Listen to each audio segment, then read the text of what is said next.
person hasn't got that long-term strategic capability. So we've seen that APC, in a default mode, slips into fractious fights for this nomination. Difficult to predict what will happen. We've seen four different camps: the Senator Lawan's camp, Governor Hokus Odemba, Orji Sokala, and a few other legislators on his side. We've seen the northern governors angling for a certain candidate because many of them would like to be vice president. I was in Ashuaju's own with some governors, and of course, Yabelo, who stormed that last night. So what comes at first is that this is going to be a brutal fight to be finished, not because we're designed so, but because the president primarily wanted an outcome, didn't have the evidence, the capacity, the grit, and the strike what looked like free for all. Of course, 3 or 4 leading candidates, Ashuaju himself, Oshibanjo, Amechi, President, and Lawa. So in the end, it will be who will be able to either buy more delegates or get more endorsement from the governors themselves and the political leaders, and it will end, in my view, late night and maybe with some nastiness. Right. Just to remind our viewers that in a moment we'll take you live to the scene of that convention where our Director of News and Politics Editor Sumner Samba will join us from imminently. But I mean, just staying with you, Dr. Amadi, I mean, you mentioned a lot of issues there. Is one of them also this controversial agreement to alternate power between northern and southern Nigeria, known as rotation? I'm wondering how much that is an issue at this APC primary, or have they got beyond that now? I think it's an issue, but it should have been a main issue, but it's now subsidiary. Yes, the party leaders have made it clear they're not going to formally zone the presidency. So APC leadership didn't come out clear, unlike PDP that clearly avoided the negative zoning. The PDP set up a NEC committee, the committee of the highest policymaking of the party. And that committee says open contact. APC didn't come out clear. But with the way many northern candidates vote form, the screening process and the statement of the chairman, and what later became his own to announce northern candidates as consensus, it looks like it was no longer an official. Some member at the end of the scene, some governors, particularly Akredolu of the state and others, even Erufai, Governor of Kaduna, felt power needed to shift to the party. So the question is it a principled position of the party leaders or political convenience? And some people say, look, the northern governors who fancy themselves as likely to be vice presidents do not fancy the chance of the Lawan. And secondly, they would probably reason that many of them are younger. If power shifts to the south, in this case, maybe they have a chance in the next 8 years. So primarily, one can say that the APC has not taken a principled position on zoning. Kenaman had to drop his candidacy late yesterday because he wasn't zoned to the south and the south. So zoning is at the shadow of what this context, but writ large is personal political agenda, sometimes masquerading as commitment to a principle or to zoning. But clearly, I don't see zoning as the main determinant here. I see what determinant is. Who can win a ticket? How do we put up the right guy? And for some of them, who would be best for me, either as deputy or those who want to be Senate president, by wish to push the ball far away from their own political region. So zoning is an issue, but it's not a real driver of this conflict. Well, I have to apologize to our viewers there. The sound is breaking up slightly from Dr. Sam Amadi, who is cooped up in his office at the moment, but who is obviously giving us very good, very vital analysis as we wait to join Arise News' Director of News and Politics Editor, Sumner Samba, who has had to change his live position at that convention due to security issues, but hopefully he will be joining us very soon. But staying with you, Dr. Sam Amadi, You mentioned the opposition People's Democratic Party. Whoever, of course, emerges from this APC convention as their presidential candidate will lead the party into elections in February against Atiku Abubakar, a former vice president who's emerged as the candidate, as you mentioned, of the main opposition PDP. How big a fight is that likely to be?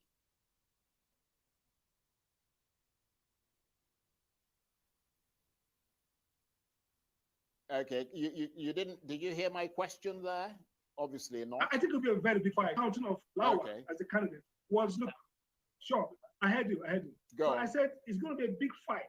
The first reaction was that, look, Lawan would have been an very easy candidate for Atiku. Some people say, look, it was a Lawan Atiku, it would be a mismatch. Some people think it's Tinubu, it will be much more stiff battle. But what is clear is that APC is choosing the candidate with an eye on the profile, the reach of Atiku, because it will be two-horse race plus a very strong third horse, P2B. So underlying this move will be how do we ensure we get a candidate that can stand Atiku? Some talk about national influence, spread, network, and financial worth. And I think that's what some people are responding to Lawan as a lightweight. This battle, Tinubu is being fancied as somebody who can match Atiku Abubakar in terms of capability, financial, political, and network. Oshibanjo is somebody who can build a profile that could match P2B in terms of policy ideas, in terms of transnational politics, because of his symbolisms around professor of law, decent gentleman, and somebody who has shown deep connection issues of national debate. So this is going to be a case of putting the right step forward. But the point is that, look, delegates who are going to make the decision may not have that capacity. Right, and just staying with the ruling APC party, Dr. Amadi, I suppose part of what they're doing today, beyond choosing a presidential candidate, is also looking back at the nearly 8 years of their leadership in Nigeria and of President Buhari, who's been there as the leader of the country. I suppose many people are now seeing President Buhari as someone who was determined to be president, but not necessarily determined to solve the problems of the country. I mean, how much has that divided the party? I think it's very party a big quest. The party is going to run this election with a dark backdrop of Buhari's failure to deal with some of the issues, insecurity, deal with economic stagnation, and the failure of institutions. Those three issues are very glaring, and that's going to be the backdrop of APC's reshaping themselves for 2023. Again, some of the partisans are sad that the president cannot even stamp his authority in framing the competition, either as a democratic one, in which case a PDP did, just go through the process, whoever get elected. So there is a strong sense of disappointment among the party leaders. The president didn't show up strong, either in terms of governance, and therefore making it easy for APC to win 3 times the PDP did, or even in helping APC structure a transition smoothly. So in a sense, he has become a divisive character. I mean, obviously, without saying so, the Tinubu wing of this party is not happy with the president's failure to probably endorse Tinubu himself, who played key role in his election, or even be very clear as where it's going. So the confusion, the anxiety that they're going through, they blame it on Mr. President's failure, not just in terms of providing governance in these critical issues, and therefore putting the APC in a very difficult position to contest the election with 10 months. This is a long period of campaigning. And so APC's record of achievement that's very thin, APC's maybe the record of failure that's very big, would be a problem. And so now that they're there to have a rancor-free primary, get their candidates and find a way to rebuild around a new personality. They are still done by this crisis. And so they are not happy with the president. They feel disappointed. Those who felt they should have supported them. And even if you wanted Oshibanjo, his deputy, the idea is he should have come clean. He should have been upfront and strategically align the party structure, the governors to endorse that choice. So right now, to the 11th minute, there's still lack of clarity, and there's still now very uncharted, manageable fights for that.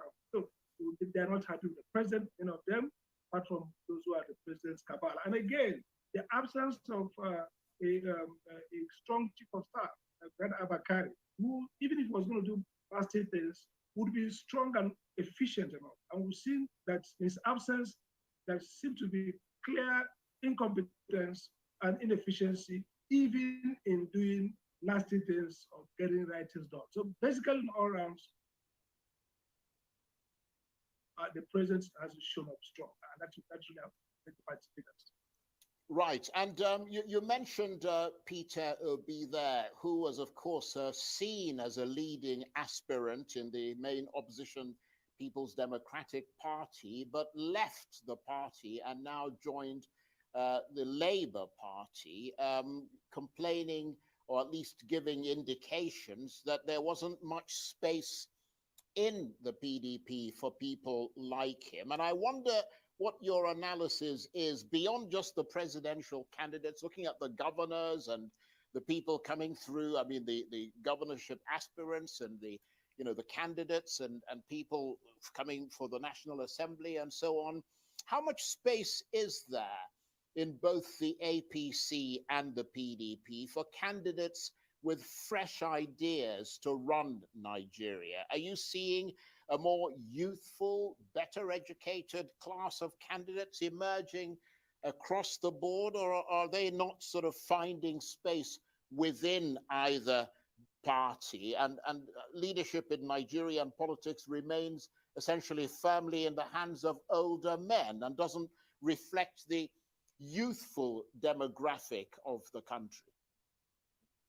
Absolutely. I think there's little space in the ruling party for this kind of transformation, even if it's optics.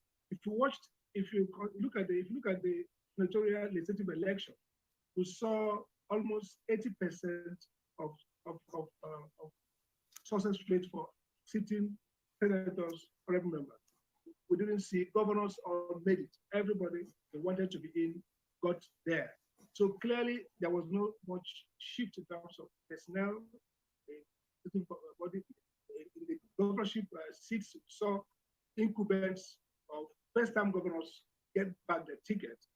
Clearing case, even the case of Governor Bala, who contested for the presidency, and once he lost back, he went back to Abuja, Shoshokov, the guy who got a ticket for him, and became the candidate. So really little movement, little change.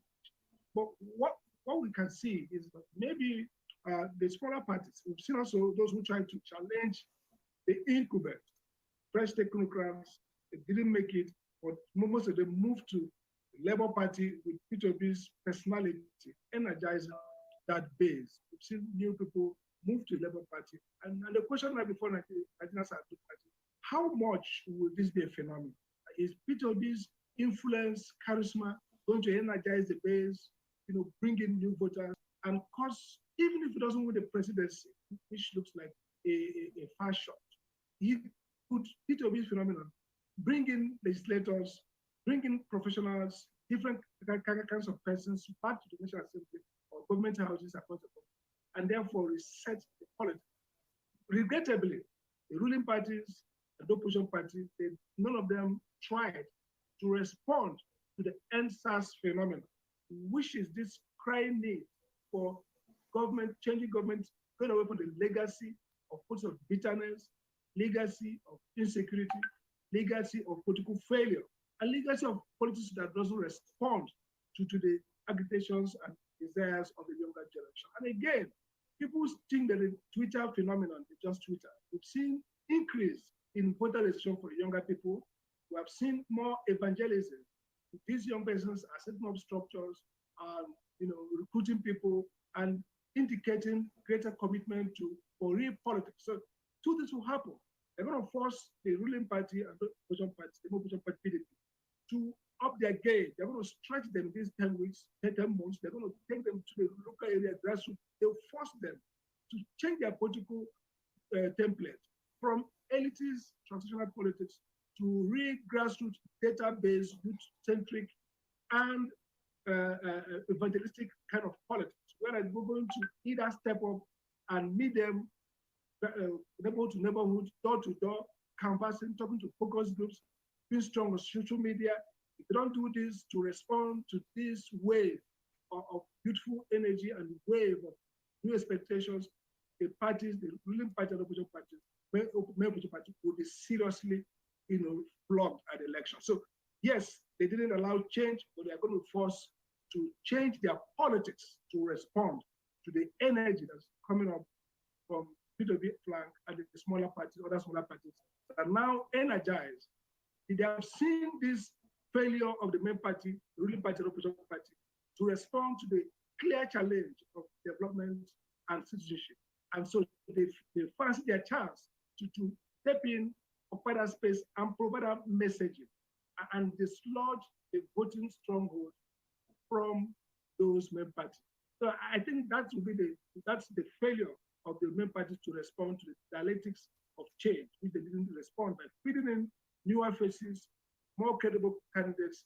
Now they'll be forced to play at a level of energy that they're not used to.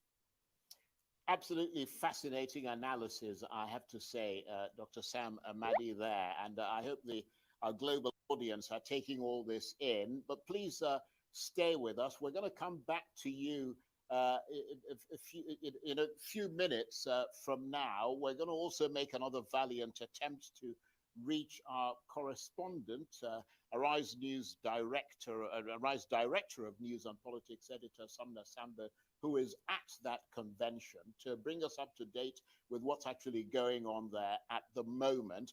But before all that, the convention, of course, started on Monday, only a day after gunmen killed at least 22 worshippers in Ondo State. The attack occurred during Pentecost services at the St. Francis Catholic Church in the town of Owo, as Thomasine Delano reports.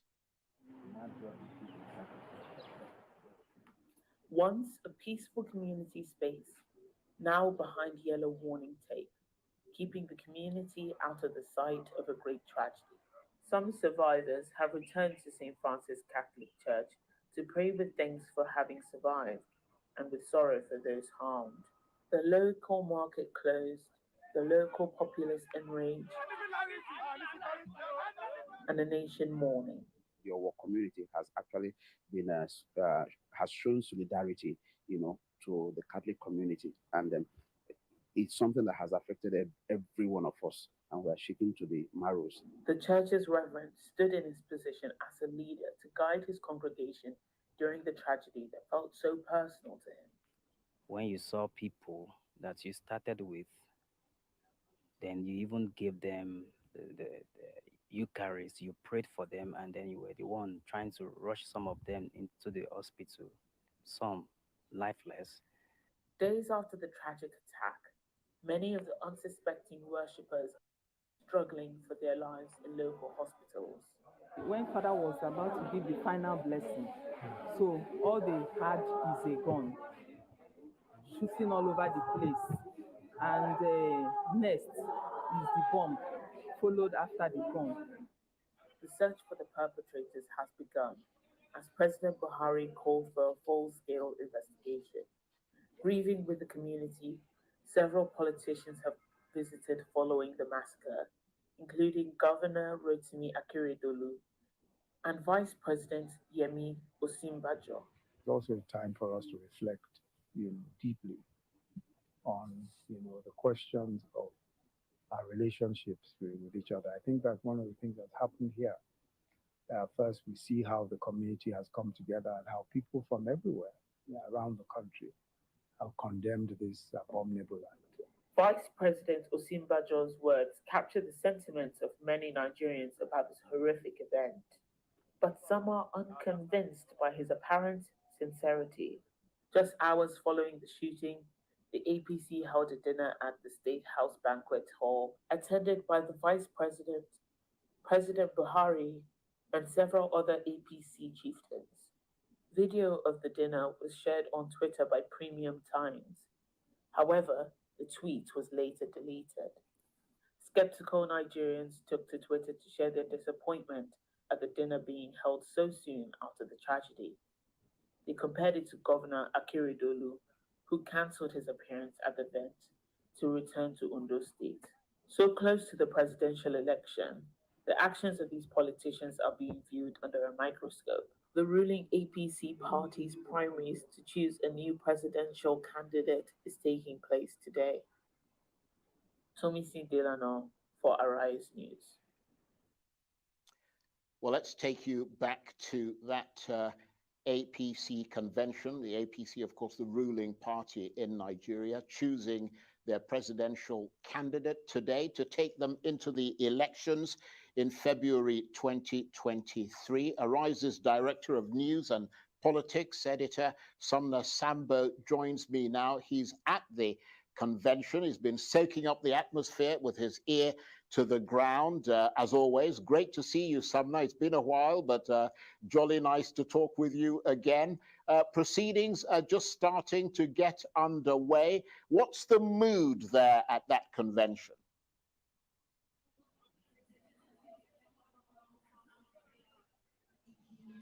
Thank you so much, Charles. The mood right now is that of an elective convention holding and no longer a consensus convention as had been anticipated.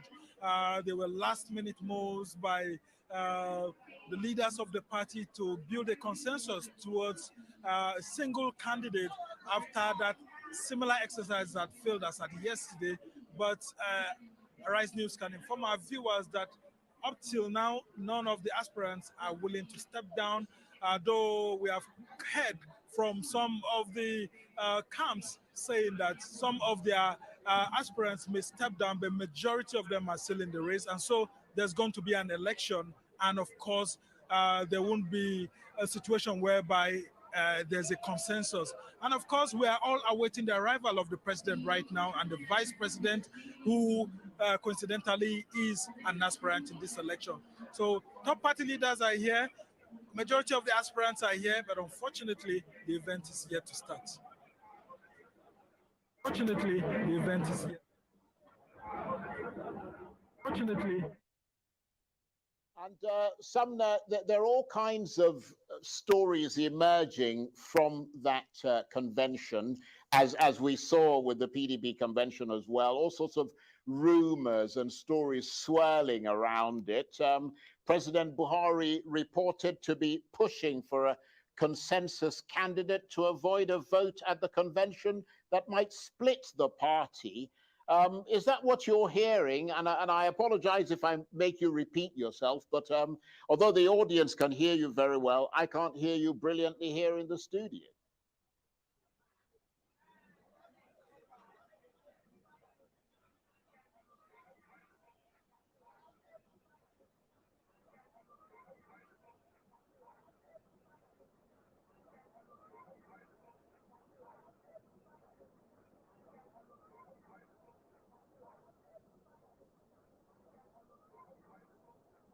Can hear me. Okay, it looks like we've just lost the audio from Sumner there, which is a bit of a shame. We'll try and get back to him. We'll also make an effort to try and get back to our Arise News analyst, Dr. Sam Ahmadi, who is watching things. We'll try and get all of that after we take this break. You're watching Arise News Hour, still ahead. He's moved on and says his critics should too, but it's time running out for Britain under Britain's under pressure Prime Minister. We'll be discussing that after the break. Stay with us.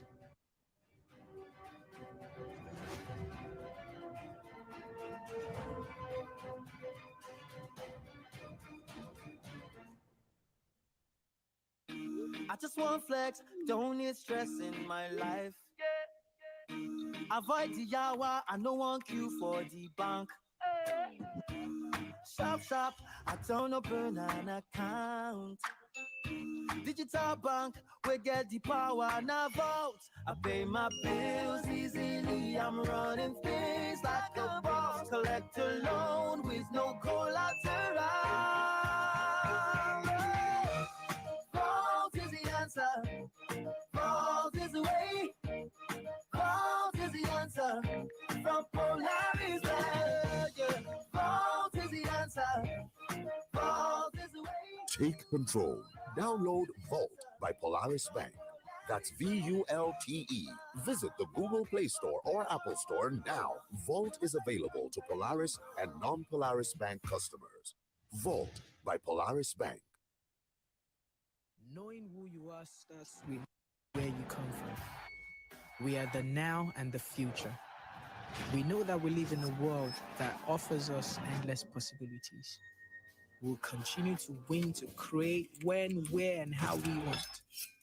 And if they ask you how we did it, tell them we only know one way to do it. We don't wait for permission. We do it now. My name is Ayo Balogun, Wizkid, and I am made in Africa.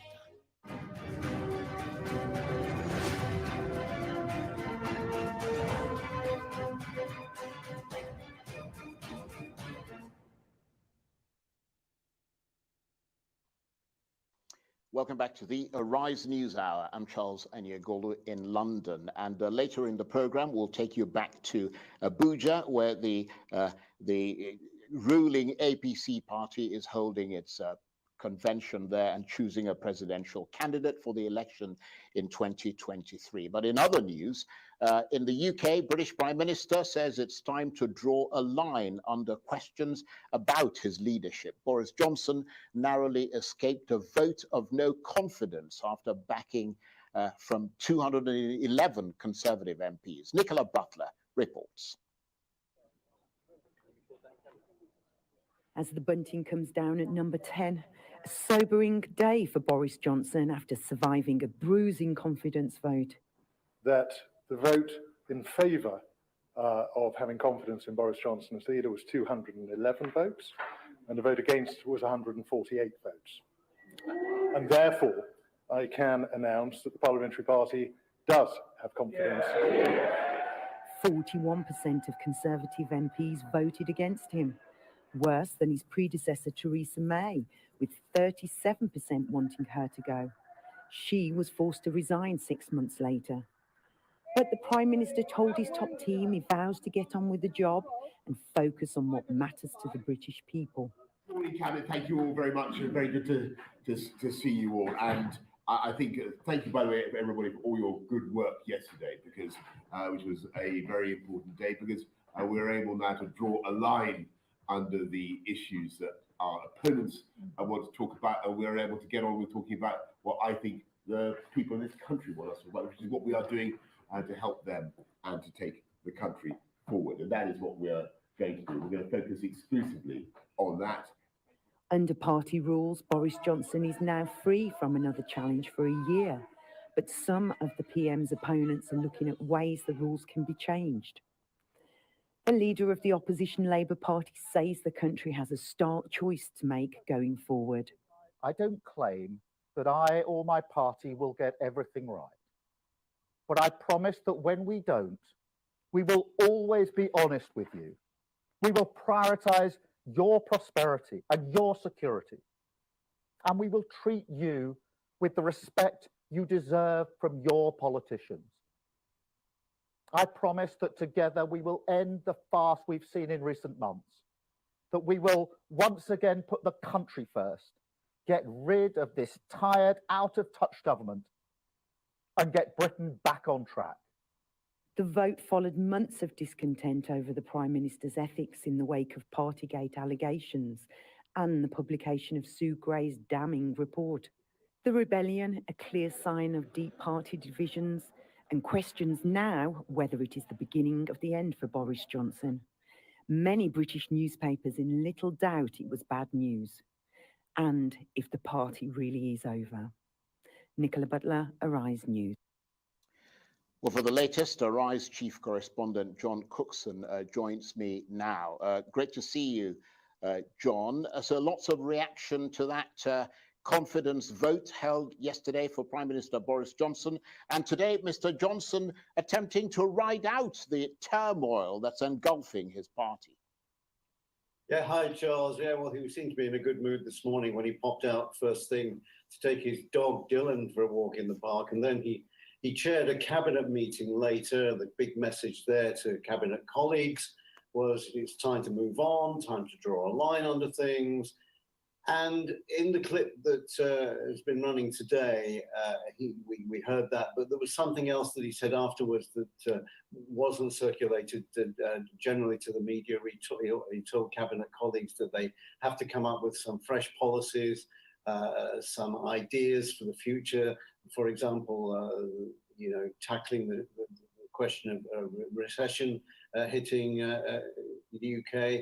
There are other big issues to sort out too. For example, tonight we've heard about a 3-day national rail strike, and then the tube workers are also going to go out on strike later this month. And there's inflation, of course, to deal with, running currently at 9%, could be 10% by the end of the year.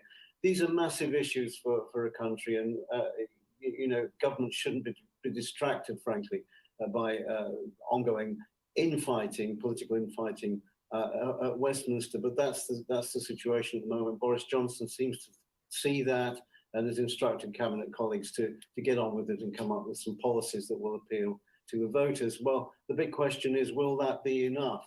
The mood in Westminster very much is that it's not.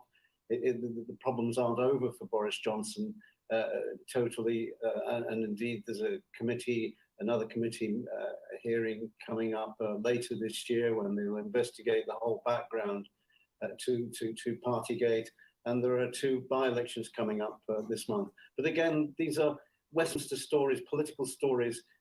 The big question is, how does the public at large feel about what's going on surrounding Boris Johnson? And that we just don't know. We will get an indication when these by-elections are held, one in Yorkshire and one down in Devon. And one in Devon, the Conservatives have a massive majority there. The one in Wakefield, it could return to be a Labour stronghold. So it's the morning after the night before, things are still in a state of flux, and we really don't know which direction things are going. But for the time being, Boris Johnson seems to have survived, at least for now.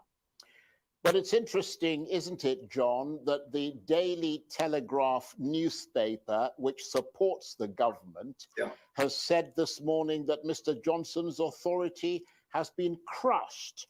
And a lot of references to the result of this vote and what it might mean for Mr. Johnson's ability to get legislation through Parliament with the majority he would need from his own MPs, and therefore his authority within the country as a whole. Yes, and what I would point and to react to that statement by opinion in the Daily Telegraph is that so far, Charles, none of the big beasts in the government have launched a leadership bid. None of the cabinet members, not so far. It seems at this point that the cabinet is still behind Boris Johnson. Now, when one of those people break cover, as they might do in the coming weeks and months, the situation could become extremely serious for Boris Johnson. But for the time being, although he is certainly damaged politically, it doesn't seem that he's mortally wounded at this point.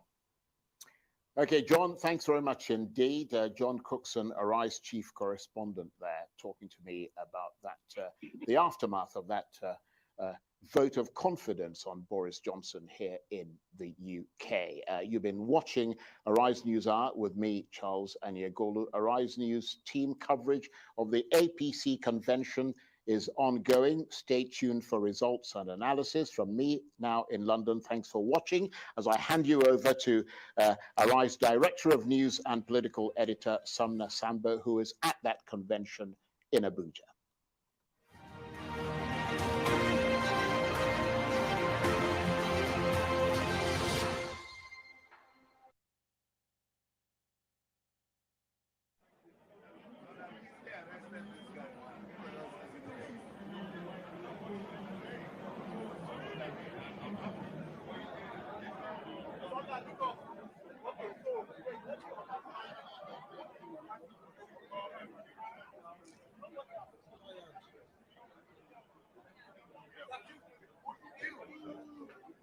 A very well welcome back to the National Convention of the APC, where we have several of the delegates fully seated here. And of course, we have some of the top aspirants, top contenders coming into the primaries at the moment. And of course, not quite long, we had Rotimi Amechi, who is one of the leading contenders coming around to greet delegates. And of course, we've seen lots of delegates waving at him. And of course, we've seen a situation whereby the National Convention is yet to start because of what's going on with the arrival of the president. The president is still being awaited at the moment.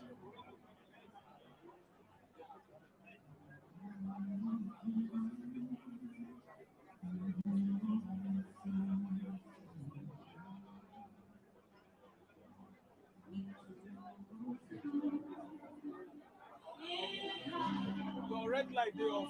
That means they are not on now.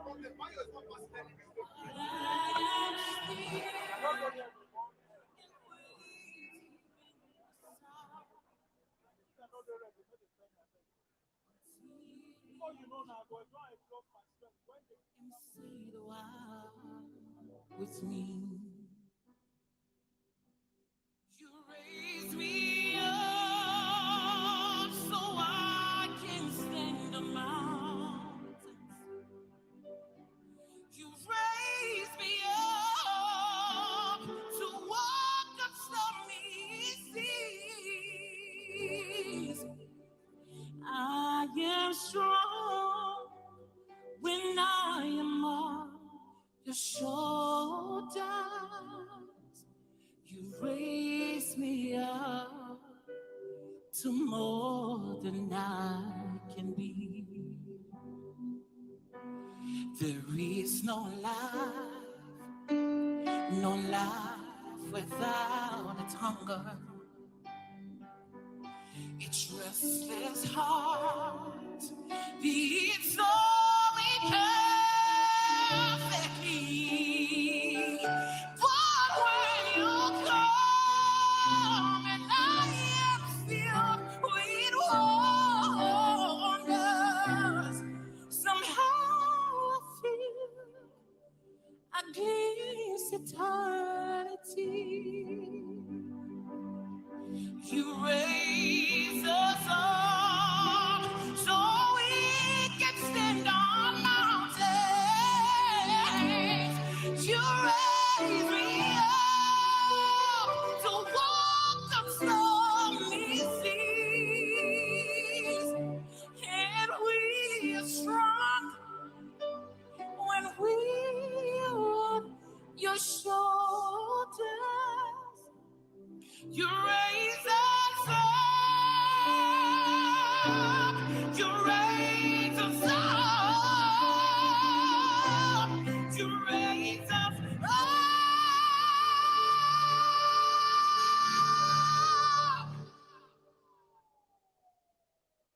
To more than I can be.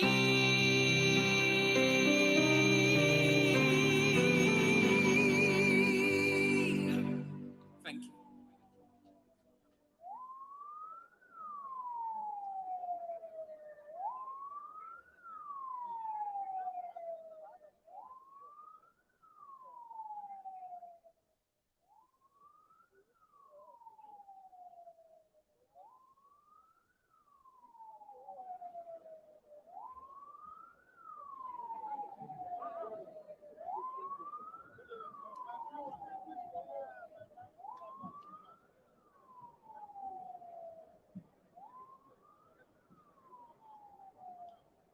Distinguished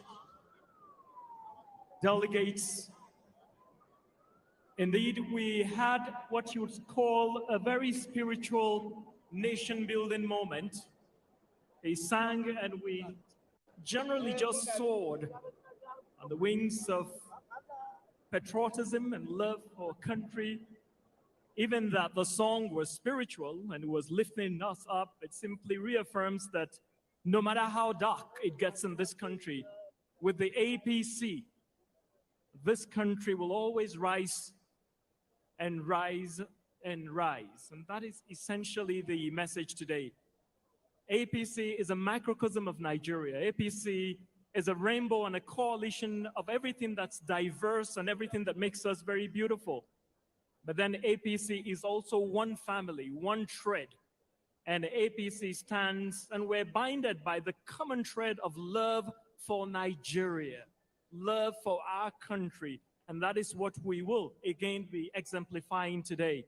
Today, we're making a new step and opening a new page and choosing the standard flag bearer in our special convention to pick who would fly the flag for the APC. It is your choice, it's ours as well, because Nigeria belongs to all of us. And would like for you to kind of reflect, and that is why we're bringing songs like this that are soul-searching and soul-stirring so that you can reflect about Nigeria and see what you can do to make Nigeria a whole lot better. That is what the APC stands for. Once more, we welcome you, and once more, we urge our delegates to kindly go back to your places where you're supposed to be for the head count. And would also like to remind you that Mr. President will soon be here with us, and the special convention will actually proceed in earnest.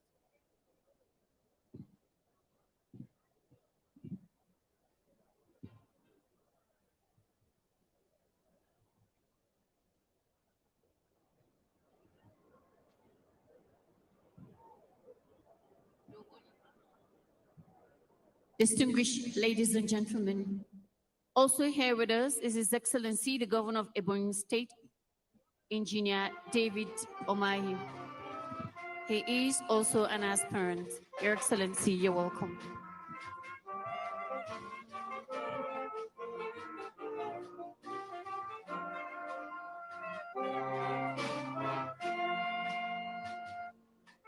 His Excellency, the Deputy Governor of Osun State, Mr. Benedict Oluboyega Alabi, is also here. Your Excellency, you're most welcome. We have two mobile clinics from the medical committee and team.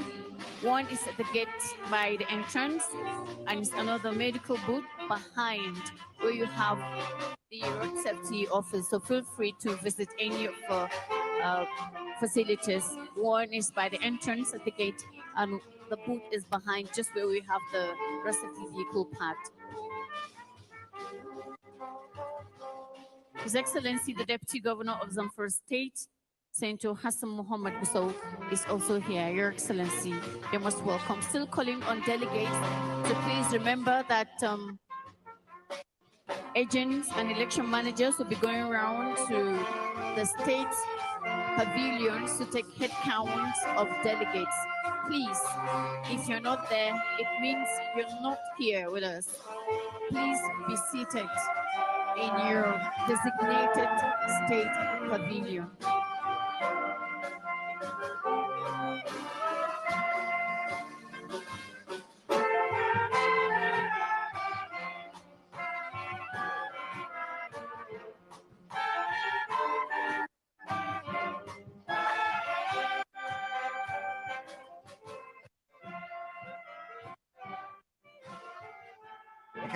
Glad to have you join us here in the studio. Right. Thank you. Thank you. Right. Today is your day, as it were. What are you expecting? Well, first, I'm expecting a very competitive election to elect the presidential candidate of our great party, the All Progressives Congress. And it is good that it's competitive. Competition has traditionally been associated with choices, with democratic choices. And naysayers had said before now that the president, who is leader of the party, will simply announce a flag bearer. That is not happening. That has not happened. It shows that the party believes in progressive ideals. The fact that the people should be allowed to choose who will fly the flag of the party.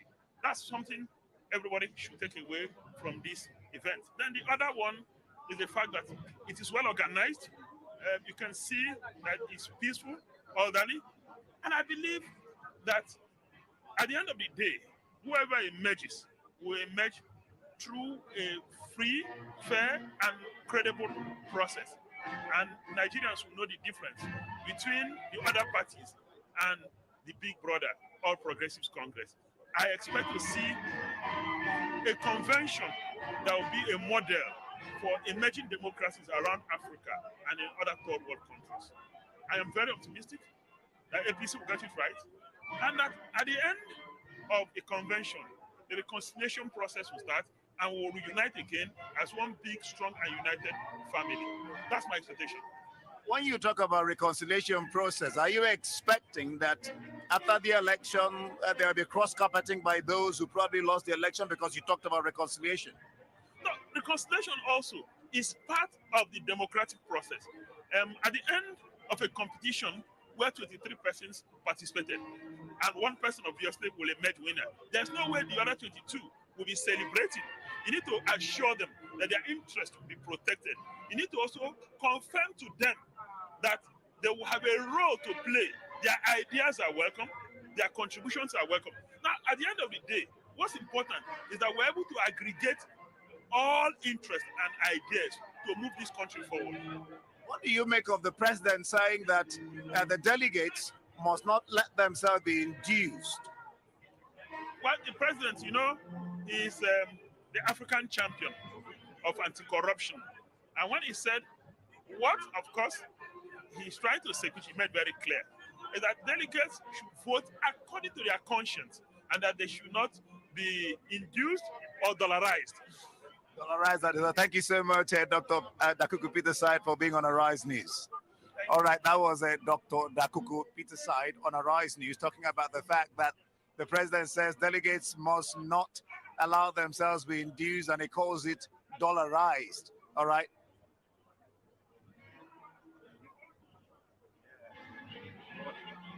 All right, you're still watching the live. Oh, you're still watching the live coverage of Arise News of APC's special convention on the presidential primary 2022, and we have in our studio here Dr. Eta Enang, who is a former lawmaker. Glad to have you join us, Eta Enang. Thank you very much. So, let me start by asking you, what do you make of the convention as it is today? What are your expectations, and what should Nigerians expect from your convention, your party's convention? The PDP did a very clean convention, and we are going to do the cleanest and the best because we're a ruling party and we are more organized, better organized, greater followership, and I'm sure you've seen the level of security already, the level of screening that has been done, the level of care that has been taken, that it is only those who are who emerged from congresses that were monitored by INEC that are coming in to vote, and that you don't exceed the number of votes in your place. And if you have 2 or 3 lists, it is only the one that is monitored by INEC that will come in. And generally, we are going to have a very perfect convention. I gather that in your state, one of your stalwarts, the former interim secretary of the interim convention committee, has left your party in the person of John Akpan Udoedeye. Is that your party disintegrating in Akwa Ibom? And how does that reflect on your party even at the national level? Do you see that happening too after this convention at the national level? No, I see the convention, this convention, bringing the party together stronger, better, and more united. And uniting the North and the East, the North, the East, the West, and the South, all together in the name of the APC. We're not definitely going to have a breakup or any challenge. That is why we are ensuring that every person that is contesting is given a very fair level playing field. There is nothing, there's not consensus. People are coming to vote for aspirants of their choice, have opportunity to address them, and then they will vote, and it will be counted in the open. And everybody will be happy. And I'm sure you'll see that at the end of it, they will stand up, embrace themselves, and make a pledge to work together and make sure APC wins the 2023 presidential election, and we win more states, and we have a greater majority in the Senate and House of Representatives. Thank you so much for being on Arise News. That was Itai Nang there speaking to Arise News. We will go on a short break, and when we return, we'll continue with the live coverage of the APC Special Convention Presidential Primary 2022. Don't go away.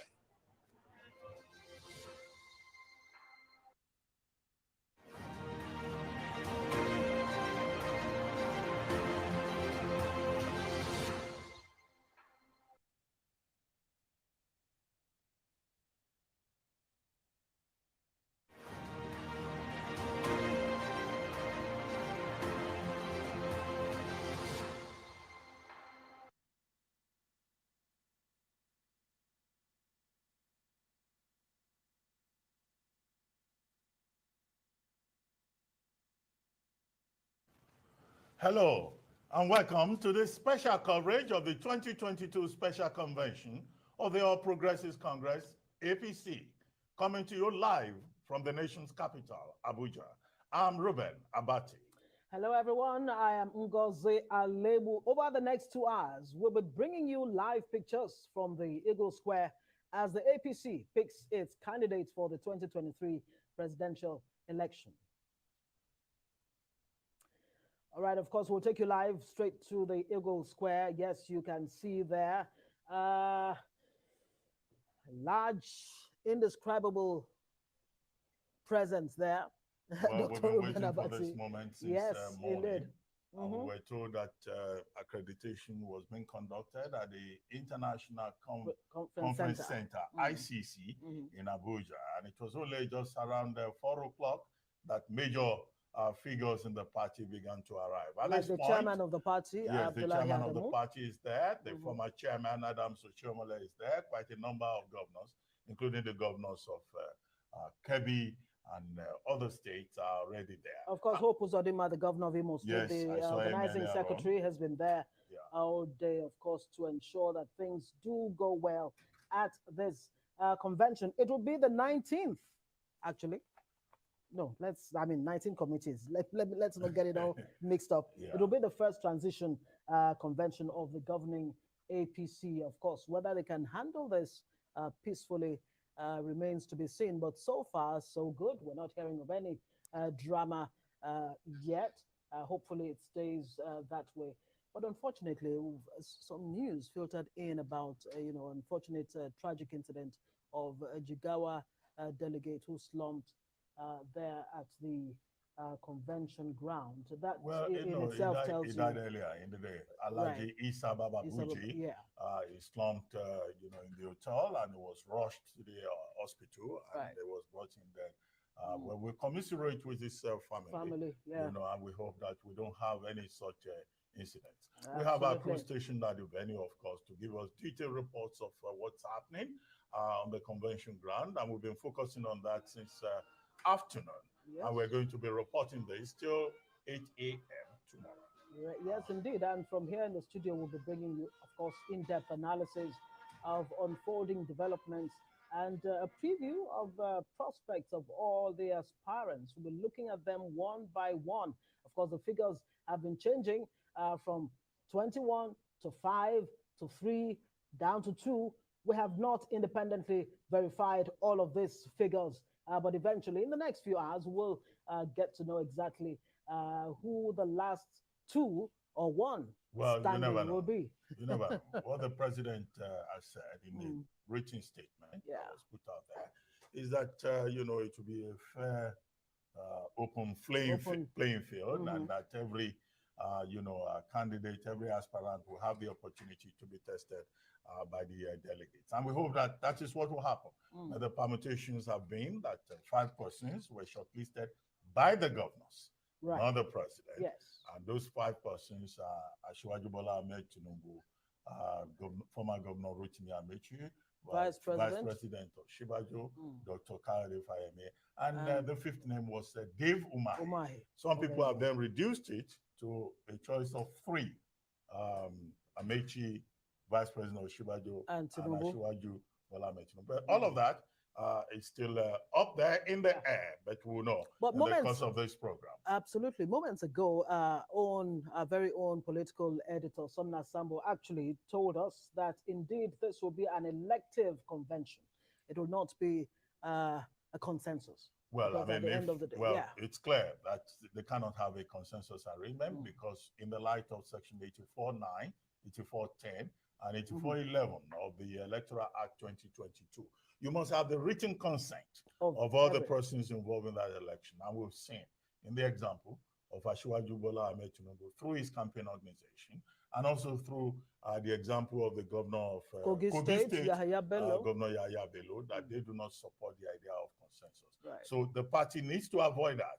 Otherwise, you could face a gale of litigations. But in any case, we have our rights analysts standing by, including Waziri Adio, who is already here with us in Abuja in the studio, Mahmoud Jega, Emmanuel Lefeni, who will be joining us from the Lagos studio, along with Yemi Adamolekun, the executive director of Enough is Enough, to do justice to all of the matters arising. Absolutely. And our special on the APC primary begins right now.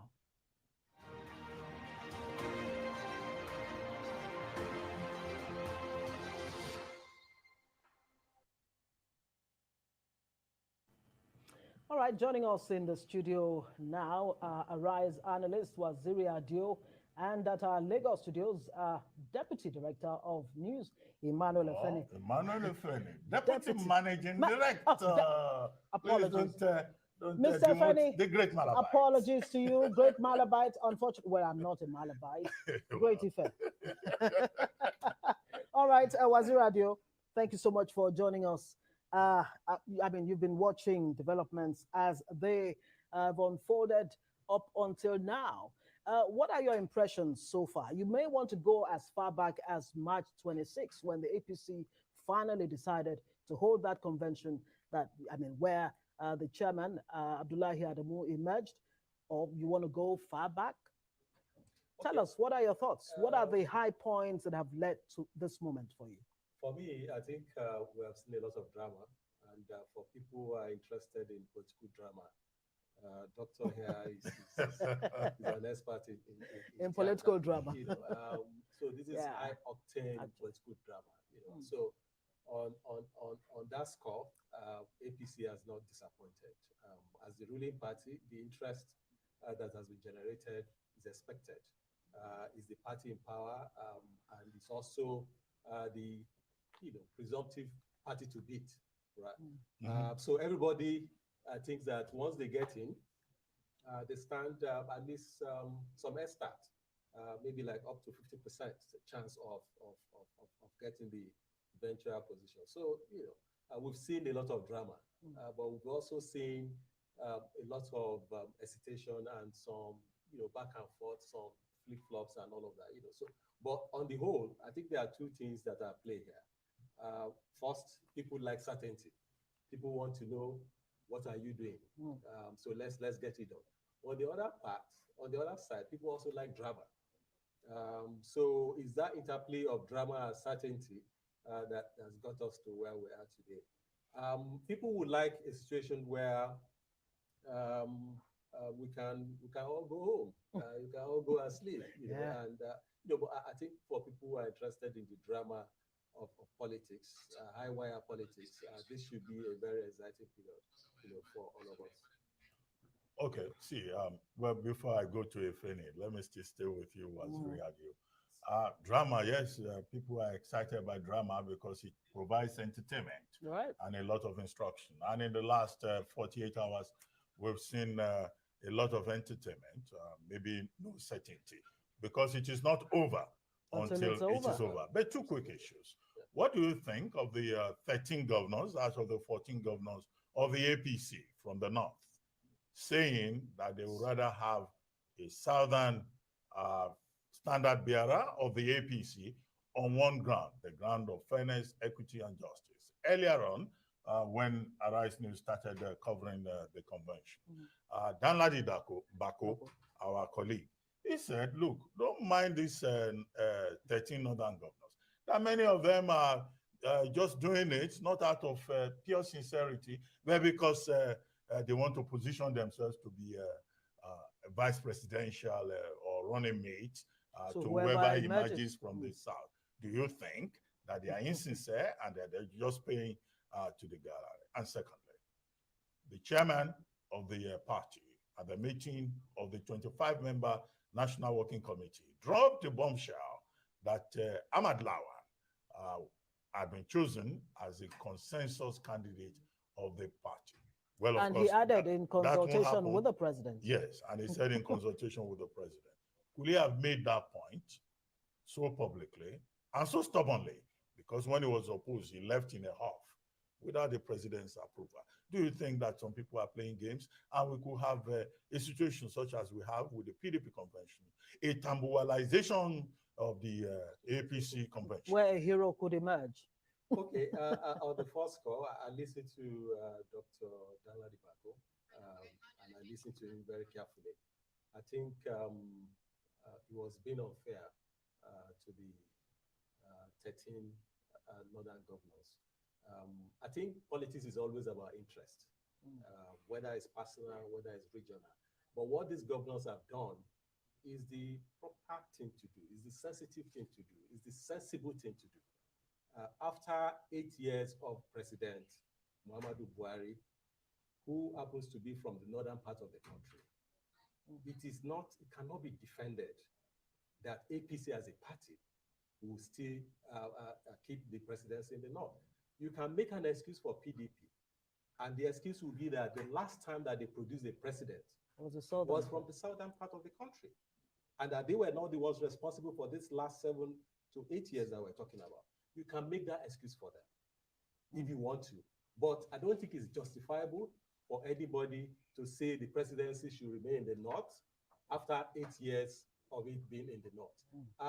The issue about interest, I think we shouldn't belittle what these governors have done. Right. They've taken a courageous, a patriotic stand, and this is something that is very, very important, for the peace, for the unity of this country.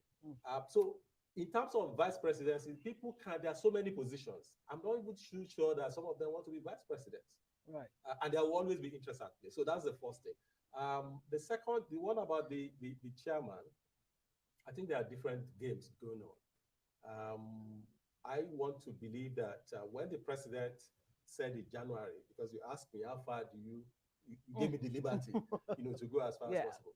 In January, the president said the issue of successor was not his problem, right? Some people might quarrel with that. Some people might say, but that is not wrong, right?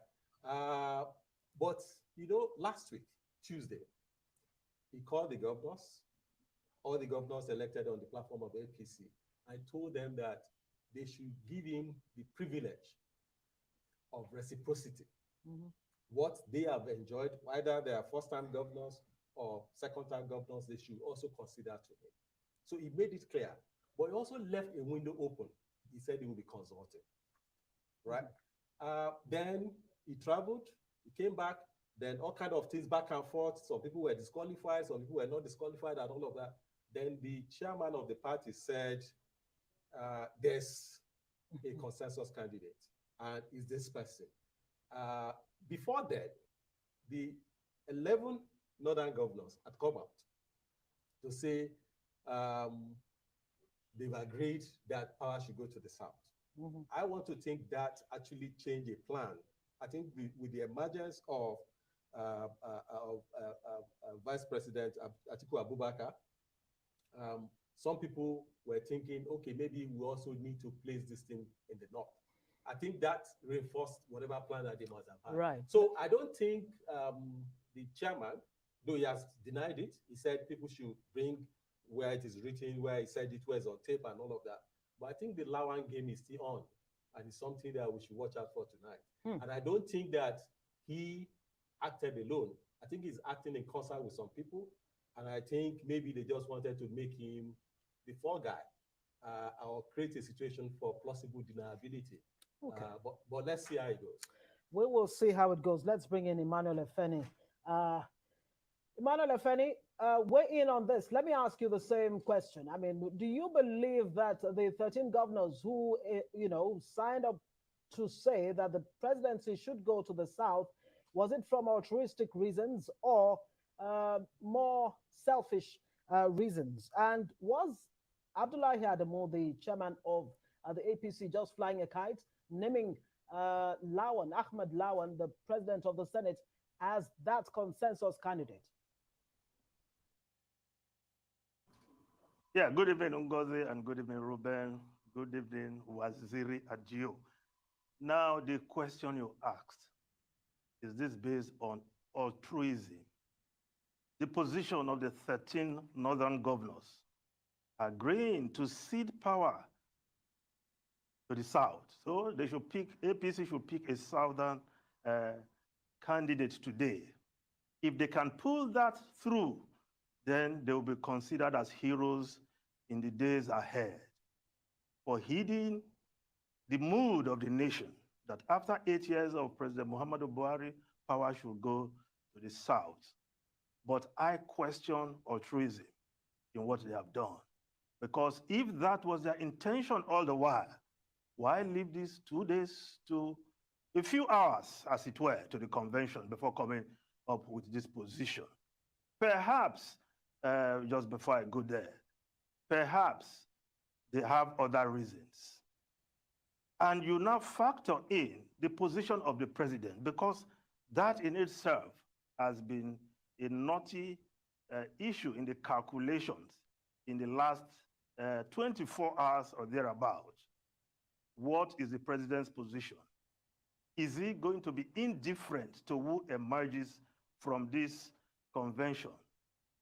If we take a look at his statements over time, yes, remember that interview with I think it was Channels TV, where the president talked about, I will just quote him, I don't have a favorite for 2023. And if I do, I won't reveal his identity. Because if I do, he may be eliminated before the election.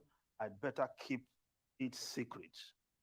Read of whatever you will. But the interpretation of this statement since then is that the president has somebody close to his heart, which he will reveal in the fullness of time. Then fast forward to the president on the 31st of May or 30th of May, before he traveled out of the country, where he called, he summoned or invited, whatever you want to use, the governors, the PDP, the APC governors. And what was the president talking about? All Progressive Congress APC governors should allow me to choose my successor, just as they were given a free hand to pick theirs. And those due for second term in office got the go ahead. That's the second statement. Now, coming to what he said yesterday, and what the president was quoted as saying yesterday, I have not appointed anyone. You were elected as I was. Have a clear mind as I have. God gave us the chance. We have no reason to complain. We must be ready to take the pain as we take the joy. I underline that. Talking about what will happen today, we should be ready to take the pain as we take the joy. Allow the delegates to decide. That's the president yesterday. But if you factor in the press statement by Garba Shehu, presidential spokesman, I had to go and read the original text from Garba Shehu. And 2 paragraphs were of particular interest to me there.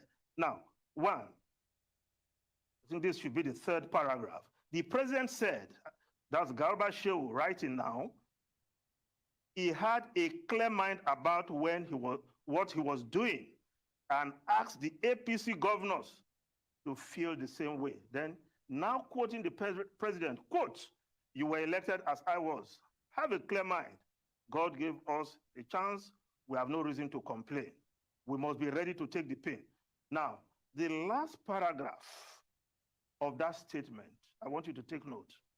They, talking about the governors, they apologized to the president for the leakage of their signed memorandum which was not in support of any particular candidate, and gave assurances to the president on their readiness to accept his leadership on the matter. So has the president given up, releasing, supporting a particular candidate, a particular aspirant? I don't think so. In all this calculation, pruning it down to 5 were from the South. A certain, the Senate President, Ahmed Lawan, is sitting in a corner. I don't want to describe whether it's a red corner or blue corner, but he's there. It's a factor. Is there a joker to be spring up, that will spring up as we get along this night? I don't think the president has given up. Ahmed Lawan is still very much in the picture. He has not withdrawn from the race. So we'll see how it happens. But as for those governors, the 13 governors, and they are projecting that the next, you know, the candidates will come from the south. Well, I don't think it is based out of altruism. Maybe it's something they were expecting they did not get. They now have to rock the boat of the original calculation. That is my position, Ruben. Emmanuel Efene, if you can hear me from the Abuja studio here, we've had some dignitaries arriving there, including the wife of the president, Mrs. Aisha Buhari, and one of the aspirants, Senate President Dr. Ahmad Lawan. But I wanted to ask you, Efene, and also Waziri Adio here in the Abuja studio, this question. All day, we've been told that there's a shortlist. There probably will be no shortlist because within the purview of Section 84(3) of the Electoral Act 2022, no political party has the powers to just summarily disqualify any candidate. So we're likely to have a situation at the convention whereby all the, the candidates, all the aspirants will still be there, except, they take the Tambuwal option. But that will be their decision on the floor of the convention. The 5 names we're told have been shortlisted. We can just work with that. And I would like both of you gentlemen to do an assessment of the 5 names that have been mentioned. The Vice President, Professor Osinbajo, Senator Asiwaju Bola Ahmed Tinubu, former Governor, former Minister Rotimi Amechi, Engineer Dave Umahi of Ebonyi State, who else have I left out? Dr. Kayode Fayemi of That's on the Ekiti State. list of 5. Yes, a list of which 5 has been names. speculated. It Right. remains at the level of speculation. And to tell us whether you think any one of these 5 is strong enough to give the candidate of the PDP, Atiku Abubakar, a strong fight, both at the regional level and in terms of individual qualities. Let me come back to you, Emmanuel Efene in Lagos.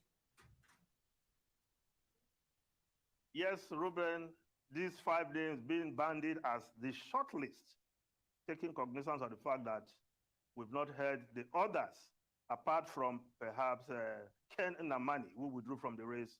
No other person has come, and I think one of the northern governors also withdrew. No other person has come out to say, I'm not part of the race. But like you said, let's work with this shortlist that is being bandied around. Yemi Osinbajo, the vice president. In a political duel with Atiku Abubakar, will he stand a chance, you will ask? Well, if he were to pick the ticket today, then you will say the president would be behind him, and all machinery of the president will be rolled behind him. But he has his strengths, and of course, he has his weaknesses. His strengths, well, he's been seen as a dependable ally of the incumbent President Muhammadu Buhari, yes. Experienced, proficient, strong in policy, because, of course, when it comes to eloquence in delivering his positions or talking about policy, you give it to the Professor Yemi Osinbajo, a university teacher for many years. So if you cannot speak well, you wonder what else he can do better. But he speaks well, he has a grasp of policy, and he can defend his policy any day, anytime, anywhere. Of course, he has a good record, cognate experience, I will call that, of acting for the president Many Nigerians can remember that when the president was sick and was away for a long time and actually transmitted power to Yemi Osinbajo, the vice president, we saw some difference. Again, some have said that has seemed to come to haunt him as his albatross, because those who were close to the president, some say the cabal, they didn't like the way he was a bit independent, taking decisions, some far-reaching decisions. And perhaps they think if you have a man like Osinbajo talking about the cabal now, it's not somebody we can control or somebody they can just, but again, focused, determined, is seen as a team player. But his weaknesses, well, is perceived as a religious extremist by some. A pastor in the Redeemed Christian Church of God, and some have said many of his appointments, you have to be a member of the Redeemed. Some of the key appointments he made on his side, and then lack of support from his godfather. Although I don't like to call Asiwaju Bola Ahmed Tinubu Osinbajo's godfather in the classical sense of godfather.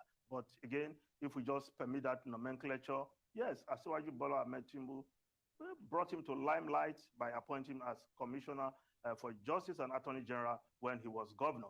And to that extent, you can say Asiwaju Bola Ahmed Tinubu gave him the platform to showcase his brilliance, because in Lagos, of course, there was judicial reforms while he was there.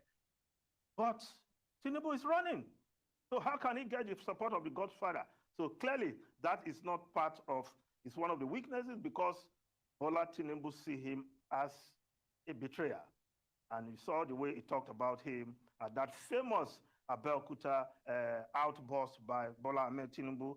Of course, he has limited political experience. Does he have a network, political network, to link critical stakeholders across the country? That perhaps is a drawback. That's for Yemi Osinbajo, looking at his strengths and weaknesses. All right, let's put you on hold very quickly and take you to the convention ground right here in Abuja, the Eagle Square, where, of course, like you heard earlier, dignitaries all coming into the convention ground there. That looks like the governor of Ekiti State, Kayode Fayemi, donning white agbada there and a green cap. Of course, before him, we saw Ahmed Lawan, the president of the Senate, and of course, the wife of the president, Aisha Buhari. We saw her much earlier where she was seated. She had taken her seat comfortably. Honestly, one cannot,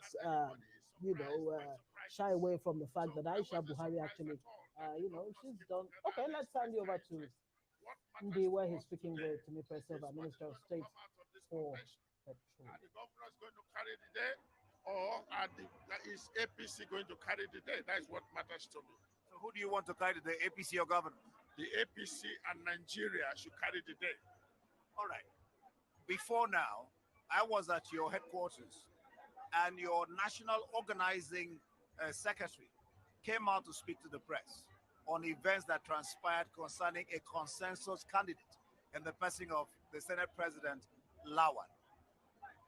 What do you make of that whole scenario? And in fact, what he said was that the name was dropped on them, and that Buhari was mentioned that he knows about it, but they don't agree with it. What do you make of that entire event that occurred at the Secretariat of Buhari House?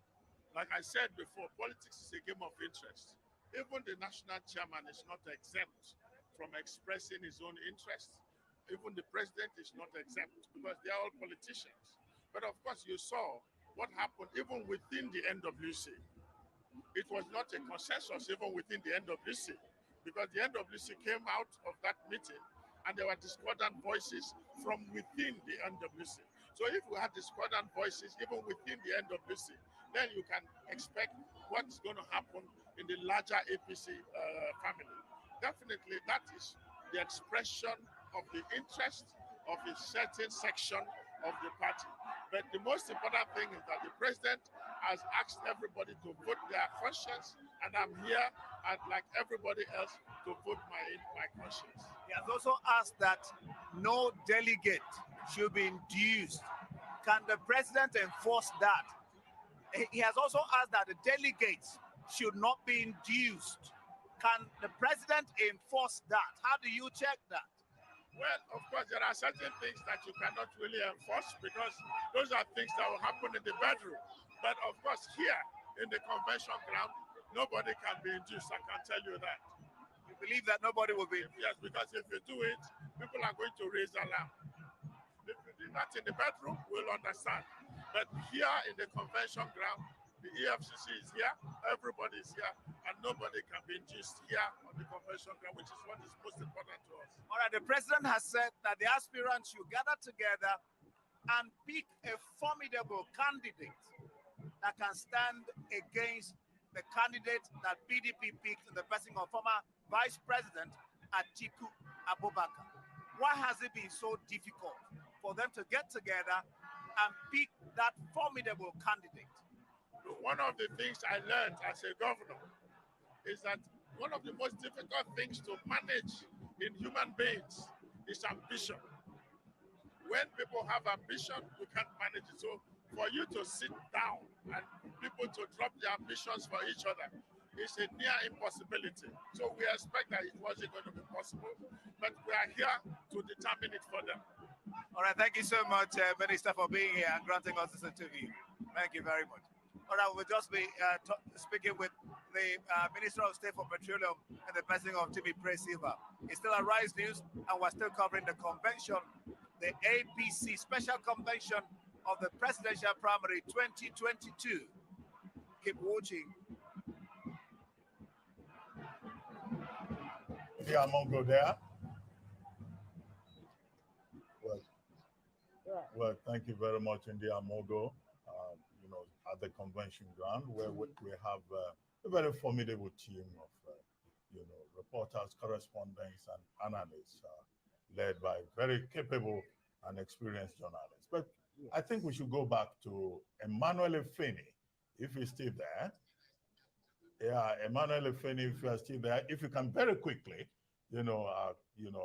go through your review of the strengths and weaknesses of the short list that is being bandied around. But I also like, Waziri Adio here in Abuja to talk about the strengths and weaknesses. If not all of them, Waziri, I would like to know how Ahmad Lawan, for example, suddenly showed up. Because I've tried to check his profile. But okay, I'll leave my opinion for now.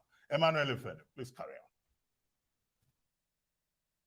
Yes, okay, let's just look at Bola Ahmed Tinubu.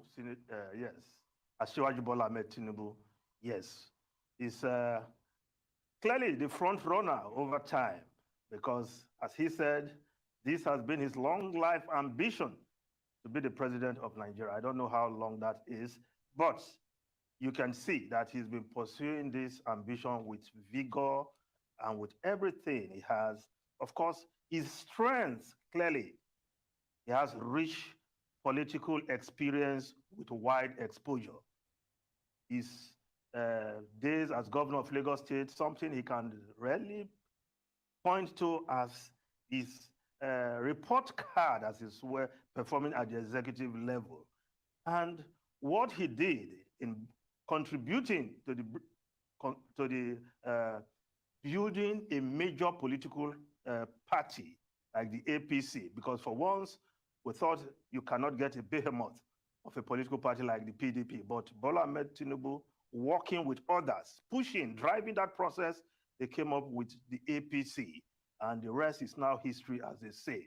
So that rich political experience, you cannot take away from him. It will count for something when it comes to the voting. Then, of course, he has connections, friends everywhere across the country. He's a dogged fighter, not ready to give up. From his days in Lagos, how he fought Obasanjo, then president, to a standstill. You cannot forget that. How he fought Obasanjo to a standstill over issues of local government, season of revenue. He's a dogged fighter any day. But one aspect of him that pops in your face like a champagne is that he has a war chest. Who can forget the bullion van episode on election day? But that is just a fraction of his war chest, if you will. And we know he has it.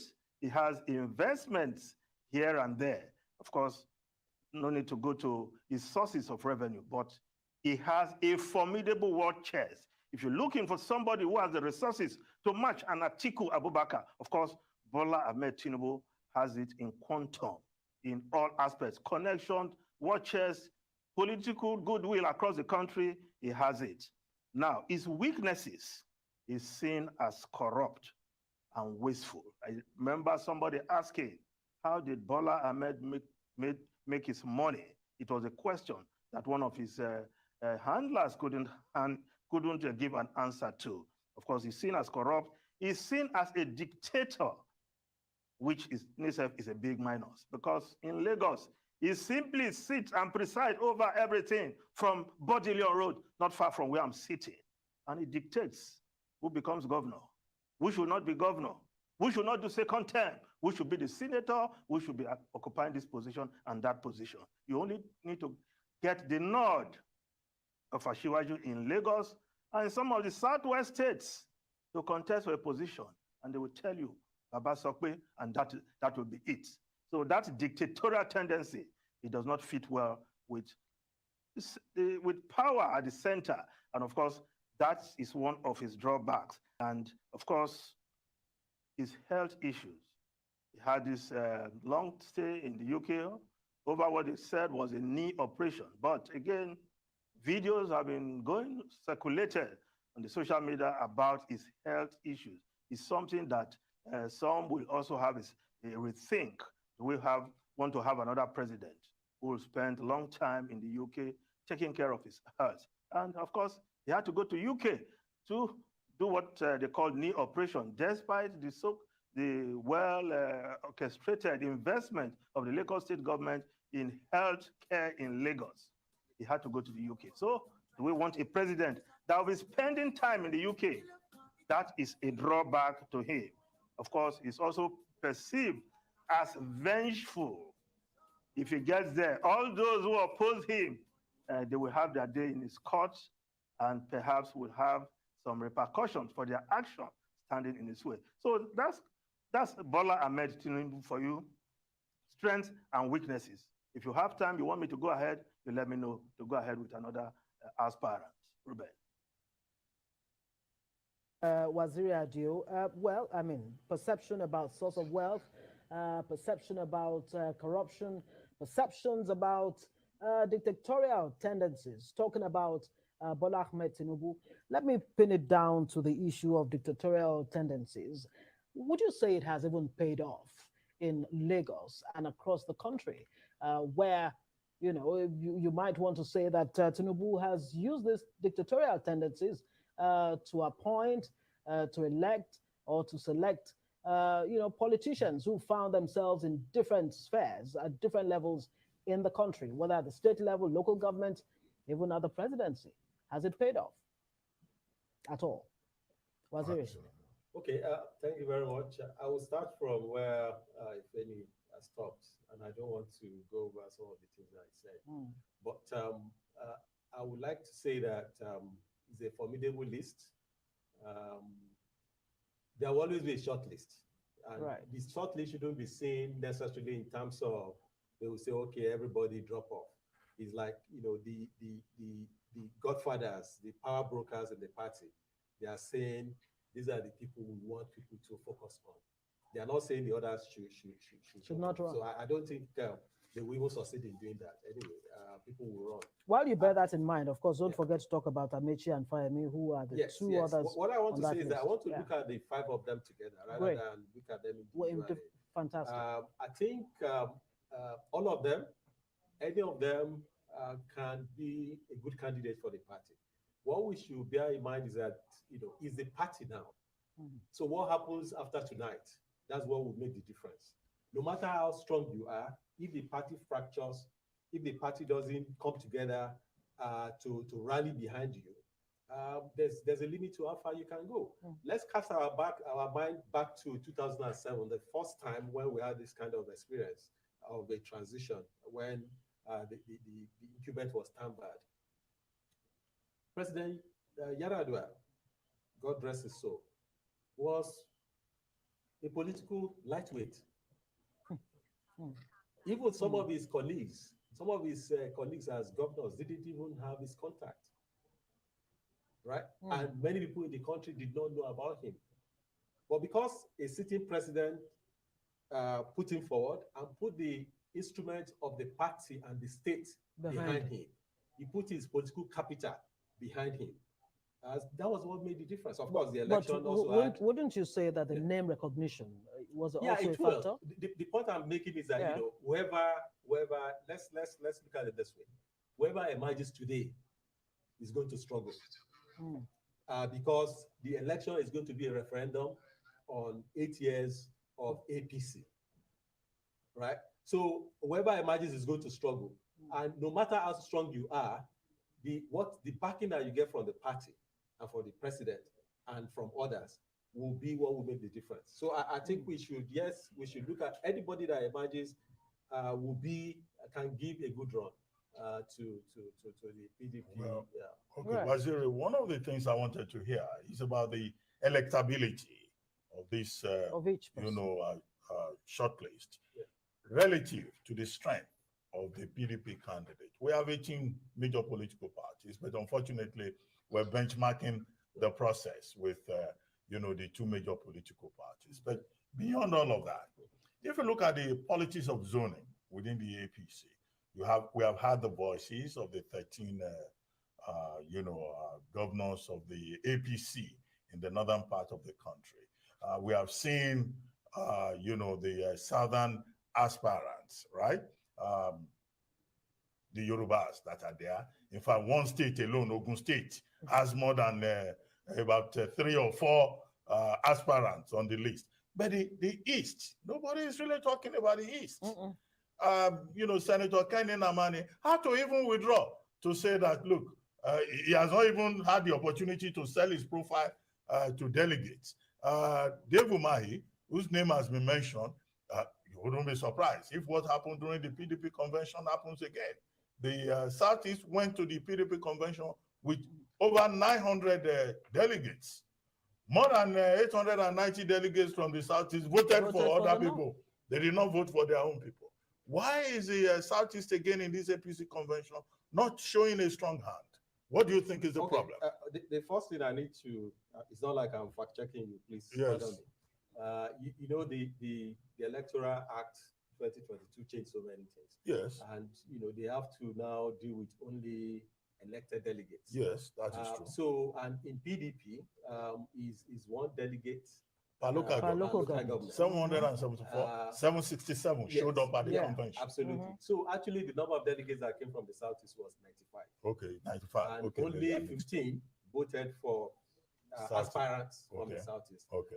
14 voted for former Senate President Ayim. Okay. And one for Mazi Ohambo. So, which is, it's something that people should worry about. Why did that happen? But having said that, when somebody says that they were not allowed to have access to delegates, we have all been around. We've been watching this process. We see people going from state to state, including, you go to a particular state, the delegates will say, oh, we are for this person. Yes. Next week, another person will come, they say we are for this person and all of that. So nobody stopped anybody, right? Maybe there are some other considerations, like, okay, maybe some do not have as much resources as others. Maybe some are using state resources, and all of that. So that, but the issue of, we're not allowed access, I don't think anybody stopped anybody, at least before the convention today. Right. So that is that. I think people need to make a stake. They have to stake a claim. Power is never given. Like they say, it's not served a la carte. A la carte or offered on a platter of silver, right? People have to make a claim. So it's Okay. Let's put you on hold. As we can see there, President Muhammadu Buhari has just arrived. You might want to say the eagle has landed. Yes, donning blue. Of course, he'll be seated right by his wife, the First Lady Aisha Buhari there. And you guess with the arrival of the president.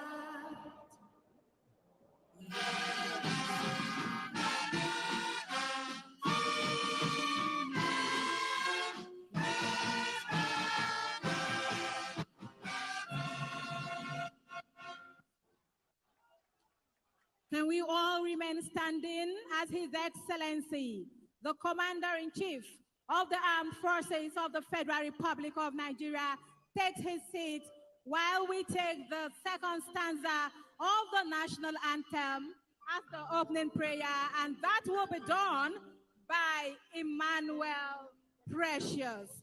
So remain standing, everyone.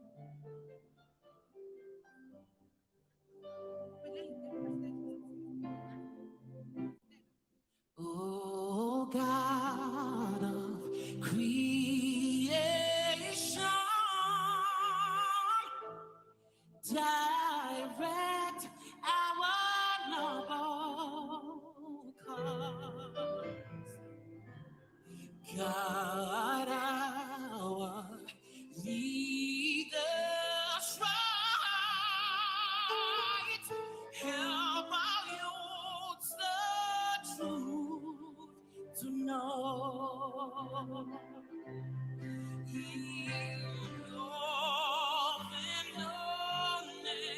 Speak to grow, everything just and truth.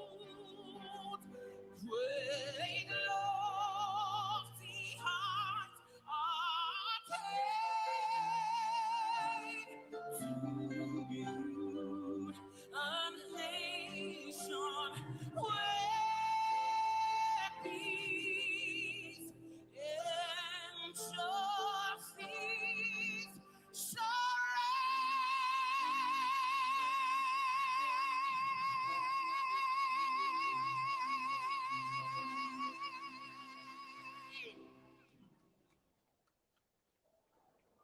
Thank you very much. Please be seated. If you intend to make it a clap for the Federal Republic of Nigeria, and to also make that applause resounding for the All Progressives Congress, please let's put our hands together one more time. Your Excellency, Muhammadu Buhari, GCFR, President, Commander-in-Chief of the Armed Forces, Federal Republic of Nigeria. Your Excellency, Professor Yemi Osinbajo, SAN GCON, Vice President, Federal Republic of Nigeria. Your Excellency, Senator Dr. Abdullahi Adamu Turakin Kefi, National Chairman of the All Progressives Congress. Your Excellency, Distinguished Senator Ahmad Ibrahim Lawan, PhD, ON, President of the Senate and Chairman of the National Assembly of the Federal Republic of Nigeria. Your Excellency, the Right Honorable Femi Gbajabiamila, the Right Honorable Speaker of the House of Representatives.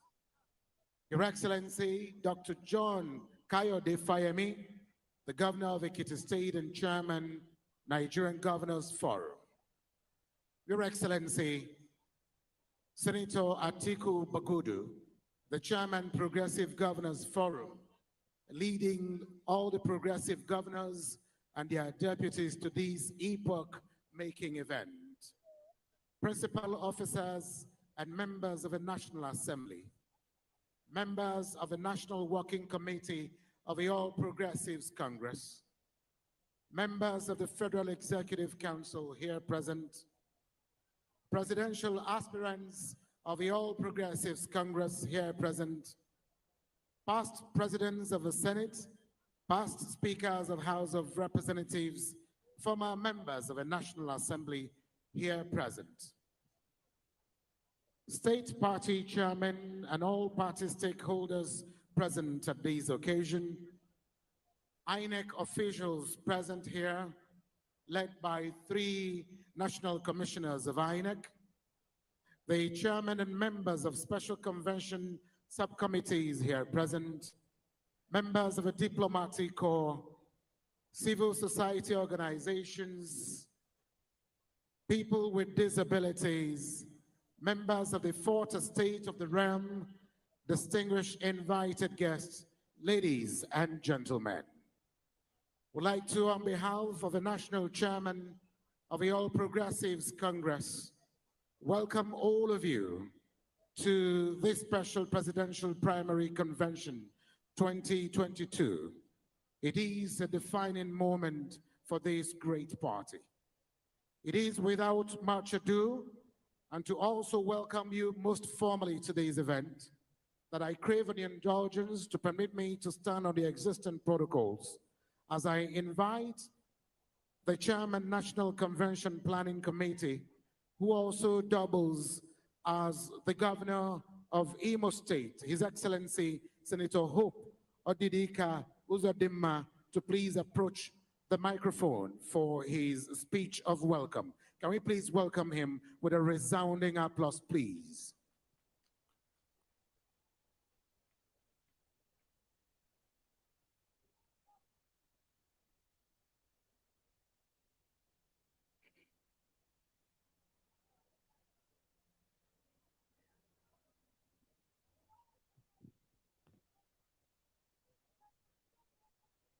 Your Excellency, President Muhammad Buhari, GCFR, President Commander-in-Chief of the Armed Forces, Federal Republic of Nigeria. Your Excellency, Professor Yemi Osibanjo, SAN, GCON, Vice President, Federal Republic of Nigeria. The chairman of our great party, the largest party in Black and White Africa. Your Excellency, Senator Dr. Abdullahi Adamu, Turakin Kevi, National Chairman, All Progressive Congress. Your Excellencies, members of the National Working Committee, Your Excellencies, our governors, let me please, with due permission, rely on the protocol list already established. I'm indeed very delighted to welcome all of us delegates and party faithfuls to this very history event in particular, and also to welcome our beloved President, President Muhammad Buhari, who has creditably steered the leadership of this country in the last 7 years, and the Vice President, Professor Yemi Osibanjo. First and foremost, we must thank the Almighty God for granting us this day. Let me express my sincere thanks to our amiable National Chairman, Senator Abdullahi Adamu, and members of the National Working Committee for finding us fit to handle this very special responsibility. I have been to conventions since my entrance into national politics. I've never seen a convention as colorful, as well organized as this convention of today. This convention is AP's third presidential nomination convention, the first being in 2014 in Lagos, and the second 2018 in Abuja. This one is very unique and historic, being a transition presidential nomination for our great party, where we are transiting from an APC president who has completed his tenure to another APC presidential candidate, who by the special grace of God and the wish of Nigerians be our next president. Your Excellencies, distinguished party faithfuls, our party has always proven opposition wrong in all our activities, and I'm very sure that we will repeat the same feat today as we look forward to a transparent, free, and fair presidential nomination exercise. APC is a party that will always be guided by the rule of law and the progressive mindedness, and to the extent that we will ensure that today's event will surpass the imagination of our friends and foes alike. More so, today is exactly 2 months, 12 days that Senator Abdullahi Adamu Esco started. And you can see what they have been able to achieve within a very short period of time. They deserve our collective commendation. Mr. Chairman, members of NWC, we are grateful. Let me also deeply appreciate my colleagues, the progressive governors, ably led by our amiable executive governor of Kebbi State, His Excellency Atiku Bagudu, who have also worked beyond the routine requirements to ensure the success of other party activities, especially the organization and management of this convention. You will agree with me that the number of our presidential aspirants shows strength and acceptability of our party. We must commend all our presidential aspirants for the way and manner they have conducted themselves through this period of engagement with our party members. And we hope that this spirit of brotherhood and fraternity will continue today and even beyond. The party, to my mind, is supreme. Let all of us be loyal and submit to the supremacy of our great party. To our dear esteemed delegates and other party leaders who made various contributions to the success of this convention, I owe you a million thanks. My thanks also go to all the INEC officials who are here to monitor this convention, our committee members, security personnel, the media, and all our distinguished persons that are here to grace this occasion. I want to thank you all. May the God Almighty grant us a peaceful and successful convention. Thank you so much, and you are highly welcomed to this occasion. Thank you.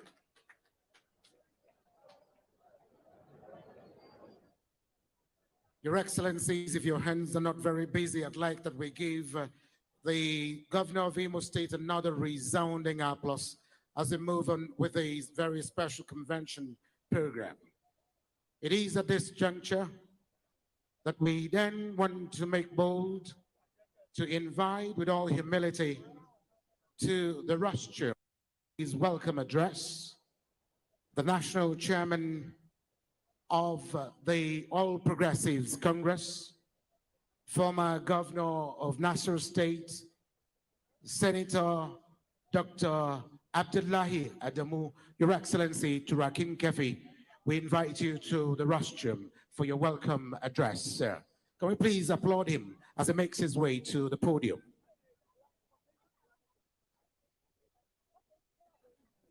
We'd also want to crave on the indulgence of all of you standing.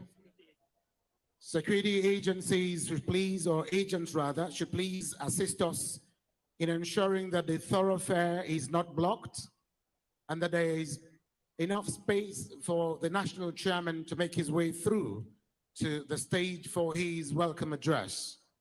Whilst we wait for his arrival here, would like the DJ to give us something to warmly welcome to the stage the national chairman of the All Progressives Congress, Turakin Kafi, Your Excellency Senator Dr. Abdullahi Adamu. Let's welcome him, please. DJ.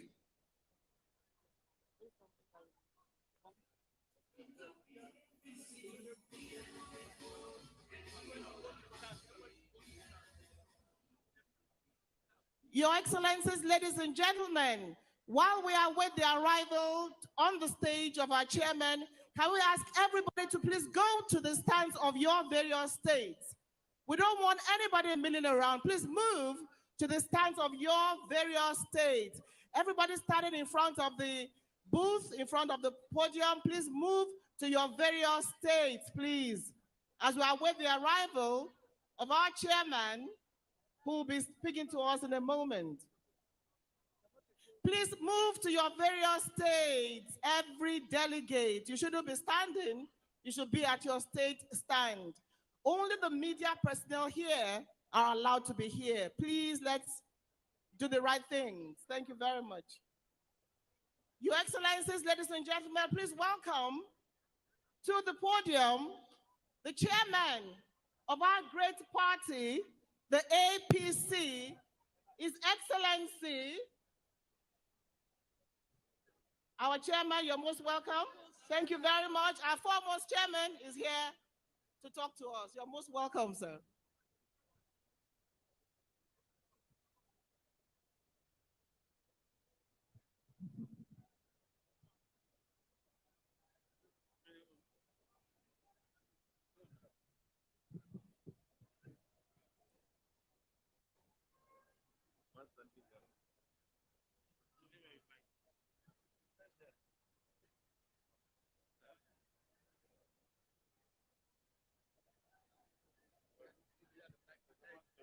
Thank you.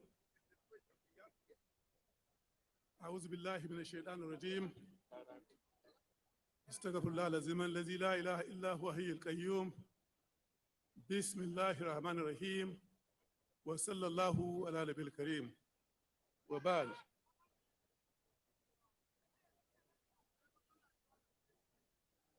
Your Excellency, Mr. President Muhammadu Buhari, GCFR, Your Excellency, the First Lady of the Federal Republic of Nigeria, Hajiya Aishatu Buhari, Your Excellency, the Vice President of the Republic of Nigeria, Simbanjo, GCON, distinguished Senate President of the Federal Republic of Nigeria, the Right Honorable Speaker of the House of Representatives of the Federal Republic of Nigeria, all other protocols observed. It is with great sense of personal humility and gratitude to Almighty God that I warmly welcome you, distinguished leaders and members of our great party, to our historic 2022 convention. I cannot overemphasize the importance of this occasion for our party and our nation. You know as much as I do that the fate of our party depends on what we do here in the next 2 days. I urge us to commit the best practices in party politics by being honest and fair in our dealings, as well as keep our eyes on the ultimate prize, the post-President Muhammadu Buhari presidency in 2023. Since this National Working Committee that I'm privileged to lead assumed office a little over 2 months ago, I have continually harped on the need for our unity.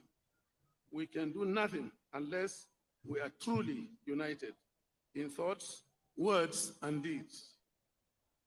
Unity is the only glue that can hold our party together.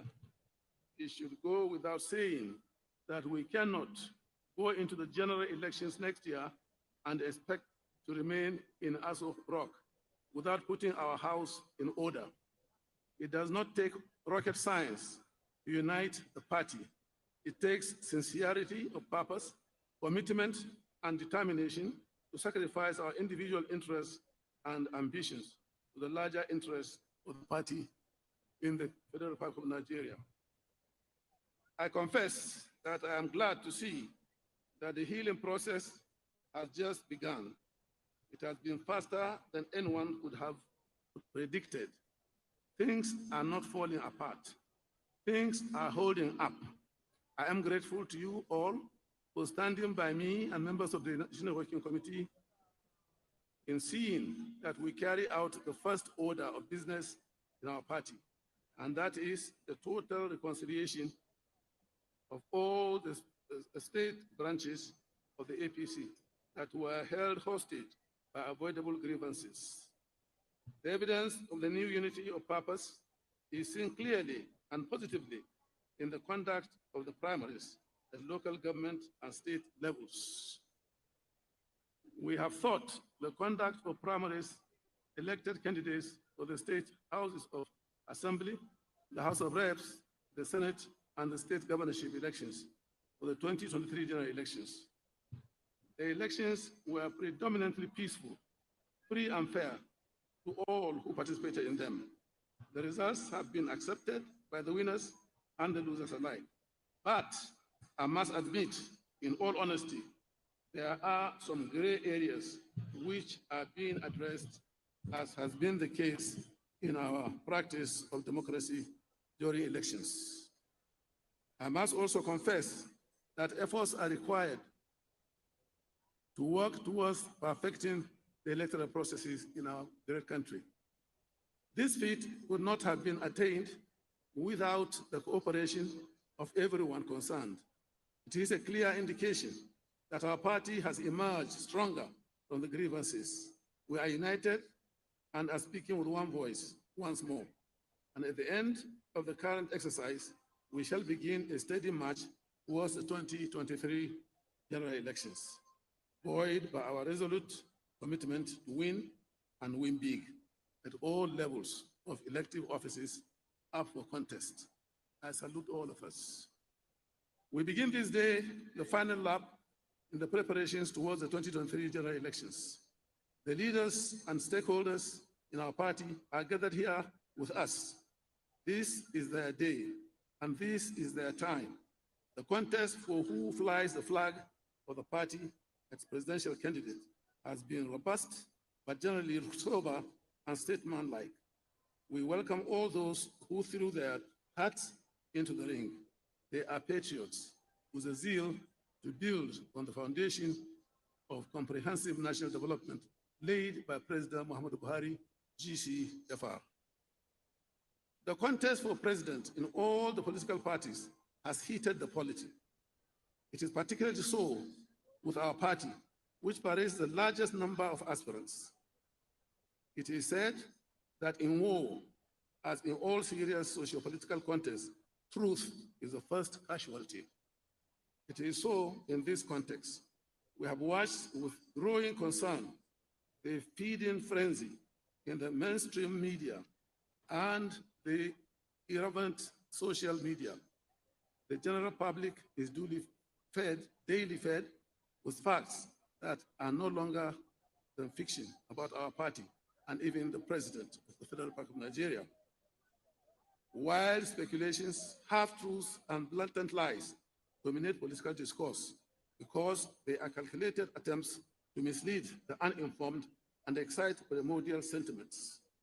We recognize the people's right to freedom of speech and of the press, but all freedoms impose a measure of responsibility on those who exercise them and how they are exercised. A reckless exercise of that freedom from the high and the low impinges on the rights and responsibilities of all citizens. The struggle for the attainment of political power is a personal and legitimate aspiration, but it must not be the reason to divide our party or tear us apart. The inherent beauty in democracy is that all those who seek the mandate of the people must submit themselves to the judgment of the people in the electoral process. If we were to go by individual self-assessment as a yardstick or best persons for the job, we would not have democracy. We would have instead a government of the self-indulgent by the self-indulgent. It would be a strange form of government unknown to the rest of the world. We should have no desire to give birth to such a strange form of government in our country. In my address to the extraordinary meeting of the National Executive Committee on the 20th of April this year, I drew attention to the need for our party to be disciplined, It bears repeating that a political party such as the APC, the ruling party, at the heart of our national development, must be exemplary in discipline and fidelity to its own core values. Washing our dirty leanings in the public is not a mark of courage. It is a mark of irresponsibility. In discipline and the indisciplination to obey extant rules and regulations and play by them, we have nothing to gain from portraying our party in bad light. We have everything to lose by undermining the integrity of our great party. I found necessary to make these observations in order to prepare our minds for the conduct of the primaries. It is no easy task, but a task that must be done and done successfully to the satisfaction of all concerned. The successful conduct of the convention will be a feather in the caps of all the leaders and the members of our great party. It will be an achievement shared by all of us and members of one family. This convention is authorized both by party constitution and the extant laws of our great country to conduct our national elections to elect its flag bearer in next year's general election. Many have been called to this forum, but only one man or woman will get the party's endorsement. As they say, many are called, but in this case, only one will be chosen. This will be democracy in action, in the true sense of the phrase. Electoral decisions have inherited disappointments such that the man or woman considered to be the best does not get the prize. Some of us have been through those crucibles before. It is not strange to us anymore. It is the peculiar way of democracy. I am the first to confess that the choice of a flag bearer is not an easy decision. The convention has been called to make, but it is a decision it must nevertheless make. Choosing one out of competent men and women is not just a task, it is a burden. The choice we make has ramifications for our party and our country. We cannot afford to make our choice out of sentiments or other primordial considerations. That will only impose on us a wrong choice we might live to regret. In the course of this decision-making process, we may be called upon to make compromises to achieve our core objectives as a party. Democracy, by its nature, permits of such compromises in the spirit of give and take. Indeed, no human society can survive without compromises. Let us not be afraid of making them with clear conscience and a sense of responsibility if need be. Permit me to appreciate our leader, our President Muhammadu Buhari, DCFR, for sparing time to interact with primary stakeholders of our party, with our executive governors and flag bearers of our party in our federating geopolitical and administrative entities.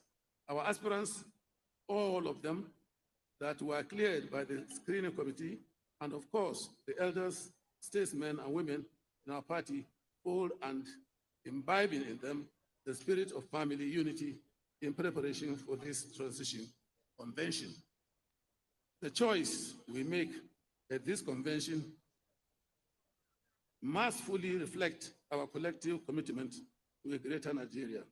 The flag bearer of our party must be a person with proven ability to respond to the challenges of our economic development, the security of our nation, and the effective management of our diversities in order to mold Nigerians into a cohesive whole reflected in our beautiful rainbow collection of tribes and cultures. Our cohesion has never been more important than it is at this stage in our national history. In conclusion, let me once more salute President Muhammadu Buhari for GCFR for his able leadership of both the party and our country. It is my sincere hope and prayer that his successor will be a man or woman who shares these ideals of a new Nigerian nation, forged from its many past eras of the head and the heart. Mr. President, distinguished leaders and members of our great party, I wish us peaceful, successful convention and elections. Thank you, and may God bless us.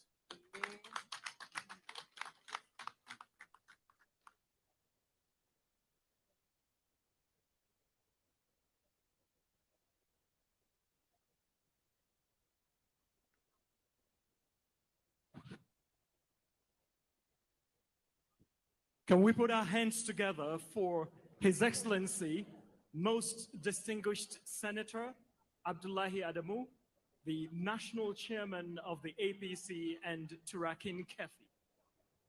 Unfazed and very committed, a disciplined party man, one who is resolute, one who is bold and unbridled, and of course, one who deeply, passionately loves Nigeria.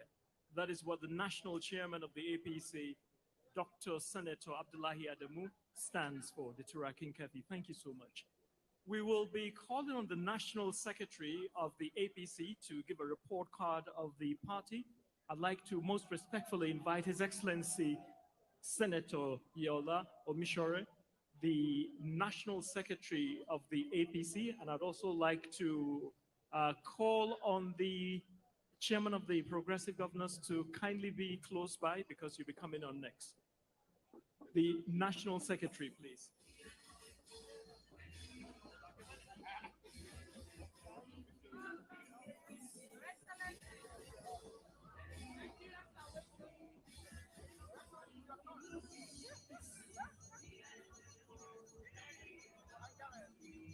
Welcome to the item.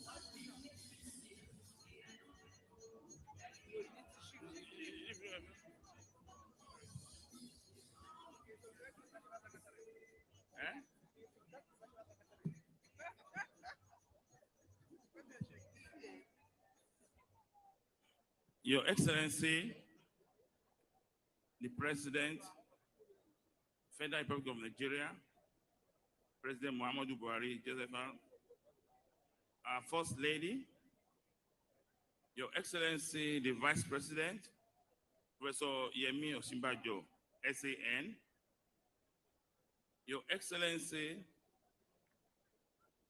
the amiable Chairman of the APC, who just welcomed us to the convention, Senator Abdullahi Adamu, CON, Your Excellencies, members of the National Working Committee of the APC,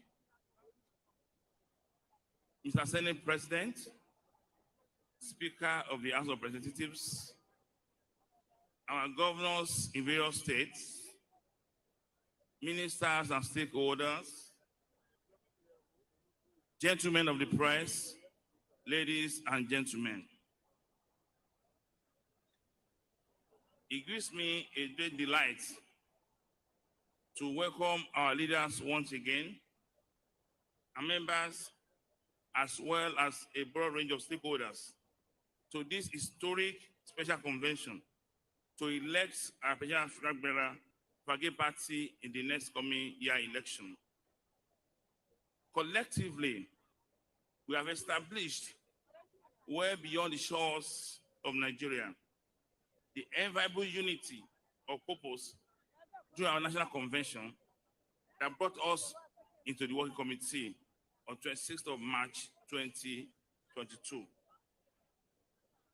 Under the leadership of our chairman, His Excellency Senator Abdullahi Adamu, we continue to make significant strides to deepen our unity, strengthen core functions in the National Secretariat, and position our great party to sustain the leadership of democratic governance in Nigeria. With over 43 million members, our unique ability to reach everyone continues to rise above both national and across the nations. We remain undisputedly a leading democratic institution, not only in Nigeria, but in the African region. We have taken forward the many of our provisions of our new constitution. This reinforces the clarity of our purpose and provide much needed framework with which we have vigorously commenced to establish systems of fair play, inclusion, and accountability to our members, but to the Nigerian population. Primary elections for flag bearers for gubernatorial, the Senate, House of Representatives, and State House of Assembly are peacefully conducted across the nation. Our primary elections processes include at the risk screening, appeal committees, the eventual elections. We have sought to ensure utmost inclusion across party members, taking into consideration geographic spread, gender, youth, and persons with disability. We have taken care to ensure that we remain responsive to the aspirations of our members and of Nigerians. And have given consideration to diversity in our vision, interests, and aspirations that must be expected of a political party with over 45 million members. We have achieved this feat despite the tight timelines from the INEC and with full compliance with procedures and guidelines. We must express deep appreciation to the President of the Republic of Nigeria, leaders of our party, the National Executive Committee of our party, for their visionary foresight to temporarily yield the executive powers to the NWC at this time. This realist approach has facilitated consultations and made the decision-making process less burdensome, progressively proactive, and nimble. Our great party, the APC, gathered today to elect our flag bearer. The pathway to this day affirms the internal democracy within the APC, for which many value and have joined us. Today, with other members and leaders in each of the geopolitical zones, governors' fora, and many other instruments of that democracy, we are prepared, and by the grace of God, successfully deliver a successful special convention and the presidential flag bearer acceptable not only to our members of this party, but to all Nigerians wherever they live, work, and play. And thank you for kind attention. Thank you.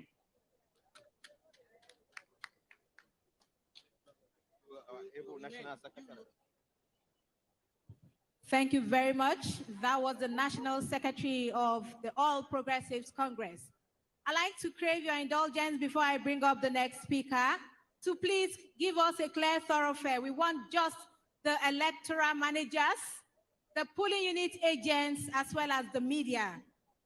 To avoid enforcement, we'd like to crave your indulgence to please go to the stands labeled with your state. Thank you very much. I'd like to invite for his remarks at this juncture the chairman of Progressive Governors Forum, who also doubles as the chairman of Election Management Committee, His Excellency, Senator Atiku Bagudu. Can we put our hands together for His Excellency as he's making his way here?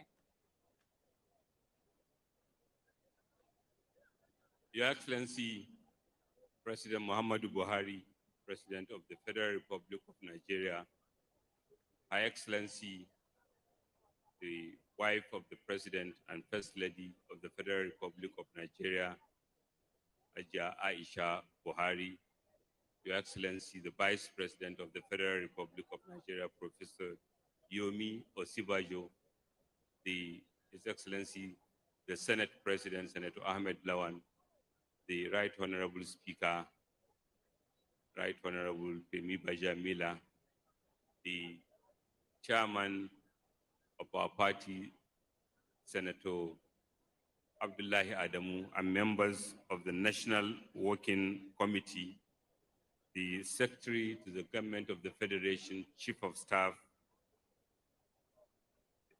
Your Excellencies, Governors of the different states, members of the Federal Executive Council, members of the Convention Planning Committee, distinguished delegates, party leaders, members of the media, and security agencies that are here, good evening, everyone. And on behalf of the Progressive Governors Forum, I join in congratulating all of us for this achievement of organizing a convention, actually 2 conventions within a period of 70 days. And we are impressed with the level of the preparation. And on behalf of the forum, I congratulate the party. I congratulate our party leader, President Muhammadu Buhari. This convention is following a series of activities that have taken place in the different states, congresses and primaries that resulted in the nomination of various aspirants in various positions across the country. And we are full of commendation to the party for the organization, the support that has gone to successful primaries all across the states of the country. The governors are deeply appreciative of the support that the party has given in ensuring that we conduct very, very peaceful, transparent elections that we believe will continue to endear our party to Nigerians. This is in addition to many achievements recorded under the All Progressive Congress-led administration. Today, we are gathered here for a very, very momentous occasion, which we pray will result in the nomination of a presidential flag bearer for our party. And we pray all of us, as governors of the respective states, are here to show support. We are doing it when the Electoral Act have changed the nature of the delegates. About 70 days ago, when we gathered here, there were close to 8,000 delegates. But the changes in the Electoral Act resulted in fewer delegates, which we hope will make the election process more manageable.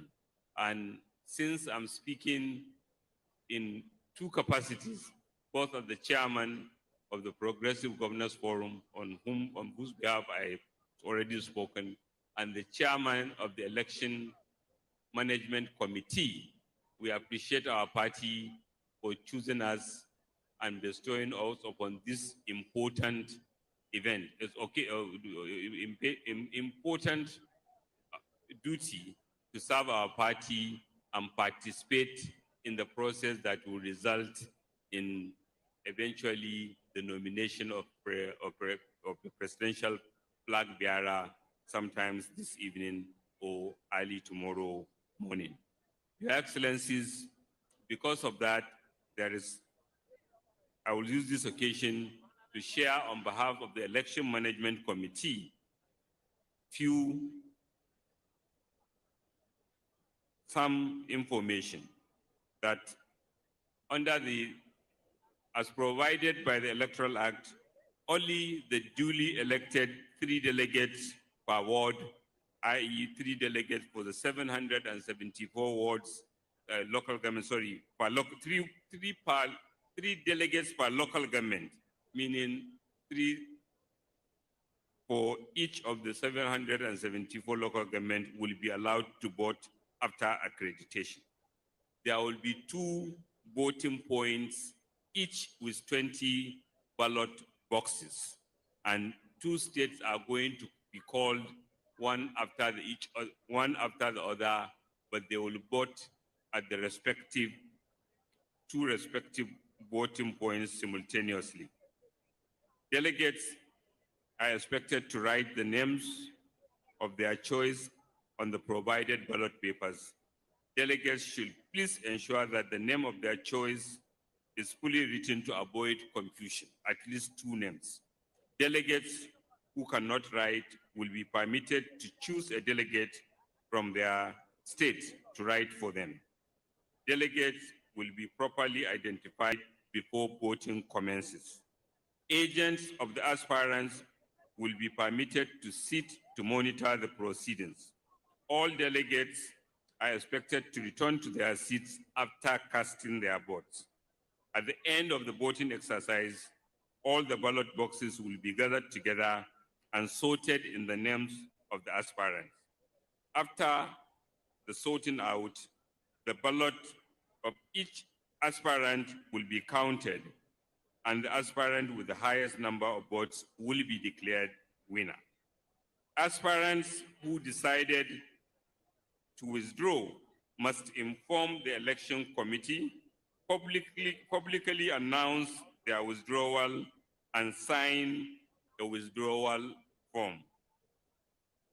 Thereafter, there will be a translation in Hausa, Yoruba, and Igbo for delegates who may not be conversant with the instructions as stated in the English language.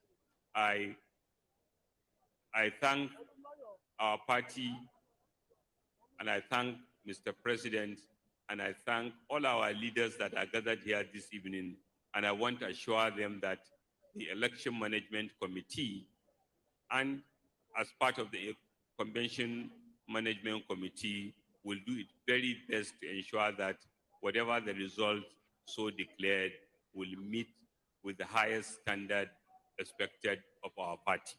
Thank you. Thank you. May God bless you.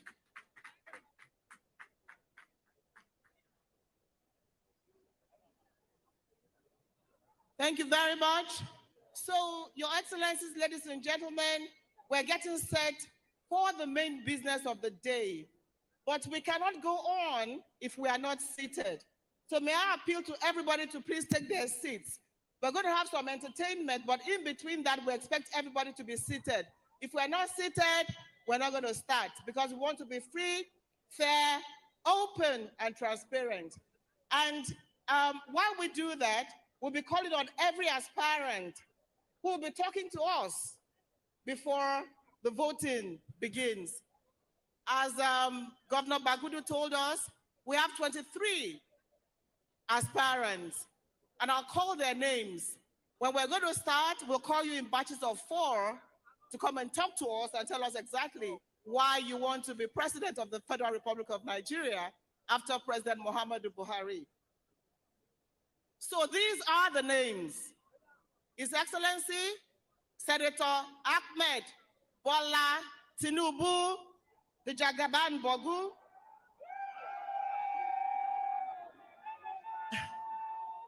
and we're calling the names in alphabetical order. We have His Excellency, Senator Ahmed Ibrahim Lawan, who is the current Senate President. His Excellency, Senator Ahmed Sani Yerima, former Governor of Zamfara State. His Excellency, Senator Ajayi Robert Borofis, current Senator of the Federal Republic of Nigeria. His Excellency, Senator Ben Ayade, Governor of Cross River State. His Excellency, Engineer Dave Umahi, Governor of Ebonyi State. His Excellency, Right Honorable Dimeji Bankole, former Speaker of the House of Representatives. Honorable Emeka Nwajuba, immediate past Minister of State for Education. His Excellency, Senator Godswill Akpabio, former Governor of Akwa Ibom State and former Minister of the Niger Delta Affairs. His Excellency, Senator Ibikunle Amosu, former Governor of Ogun State and current serving Senator of the Federal Republic of Nigeria. His Excellency, Dr. Kayode Fayemi, Governor of Ekiti State.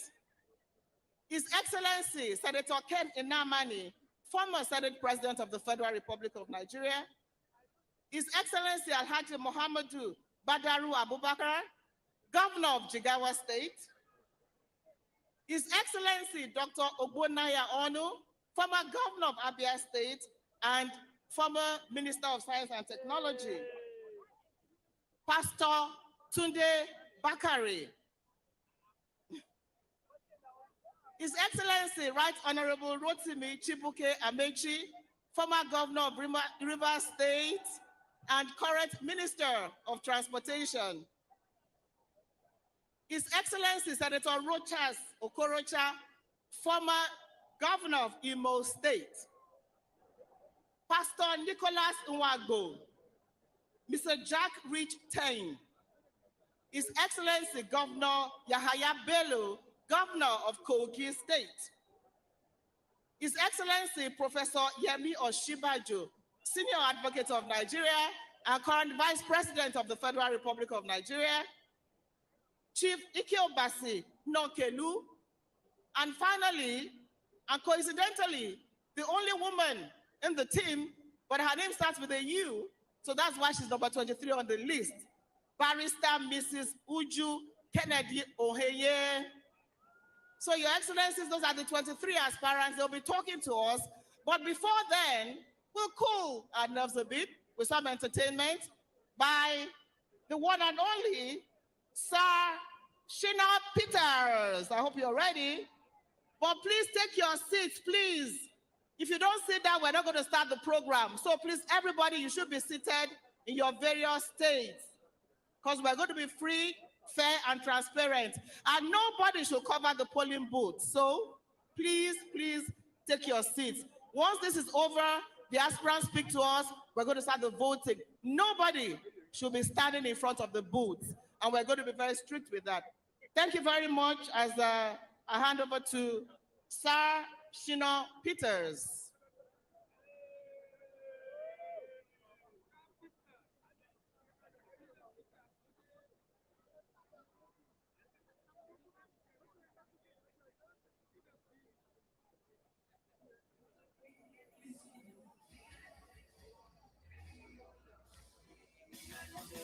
If it not be APC, me I know they vote any other party. Me I know they vote. If it not be APC, me I know they vote any other party.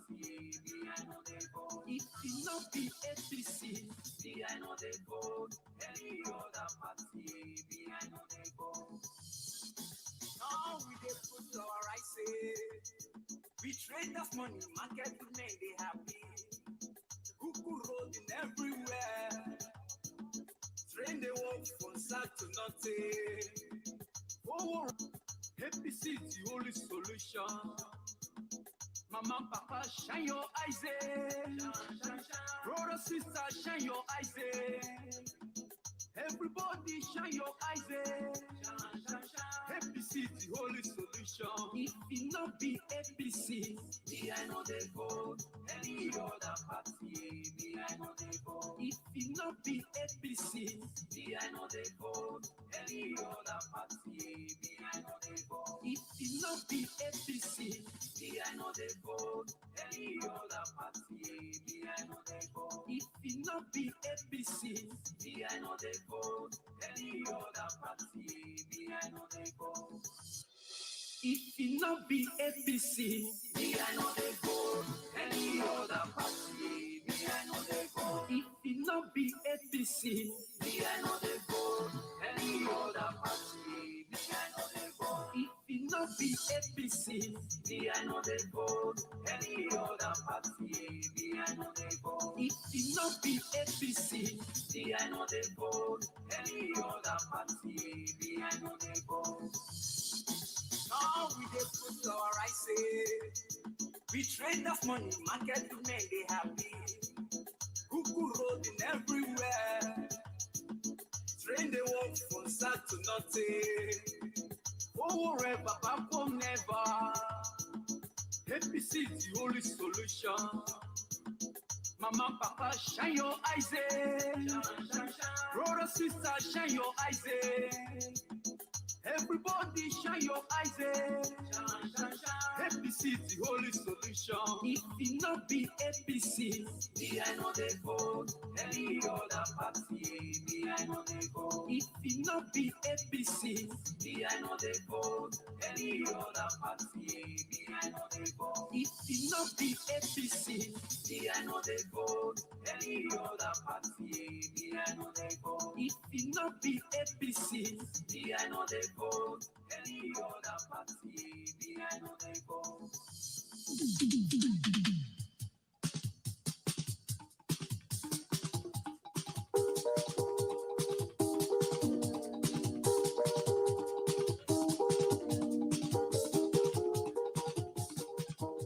Okay, who would have thought? Yes, Shehu. Oh my God.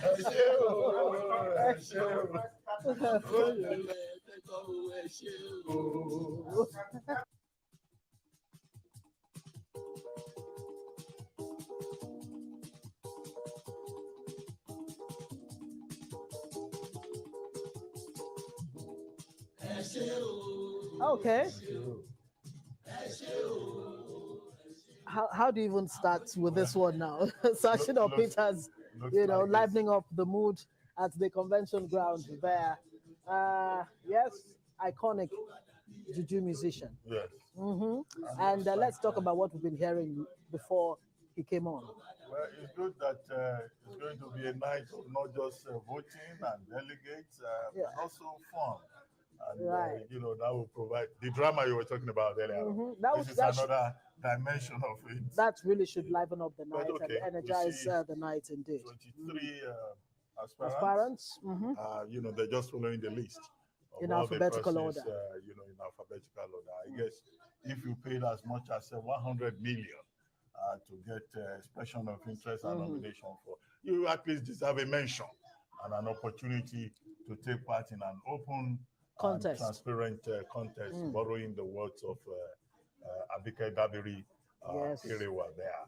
And then, of course, 2,322 delegates at this event. So it's likely to be a very long night. It's going to be a long night. But we'll be here and our crew are there on the ground. But Waziri Adio, you were making some points about the Southeast and the fact that the Southeast has not been able to come together, where the Southwest aspirants too have not been able to come together. Nobody is willing to step down for anybody. The other. Even in the North, we have at least one conscientious objector saying, no, I'm not going to agree. Step down in the person of... what do you think is likely to happen tonight, really? Are we going to have some kind of, people, some of the aspirants deciding to step down? Or are we going to have, all the long nights coming out? What are your expectations? Well, in politics, you can't say anything with certainty, with 100% certainty. I think we should brace ourselves up for more drama. There will be all kind of drama, there will be all kind of things that will surprise us, today. But what I expect is that they're going to have an election. 23 people. I don't think all of them are serious aspirants. I wrote an article on the 1st of May this year and spoke about pretenders, spoilers, and contenders. I think most of these people are actually there to be noticed. But they've taken the form, and I think they should allow them to either withdraw, they want to withdraw there, or nobody should put pressure on anybody. Like you said, they pay 100 million. So that's a lot of money. So nobody should put any pressure on anybody to step down. And also, we should make this very clear. Let them contest, and let's see the strength of the different aspirants. Some of them are going to score 0 votes. So let that be established. So don't let anybody hide under, maybe I will have won, if not that people put pressure on me and all of that. But at the end of the day, what do I see happening? I think there will be a contest, and ultimately, of course, one winner will emerge, and that winner will be the person that is able to cobble together delegates from the states that have the highest number of delegates, right?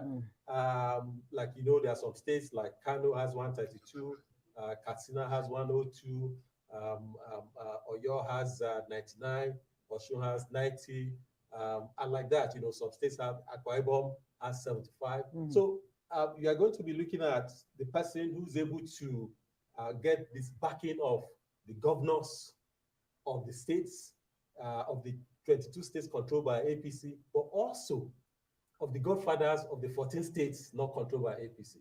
Akwa Ibom, for example, has 93 delegates. It's not controlled by APC. Delta has 75 delegates. It's not controlled by APC. So even when, everybody's been talking about the governors, right? But there are also some other states where the godfathers or whoever controls the structure of those states will be in play. So okay, we're all right. for an interesting night. Yes, very interesting night. Right? Absolutely. Yeah. There's the Akpabio faction and the Akpabio faction. Right, let's has gone to NNPP. Yes, he has left the party. So okay, let's bring in Akpabio, that is the new godfather. Well, Akpabio is also running. Well, so he doesn't step down. Maybe he takes all the delegates from that state. Emmanuel Efeni, I'm sure you've been watching and listening very, very with keen attention to all you've been hearing already since the APC chairman, Abdullahi Adamu, spoke earlier. We also heard from the National Secretary, Omishore, and the chairman of the Progressive Governors Forum, Atiku Bagudu. Let's pinpoint it to what Abdullahi Adamu said, the need to sacrifice individual interests for the good or the greater good of the party and, of course, Nigeria by extension. But let's even talk about how much of a job is it to converge personal interest with the party interest and the national interest, and really which one should come, at the very top in terms of priority? What kind of balancing act do you see playing out tonight?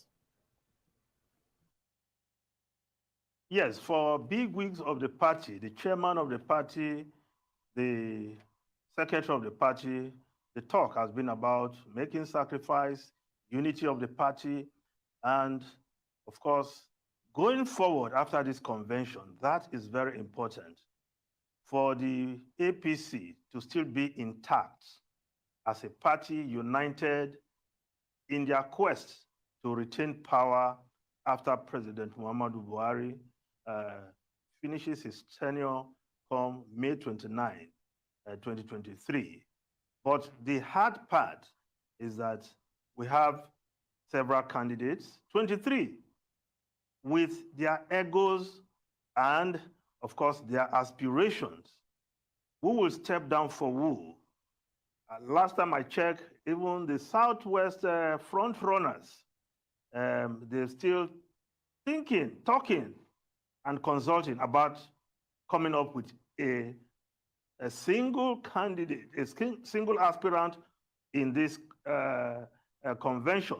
But again, they've not been able to come to any conclusion, because who is going to step down for who? The personal interest, of course, politics itself is who gets what, when and how. Many of these aspirants, Bola Ahmed Tinubu, Yemi Osinbajo, it's like they're just so close to the trophy. To step down for who? Why? So it's going to be difficult for anybody to step down for the other. But for the records, out of that 23, we know that Ken Nnamani has stepped down or exited the race. And Governor Badaru has also exited this race.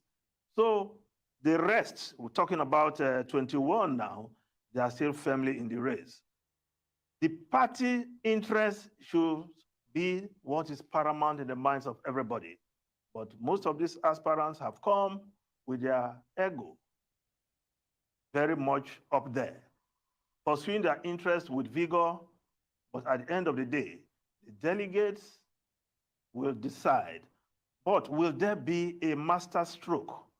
What Dr. Abati has called the tamboalism of the process, where we just wait and see as this convention unfolds, transition nomination convention of the All Progressive Congress, the ruling party of Nigeria. Let's take a look at one of the developments ahead of the convention. One, the statement by Asiwaju Bola Ahmed Tinubu, national leader of the party, who said he made President Muhammadu Buhari president at a time when, he had lost election thrice, and then eventually he was one that gave him the confidence, and even when he was weeping on television, he was the one that, supported him and led the army. Well, he had said his campaign organization said, oh, he was quoted out of context. But this was a video, from last Tuesday in Abuja that everybody could see. So the evidence is out there. And the presidency has now said, well, nobody made anybody. There were small players and large players, to use the expression adopted by Garuba Shehu. What do you think of that?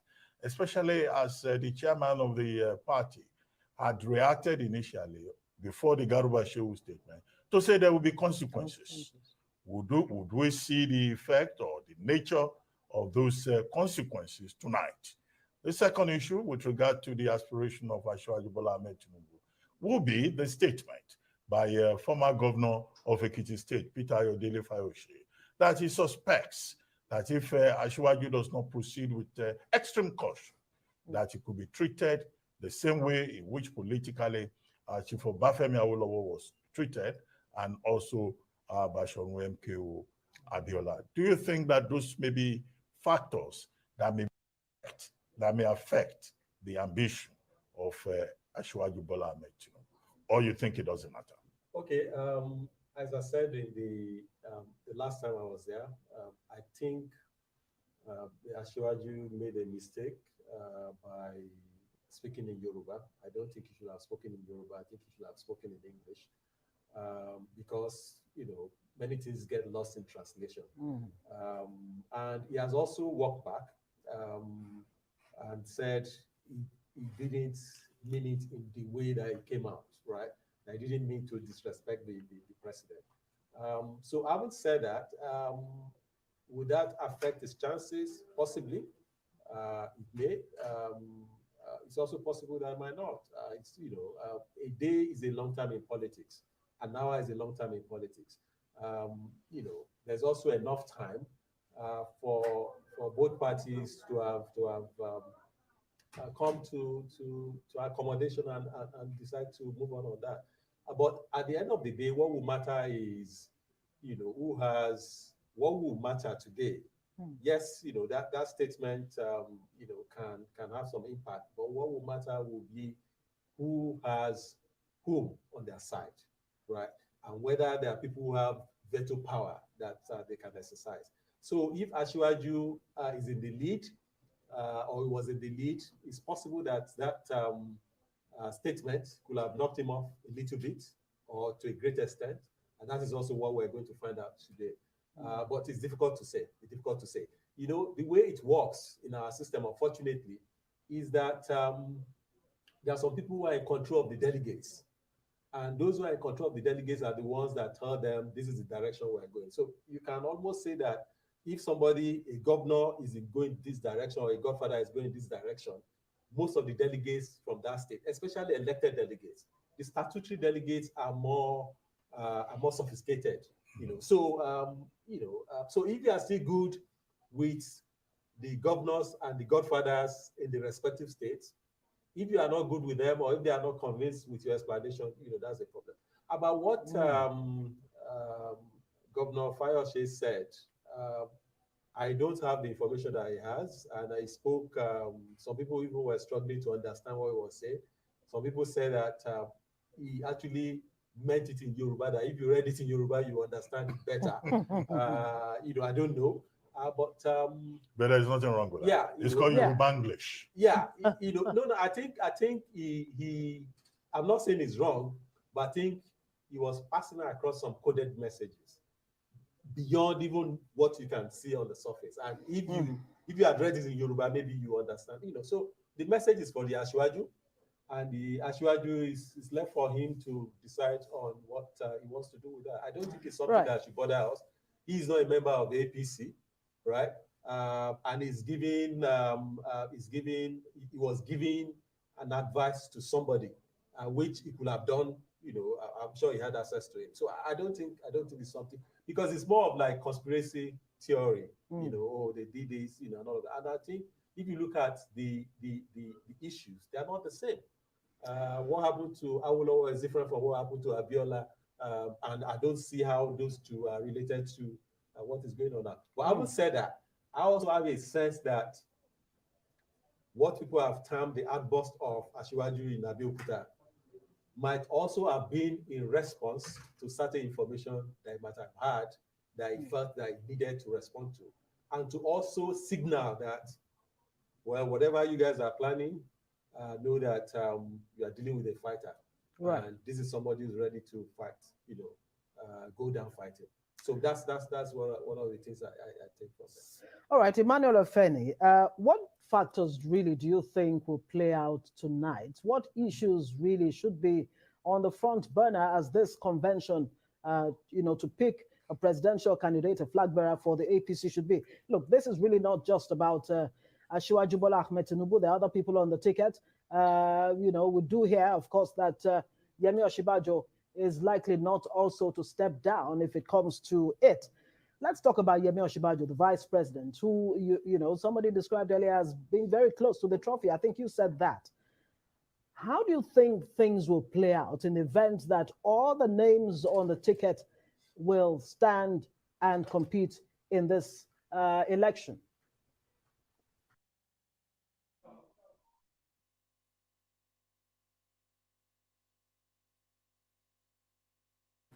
Unfortunately, Manuel Ifeni did not hear me. I'm sure you heard that question, Waziri Adio. What really are the issues for you tonight? And on the issue of Yemi Osinbajo, the possibility of him stepping down, is that even likely? If he doesn't step down, what do you expect to play out? Emmanuel Ifeni, I'm not too sure you heard my question there. I did not get his question. You can come again, but I cannot hear you clearly. Okay, I was saying that, look, it's not just Bola Ahmed Tinubu that's on the ballot tonight, at least for this night, for who will emerge the presidential candidate of the APC. What factors do you think will play out eventually? And of course, bearing in mind that Yemi Osinbajo, the vice president, whom you said earlier, is very close to the trophy. In the event, let's look at two scenarios playing out. If he steps down or he doesn't, what do you expect to play out? Well, it will be a big surprise if he steps down, because for now, he looks like somebody who is close to the trophy, but the reality of that scenario is left to be seen, because there's no word whether the president is backing him or not. And if the president is not backing him, I don't see the structure that he has that can deliver the votes to him tonight. That is one scenario. Will he step down as a result? Having come this far, it doesn't look like Professor Yemi Osinbajo will step down.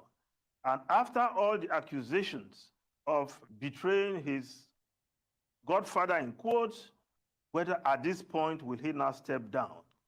And if he steps down, will that translate to the vote he thinks he has to, will he go to Bola Ahmed Tinubu? These are scenarios. But like I said, in the absence of a support base from the president and perhaps governors, I don't see how he can get the votes if those critical stakeholders are not behind him. But will he step down? I don't think so.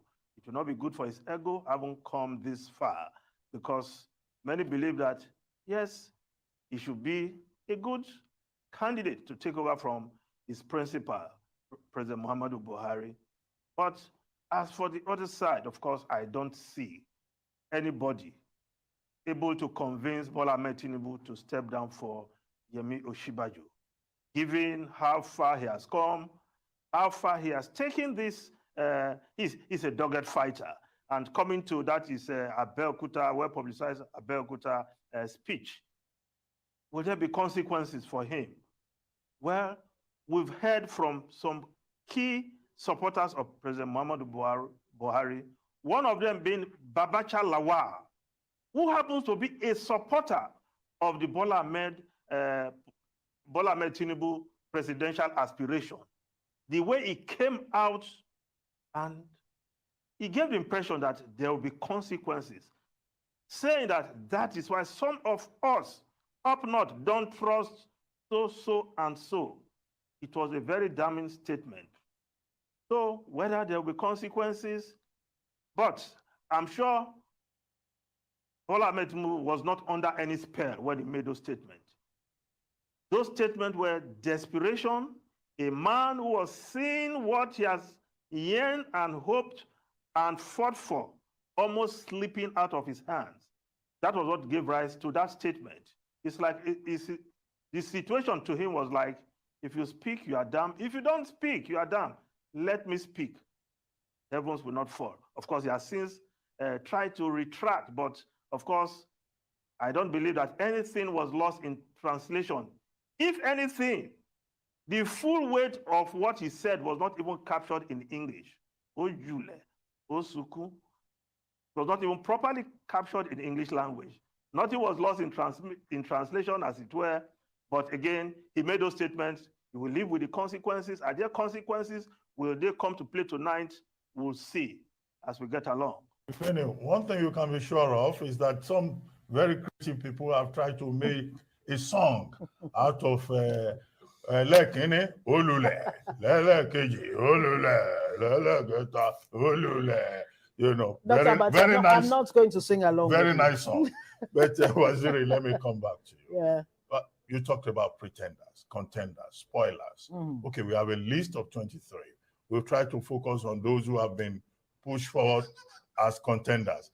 But I would like to know who you think are those pretenders. Okay.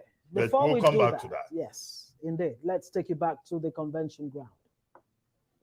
I'm going to come on stage to tell us in 2 minutes why they want to take over from our president, President Muhammadu Buhari. So like I said in alphabetical order, may I call on His Excellency Senator Ahmed Bola Tinubu to please come alone. Please, all aspirants, you are coming alone to the stage. Please, DJ, wait. Please, only the aspirant will be allowed to pass through to the stage. Senator Ahmed Ibrahim Lawan, Senator Ahmed Sani Yerima, Senator Ajayi Robert Boniface will be doing it in batches of 4. So can we call on the 4 of you aspirants to please come to the stage? Each aspirant will be allowed to speak for 2 minutes. Thank you very much. DJ.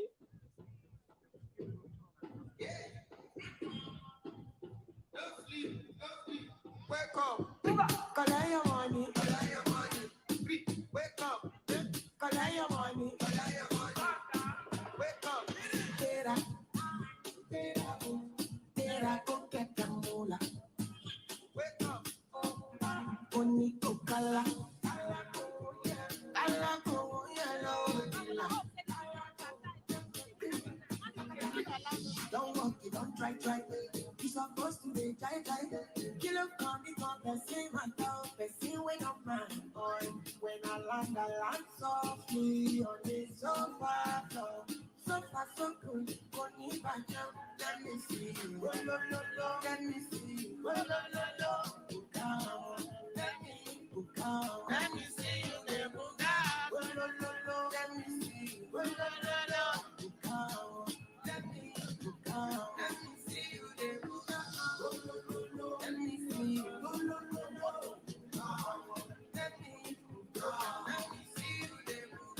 Ladies and gentlemen, DJ, please.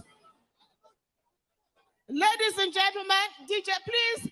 Only the aspirant, no orderly, no other person. Only the aspirant will come on stage and we speak for 2 minutes. And the first aspirant, as I said, is Asiwaju Ahmed Tinubu.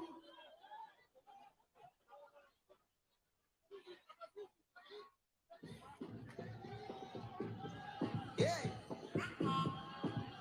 Don't sleep, wake up. Collect your money, wake up.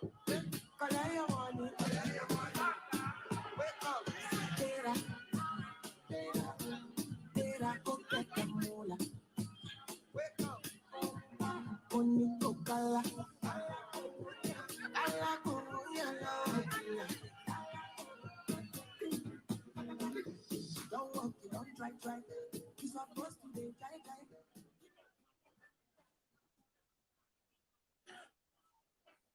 Mr. President Muhammadu Buhari, GCFR, Commander-in-Chief of the Armed Forces of Federal Republic of Nigeria. The Vice President, Yemi Osinbajo, GCON. The Senate President, Senator Ahmad Lawan. The Speaker of the House of Representatives, Honorable Femi Gbajabiamila. The National Chairman of our great party, Senator Abdullahi Adamu. My dear, loving and beautiful wife, distinguished Senator Oluremi Tinubu, executive governors here present, particularly the chairman of the Progressive Governors Forum, National Assembly members here present, State House of Assembly members here present, distinguished national delegates, all ANEC observers, distinguished APC members, the media, ladies and gentlemen.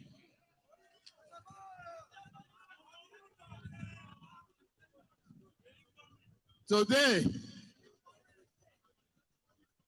as members of all Progressive Congress, gather both in celebration and instant test of our democratic fitness. We have all waited and worked for this day to come. Now it is upon us. We must rise to the occasion. We now stand before all Nigerians. We have always said this party may well be the last best hope for Nigeria to attain its finest destiny. Thus, we shall use this confession to show the world that APC celebrate democracy by faithfully participating in it. Soon, we will freely and fairly nominate the person to follow President Muhammadu Buhari as our next standard bearer. For you delegates, this is a heavy responsibility. I know you will meet this duty with the seriousness it deserves. The convention also marked the end of the first phase of year 2023 election cycle. This primary season has been one of intense competition among those who aspire to the nomination.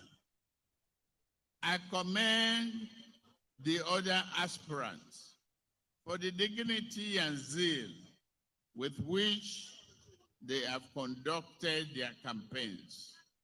Such strong, persistent competition will make us better as a party. By today's end, you will have selected parties candidates. We definitely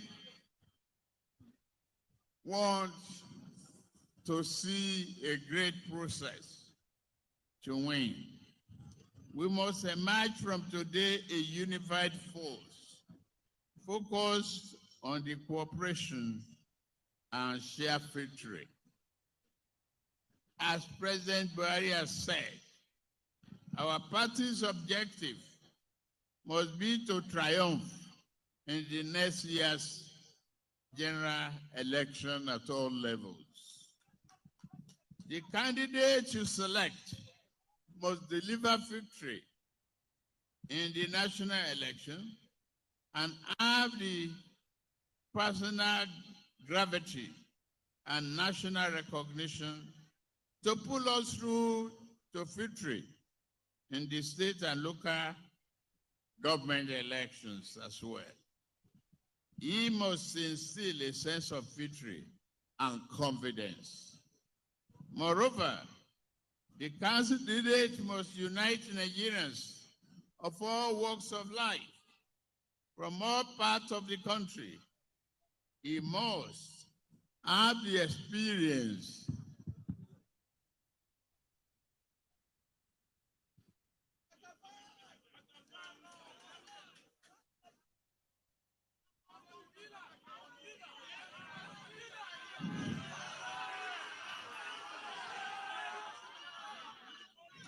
He must have the experience, leadership, knowledge, and extensive personal contact to steer the diverse, complicated Nigeria through this challenging period, a dynamic world. The other candidates are all good men and women, but I sincerely believe I am the person this movement called for. I have the experience. I led the transformation of Lagos from a dangerous, unwelcoming place in 1999 to a clean, safe, and vibrant place and the fifth largest economy in Africa today. I am a serious man with a serious purpose, and I will use all that I know and all my abilities to benefit our people. I'm a unified leader. I have constructed a formidable political structure, one that has delivered electoral victory after electoral victory. I do not put myself forward because I think this is a nomination in Nigeria. I step forward because I believe I can lead our party towards the brightest future. I have expertise, my record of corporate leadership, my financial expert, my experience as an executive governor of Lagos make me unique among all other aspirants, giving me the requisite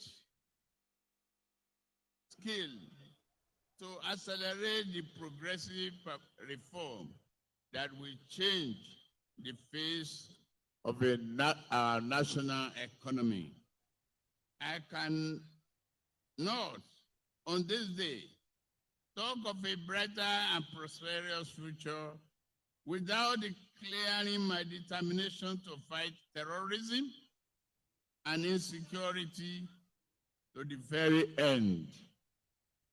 I mourn the lives already lost, proud to do everything possible to ensure justice and forever erase terror from our land. Today, you decide our presidential nominee.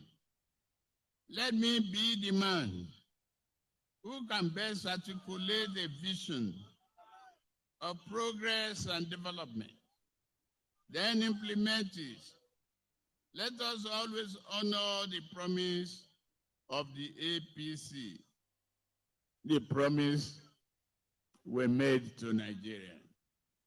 I humbly ask you to nominate me as the party's presidential candidate because I am confident, competent, courageous, and ready to start from day one. God bless you. God bless you. God bless APC. God bless Nigeria. Thank you very much. I love you all.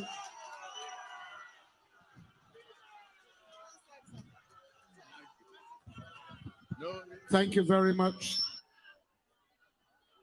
Thank you, Your Excellencies.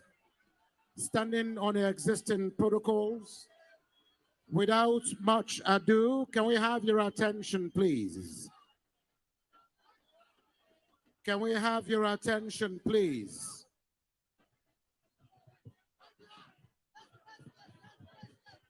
I'd like you to pay attention.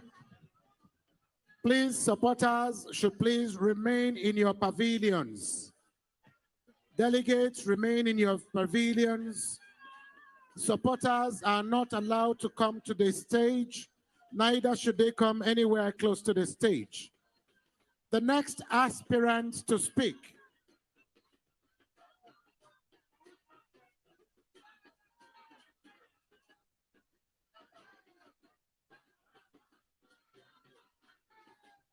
would like that this fizzles out very quickly before we invite the next aspirant, such that we'll be able to pay attention to the message that will be coming from the aspirant in question. We crave on your indulgence to please, supporters, give us some moment, please. Thank you very much. Thank you very much. Otito, Ejo, I want supporters. Otito Bayon. Thank you so much. Thank you very much. Just as Senator Ahmed Bola Tinubu Ashwaju is walking back to the pavilion, may I, at this juncture, with all humility and respect, invite the next aspirant. And the next aspirant to address this convention, this special convention, is none other, ladies and gentlemen, than His Excellency, most distinguished Senator Ahmad Ibrahim Lawan, PhD, CON, Sardaunan Bade, President of the Senate and Chairman of the National Assembly. Your Excellency.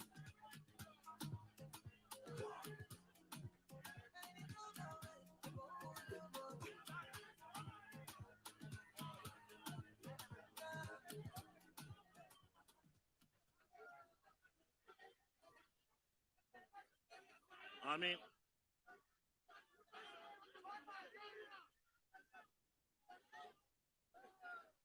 Your Excellency, President Muhammadu Buhari,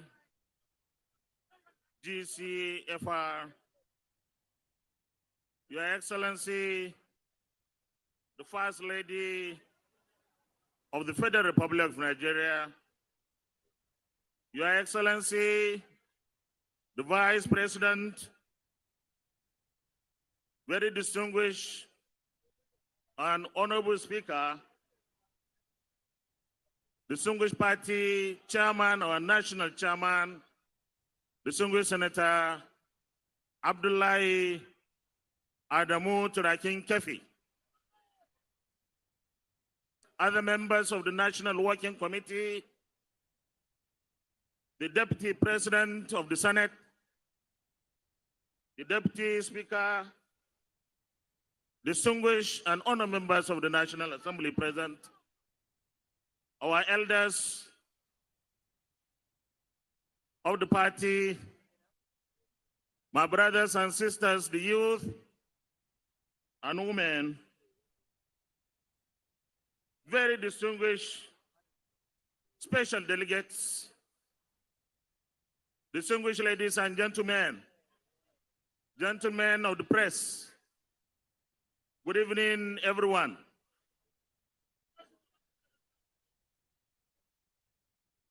Your Excellency, tonight we are making history.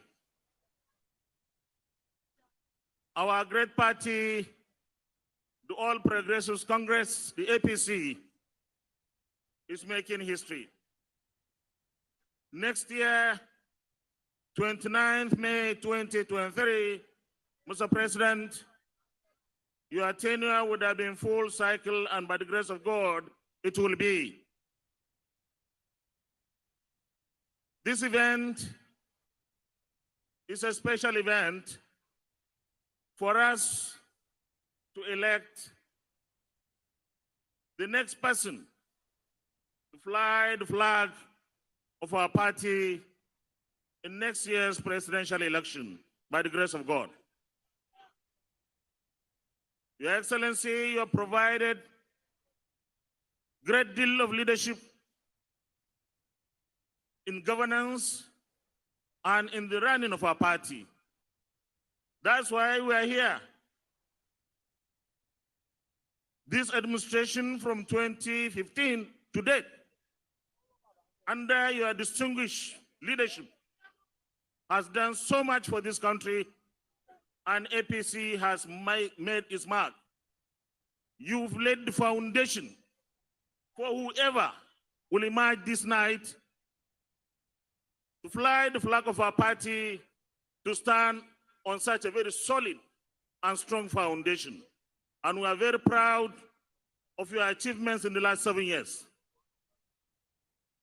Your Excellency, you have provided leadership for this party, even when it will appear like we have difficulties looking insurmountable.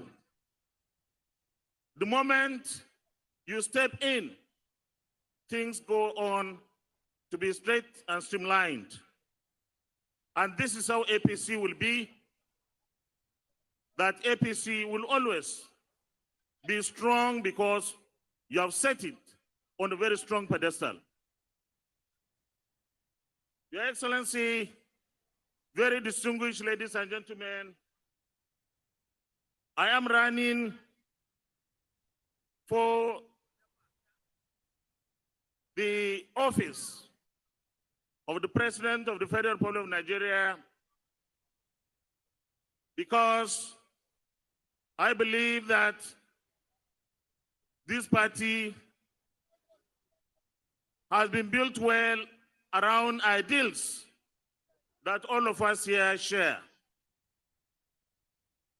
Today, we are proud that having sustained our economy,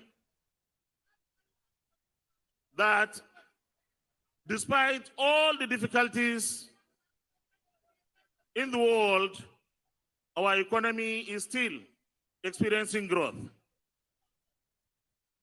Your Excellency, please. Your Excellency, we have dealt with insecurity in the Northeast. Even though we have some challenges in the Northwest particularly, I believe that the way and manner we dealt with Northeast insurgency is the same way that we will deal and conquer the banditry and kidnapping in the Northwest and some parts of North Central.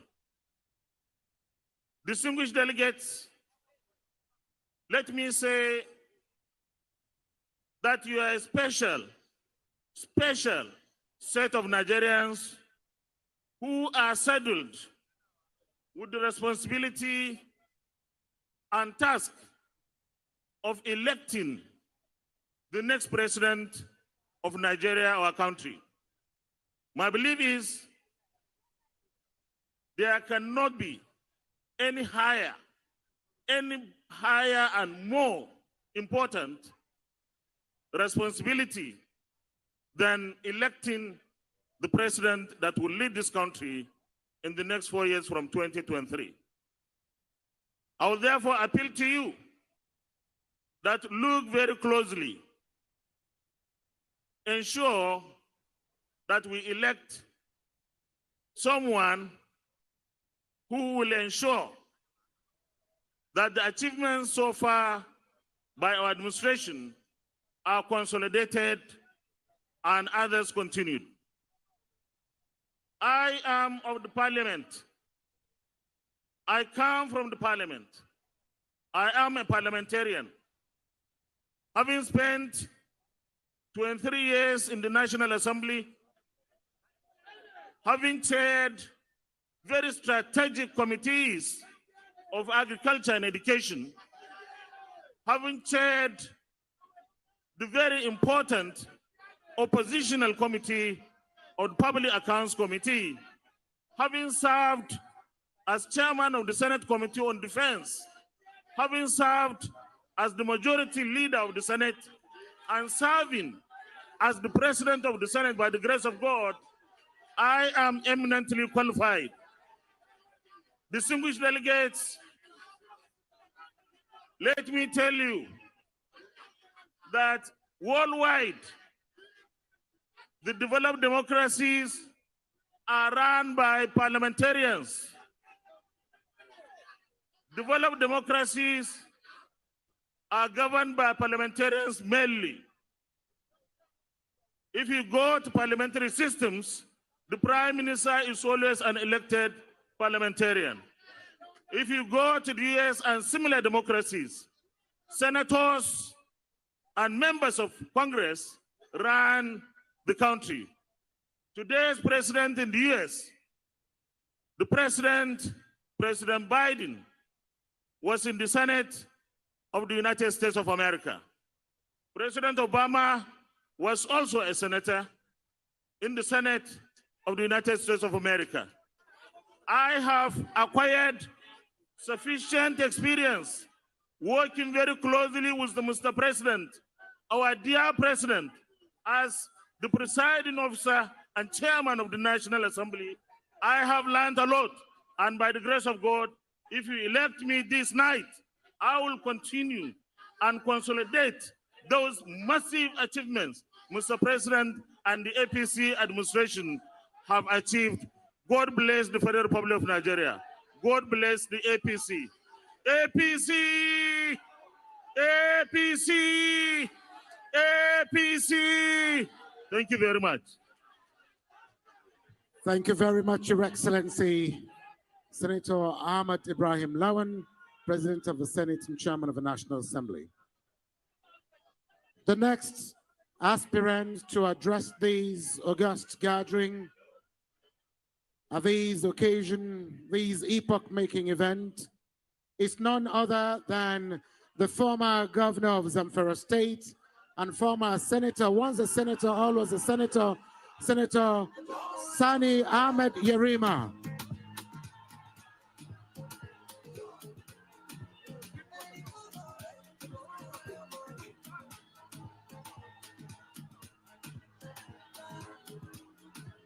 أعوذ بالله السميع العليم من الشيطان الرجيم بسم الله الرحمن الرحيم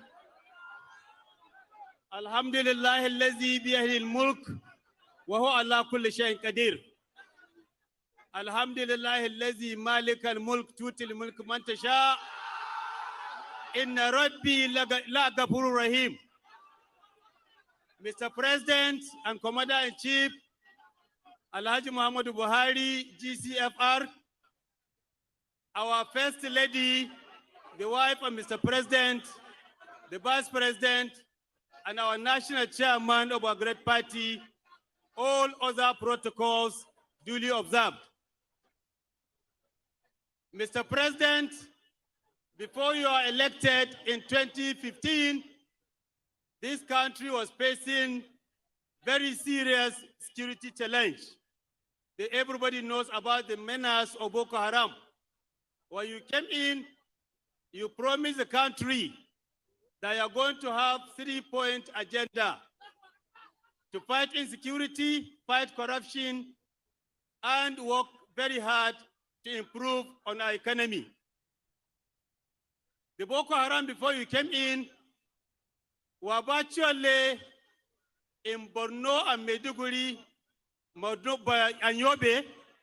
They virtually captured those states, and they even bombed the UN headquarters in Abuja. All of us, both Muslims and Christians, have to be screened before we enter places of worship. But today, all that is history. On the economy, you did your best because the PDP, when they were in power, the price of crude oil rose up to $140 per barrel. When you came in, the country witnessed downturn on the price and came as low as $30 per barrel. If it were not you, I didn't know what would have happened in this country. I'm presenting myself today to the nation, to APC, and to our distinguished delegates, because I believe that the current trend of new security challenges of armed banditry and kidnappings are just new to us. And I believe that with concerted effort by recruiting more security personnel, improvement in their welfare, and making sure that adequate equipment are provided, the security challenge will also be a thing of the past. We have high-level poverty. Every leader in this country, in this world, must make sure that nobody, no Nigerian, sleep hungry. I intend to make sure that I come up with robust economic, fiscal, and monetary policies to address the challenges of poverty. And we are going to also make sure that one very important problem of Nigeria, which is ignorance, is addressed by making sure that the education sector is given due attention. Now, every child of Nigeria must be given free and compulsory education up to secondary school level. And we are going to introduce student loans board so that every child from either poor family or rich family can access loan to make sure that he pay for his tuition fees and maintenance to acquire education in this country. I will not bother you too much. I have only 2 minutes. I will urge the delegates to look at every candidate, every aspirant, and make sure they elect somebody who will deliver APC to victory in this country. APC! APC! APC! Thank you very much, and God bless all. Thank you very much, Your Excellency, Senator Ahmed Sani Yarima. At this juncture, please, any artist that is not performing on the stage at this point should please leave the stage for the time being. Your Excellencies, very distinguished ladies and gentlemen, the next aspirant to address this august gathering is none other than the Deputy Leader of the Senate, distinguished Senator Robert Ajayi Barofis. I'd like us to welcome him to the podium with a round of applause. Senator Ajayi Barofis, sir.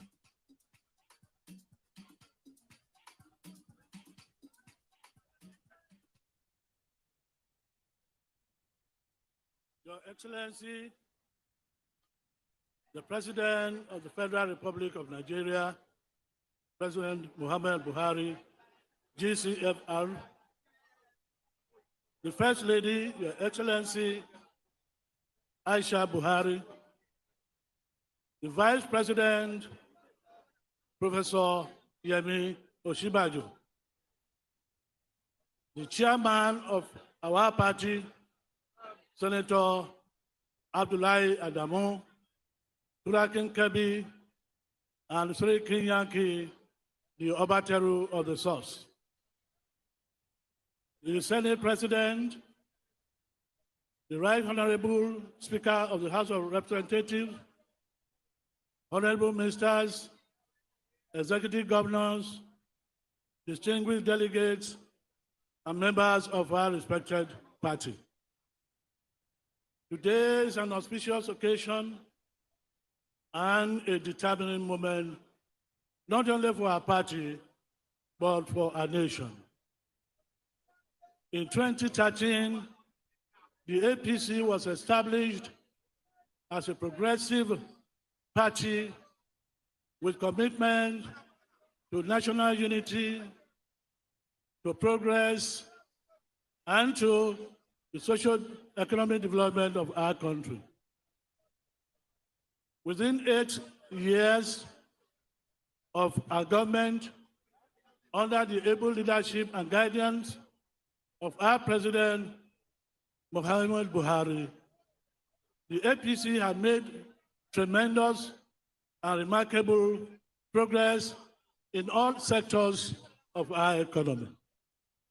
Mr. President, I want to acknowledge the great work you have done in the infrastructure sector, completing the rail from Lagos to Ibadan, the rail from Abuja to Kaduna, the completion of the second Niger bridge, and many other infrastructural developments.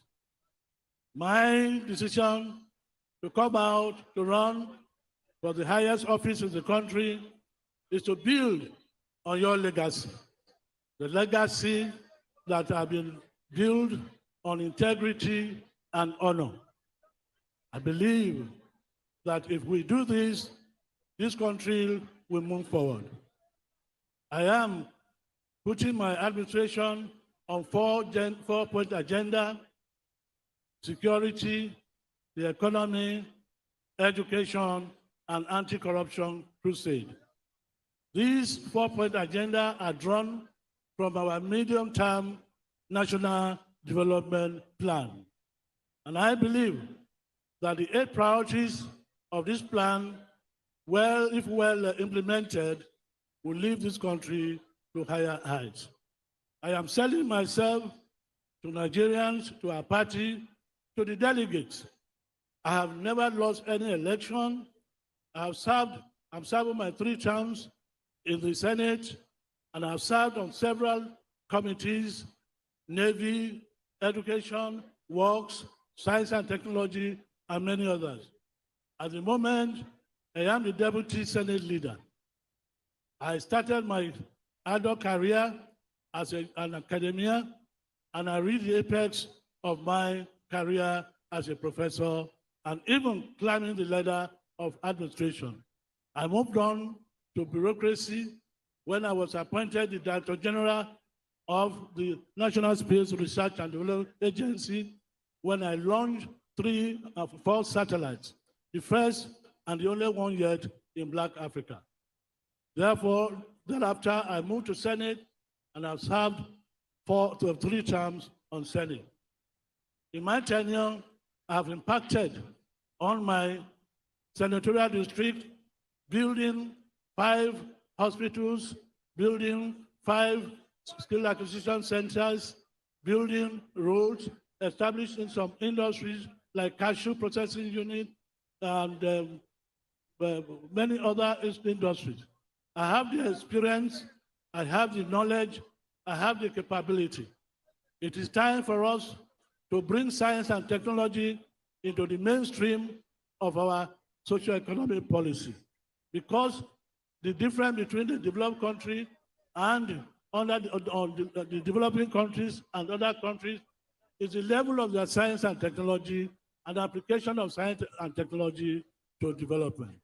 I want to assure you, the single delegates, if you vote for me, you'll be voting for honor, you'll be voting for integrity, you'll be voting for transparency and useful purpose in the administration of this country.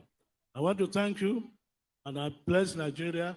Long live Nigeria, long live our party. APC!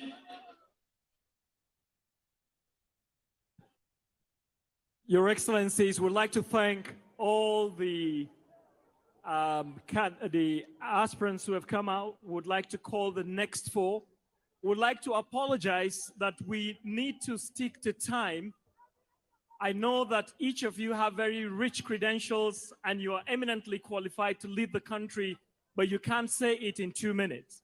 The next four would be, first, His Excellency Senator Ben Ayade should please step out to the podium. Would also like to call His Excellency Engineer Dave Umahi, the Governor of Ebonyi.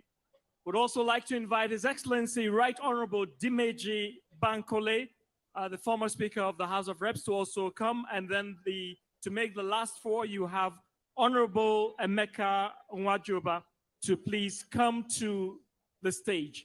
All four aspirants will be given just 2 minutes to give us a synopsis of what they can do for this country, how they feel passionately about this country. And if we cut you off, please don't take it personal. You can say the bit that you can, and I'm sure the delegates will make the best choice. Please, would like to invite all three, and please make all four of them, make way for them to come so that we can take them in the order. I repeat, His Excellency Senator Ben Ayade, the Executive Governor of Cross River, will be the first to speak for exactly 2 minutes. And then he'll be followed by the Executive Governor of Ebonyi State, His Excellency Engineer Dave Umahi. The third to speak would be Right Honorable Dimeji Bankole, who would speak. And then to round up this last four, we have Honorable Emeka Nwajoba. Would also like to urge our very respected aspirants that please kindly stand on all existing protocol. Kindly stand on existing. Your Excellency, His Excellency Senator Ben Ayade.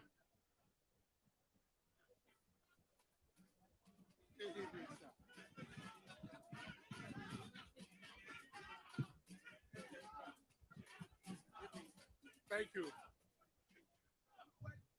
Your Excellency, the President of the Federal Republic of Nigeria, President Muhammadu Buhari, great party men and women. My name is Senator Professor Ben Ayade, the Governor of Cross River State. I have come here to share my thoughts. This is a great opportunity for our delegates to make a choice of the future of this country. I present myself as a great intellect with a long-standing background in academics, in the Senate, and now as governor. I understand the challenges of a third world economy.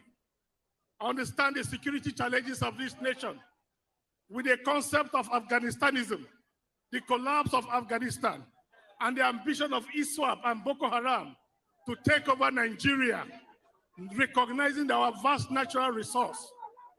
It is obvious clearly that there's also an international connectivity, iconoclastic of some sort, with a conspiratorial theory that the vast wealth of the coltan deposit, diamond and platinum that we have, with the concomitants of our challenges, they believe that opportunity has come for them to colonize Nigeria and to drive out Christians and Muslims alike, because they believe that their God-given territory is the West African province. As a country, we must be united by the resolve to address the security challenge of this nation. Therefore, my proposal when I become president of this country, to use a satellite videography, because the use of the contact approach, the physical military approach, is insufficient in a modern warfare. Nigeria at this point, therefore, will require a defense pact of a non-occupation origin, a defense pact to share military intelligence, a defense pact that would allow you opportunity to use unoccupied drone technology for the attack of terrorists. We must realize that I am the governor of Cross River State who refused to sign the anti-grazing law because I thought it was offending the traits of headsmen. I am one governor who have stood and have united this nation. I am one governor who believes in the fact that this country can only be united if we address the challenges of our security system. The most critical aspect as well is education and agriculture.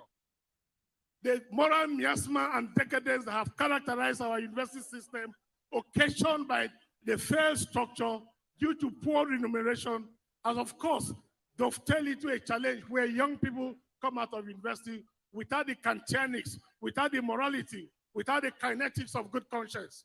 I come as a professor with a long-standing experience who will bring back education, restore the glory and value and dignity of knowledge. All over the world, the world has migrated into technology and knowledge-driven administration. Nigeria cannot be different.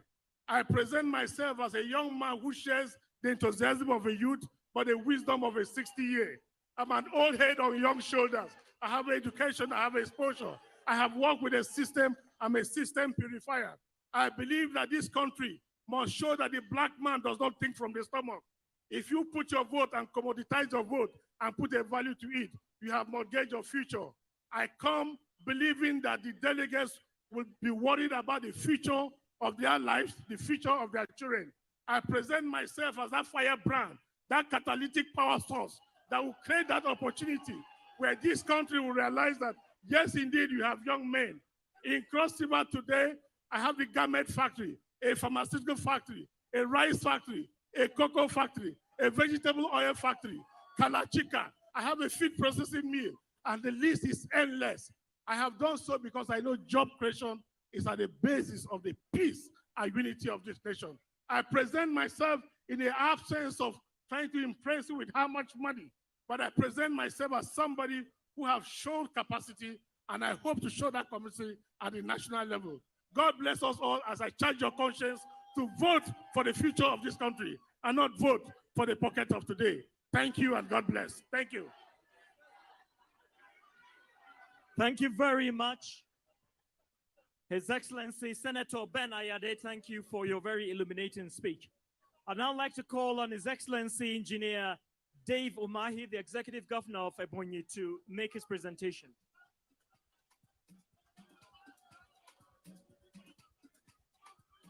APC! Your Excellency, our dear President Muhammadu Buhari, and your dear wife, the mother of the nation. Your Excellency, the Vice President,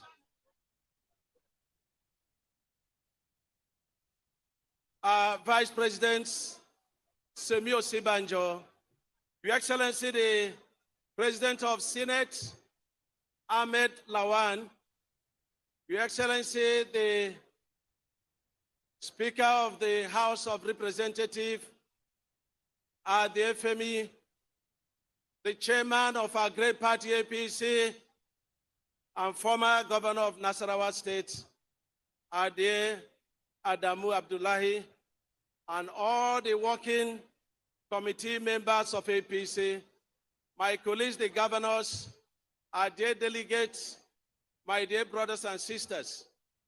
Your Excellency, Mr. President, let me first thank you very highly for being the first president in Nigeria to allow a party-free and fair presidential contest. It is the first of its kind in Nigeria. And I want to thank the party chairman and the committee that organized this beautiful convention. And I want to say that you have done very well. When people were very highly apprehensive about the success of this convention, I told them that APC has what is called a self-cleansing velocity. Today we are here, and let me pledge that whatever is the outcome of this convention, we abide by it. And let me say that I put myself forward as a man who has proven his indices of all the developmental indices that the country Nigeria needs. I have been able to prove that you can do quite a lot with little resources. I I have been able to bring Abuja State to compete with other states of the nation, irrespective of the date and time this our state was created. I appeal for the delegates that all that the nation Nigeria is looking for to improve on the great legacies of Mr. President, that I possess it. And I ask Nigeria that at a time like this, we should give an opportunity to a proven engineer. I'm a professional engineer, and I have proved it in Abuja State. In the area of agriculture, I can say that I am part and parcel of feeding this nation, Nigeria. In the area of health, I can say that I have the best medical facilities in the whole of Nigeria. In the whole area of education, it is quite evident what I have done in the area of education. In security, in the area of national unity, I can say that I've proven the fact that I need to put my people, the Southeast people, in the mainstream of the affairs of this country. And that is the reason why I joined APC. I want APC delegates to look towards me and know that they have a young man who has the capacity, who has the ability, who has the wisdom, and who has the divine calling to improve on all that our dear president has done for our country. I urge you to give me your votes. I urge you to look through all the promises we have made. Nigeria in 2023 will not be looking at promises. They are going to be looking at your past performances and what you've been able to achieve. And I have a lot to campaign for APC with. So I thank you very much, and I have great faith in God and in you that you will do the right thing and give me your votes. God bless you, and God sustain you, and congratulations to all APC members. APC! Thank you. Thank you very much, Your Excellency. We've just listened to His Excellency Engineer Dave Umahi, the Executive Governor of Abuja. Thank you, thank you. We'll now like to call on a gentleman who was the youngest ever Speaker of the House of Representatives of Nigeria at the age of just 37 then. Honorable, His Excellency Right Honorable Dimeji Bankole, who would now come and make his presentation.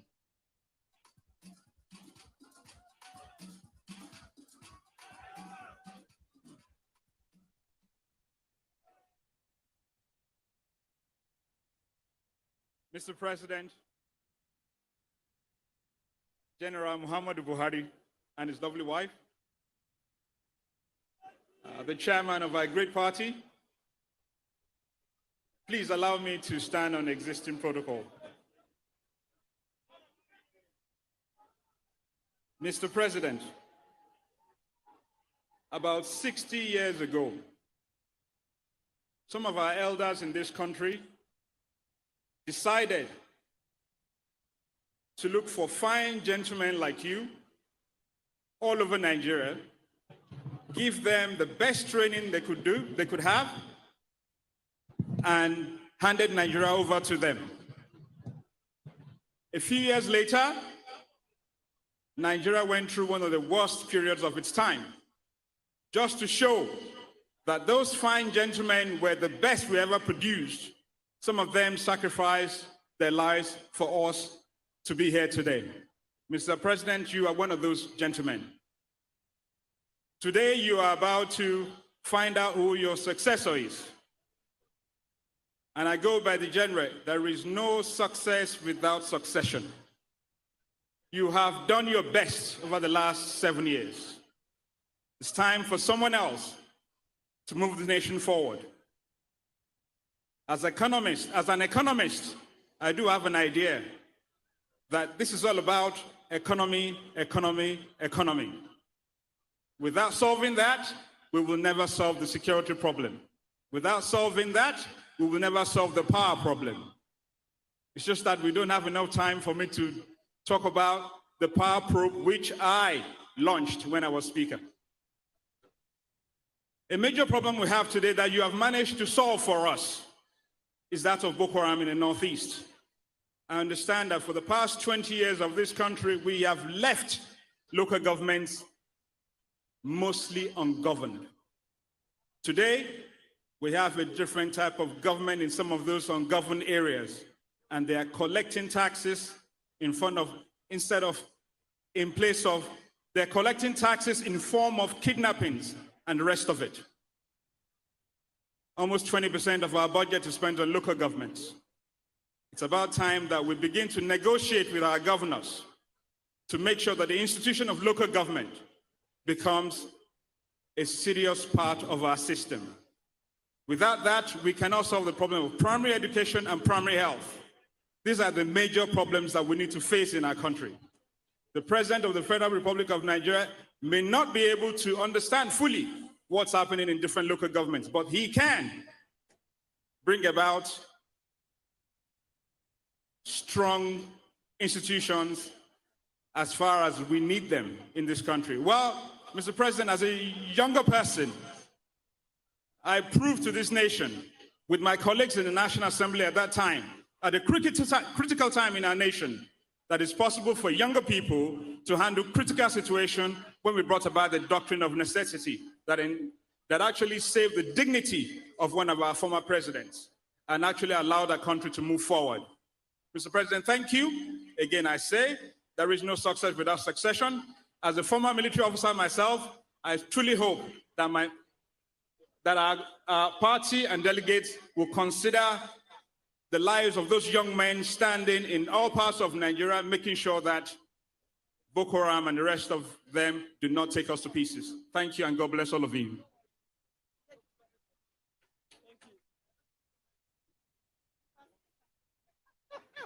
And of course, I would accept a line with anyone that wins tonight. Thank you. Thank you very much. He said one more thing. APC. You're not shouting. We move to the next four. I will want to appeal to you, please, to stick to the 2 minutes. Our next four aspirants, His Excellency Senator Godswill Akpabio, His Excellency Senator Ibikula Amosu, His Excellency Dr. Kayode Fayemi, and His Excellency Senator Ken Inamani. Please come to the podium. And while you do that, who is the next performers? Who will be performing? Okay. So while you make your way to the podium, I'd like to invite Rara to entertain us. Let's put our hands together for him, ladies and gentlemen.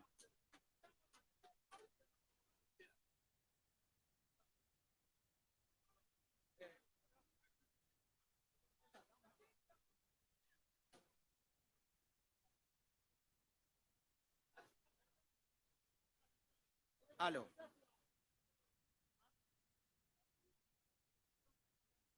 Beat. Hi.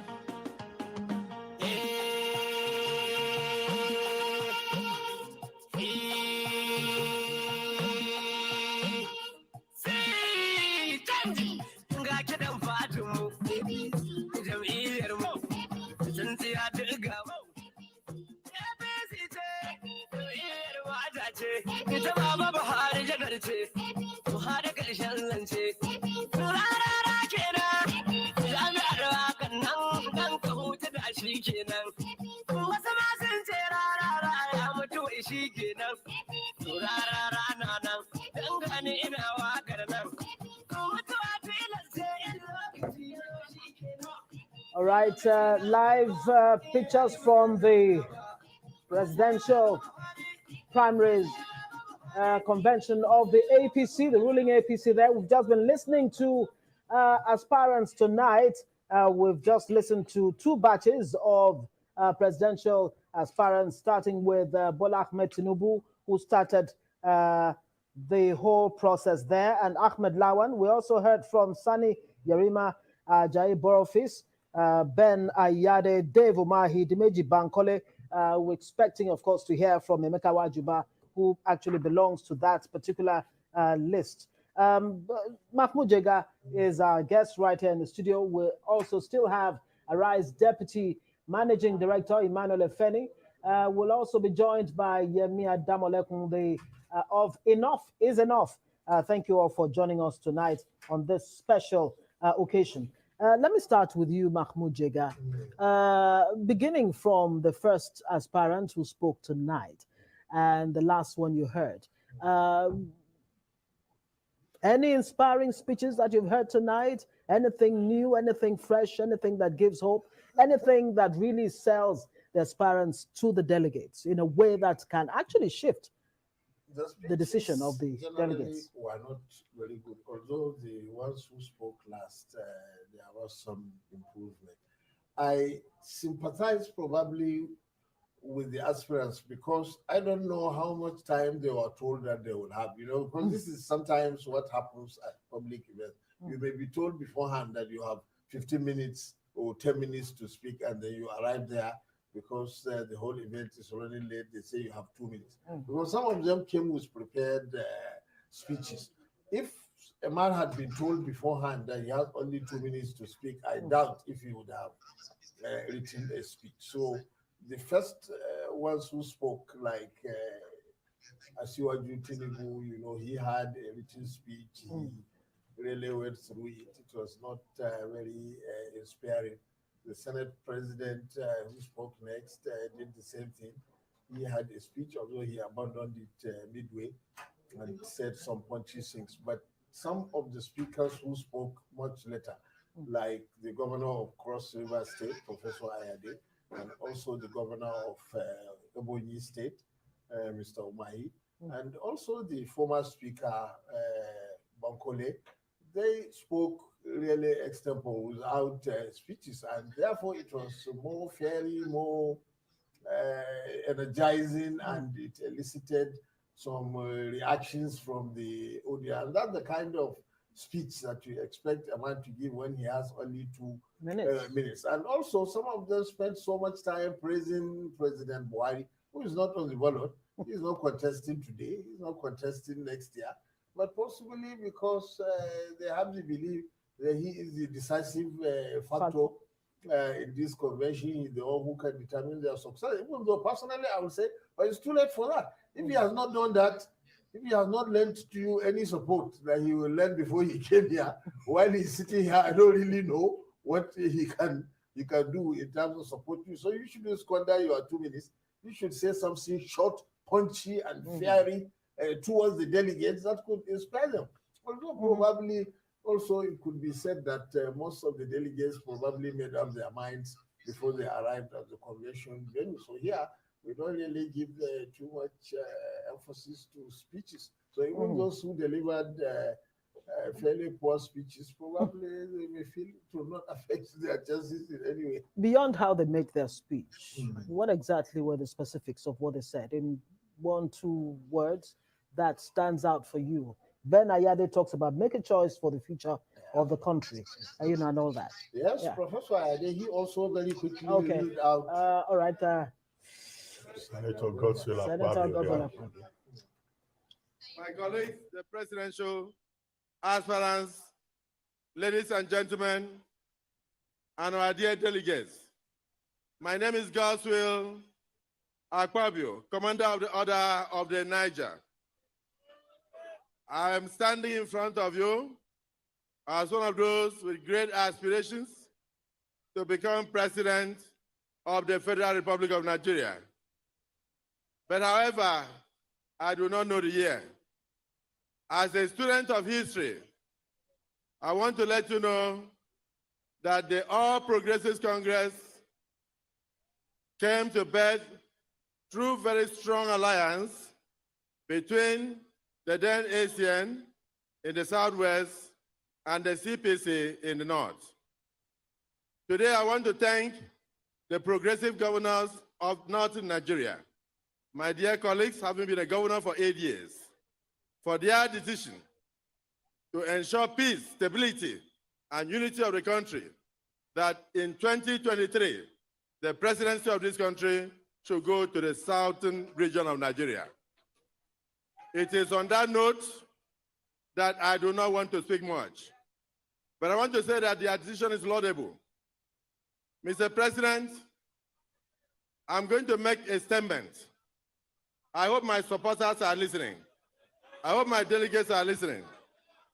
The statement I want to make is that for 2023, I want to join you to go with a president that has vision.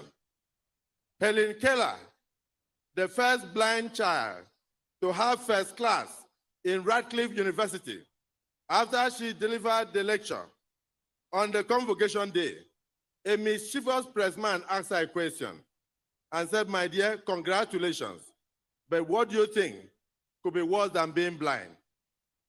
And the child answered, "To have sight and no vision." To have sight and no vision.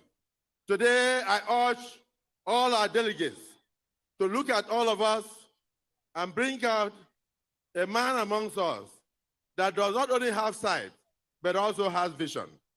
It was that sight that enabled me, it was that vision that enabled me to turn around a pedestrian state, like Akwa Ibom said, into a destination of choice for all Nigerians and the global community. And that is what they came to know as uncommon transformation. So I am ably qualified to be your president. I'm standing in front of you. I would have run this race on the basis of my track records. But having taken cognizance of the history of the APC and the efforts of the governors to bring peace in a fragile situation like this, that yes, we are looking at South, but I have seen a man who is older than me and who was the first visionary in governance. And that man enabled us to have good governance in Lagos State and also to have the development we have in Lagos State today. So, Mr. President, I would have delivered a very powerful speech today on my manifestos, which included 3 major items: that of security, that of unity of the country, that of the economy of the country, which involves infrastructure. And as a man who is known as the governor that turned boys into men, I would have said, yes, indeed, I would have done so. But I don't have to do so by being president. I will join the next president. I will join the next president to turn the boys in Nigeria into men. And therefore, I dub my hat, and I assure you that as I withdraw now, vote for Asiwaju Ahmed Tinubu. Vote for Asiwaju Ahmed Tinubu. The 93 delegates from Akwa Ibom, the hundreds of delegates across Nigeria, the 1,200 delegates that were ready to put me in office, I assure you, I plead with you to unite our party. Unite our party. Let equity reign and bring in this man to take over from our current president. And we will support him. I will be there supporting him. I assure you, vote for Ahmed Bola Tinubu as your next president. Thank you, and God bless Nigeria. Well, thank you very much. So as you heard, Senator Akpabio has stepped down for Asiwaju Bola Ahmed Tinubu. So we move on to our next speaker, who will be His Excellency Senator Ibikunle Amosun, who will speak to us now. You're most welcome, Your Excellency. Mr. President, President Muhammadu Buhari, his lovely wife, the First Lady of the Federation, Ajia Aisha Buhari, the Vice President, the Senate President, the Speaker, please let me now rest on all the established protocols. Distinguished delegates, I'm here tonight. My name is Senator Ibikunle Amosun. I am from Ogun State. I'm here tonight to let you know that I did not just present myself to be president of this country. I present myself because I know I have the wherewithal. I have the both private and public sector experience to govern this great nation, Nigeria. And these I've done painstakingly on 2 platforms. And that is one, security, the other one, economy. Of course, there are 6 sub-themes. Our security in Nigeria, we have challenges, but I know there is no problem that is insurmountable. I know that we can resolve these security challenges. We all know what was happening in the Northeast. And now in Northeast, Boko Haram is seizing. All the banditry that we are having in Northwest and other in North Central, and what has just happened in Southwest, in Ondo State. We do not want things like that. This is not the Nigerians of our dream. This is not what our forebears planned Nigeria to be.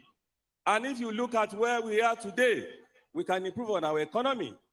Our economy will be such that our younger ones, look at the millions of people that are aged between maybe 20, 25 to 35. They are about 60, 70% of our population. These are able-bodied men and women that wake up every day, they don't have anything doing. We must create employment for them.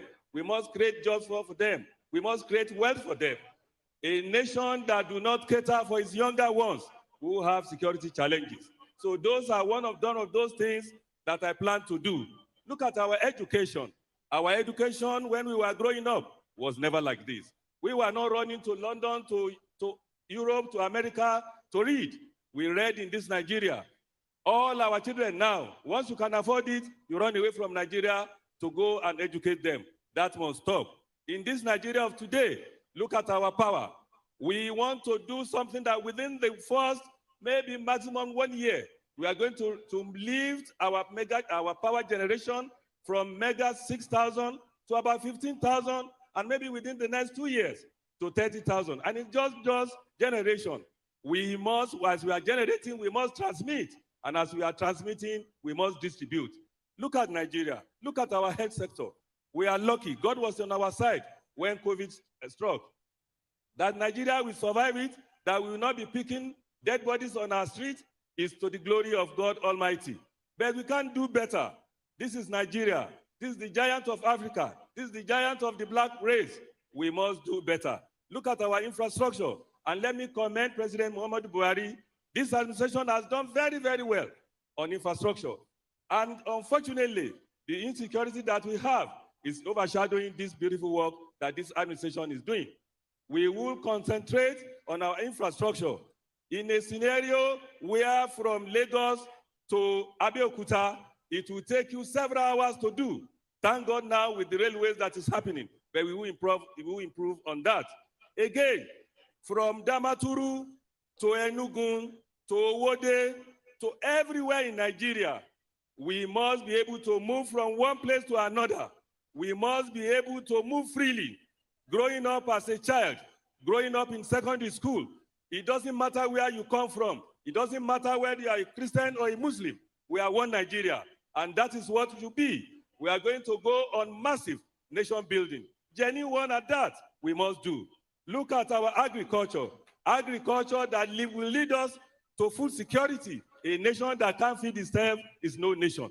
And we have to thank President Muhammadu Buhari for coming up with the cliche that we must eat what we grow and we must grow what we eat.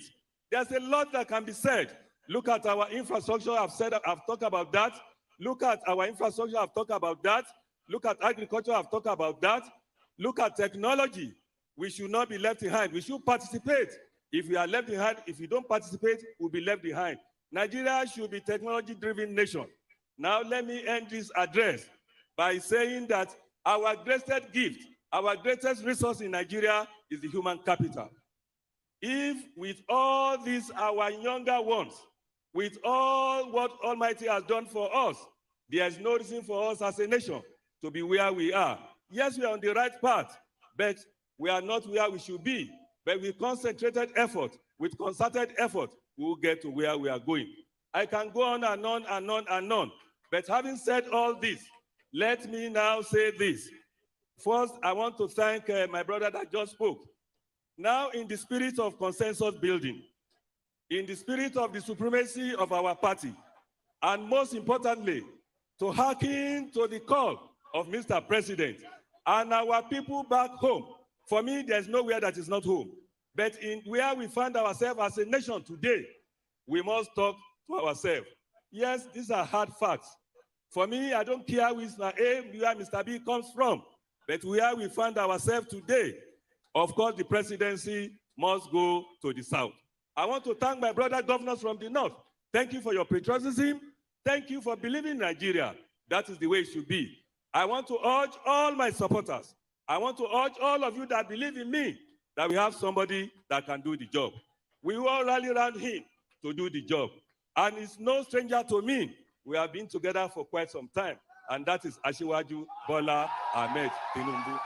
So I believe with your support, with all of us coming together to support him, he will take Nigeria to greater heights. He will take Nigeria to the desired height. APC!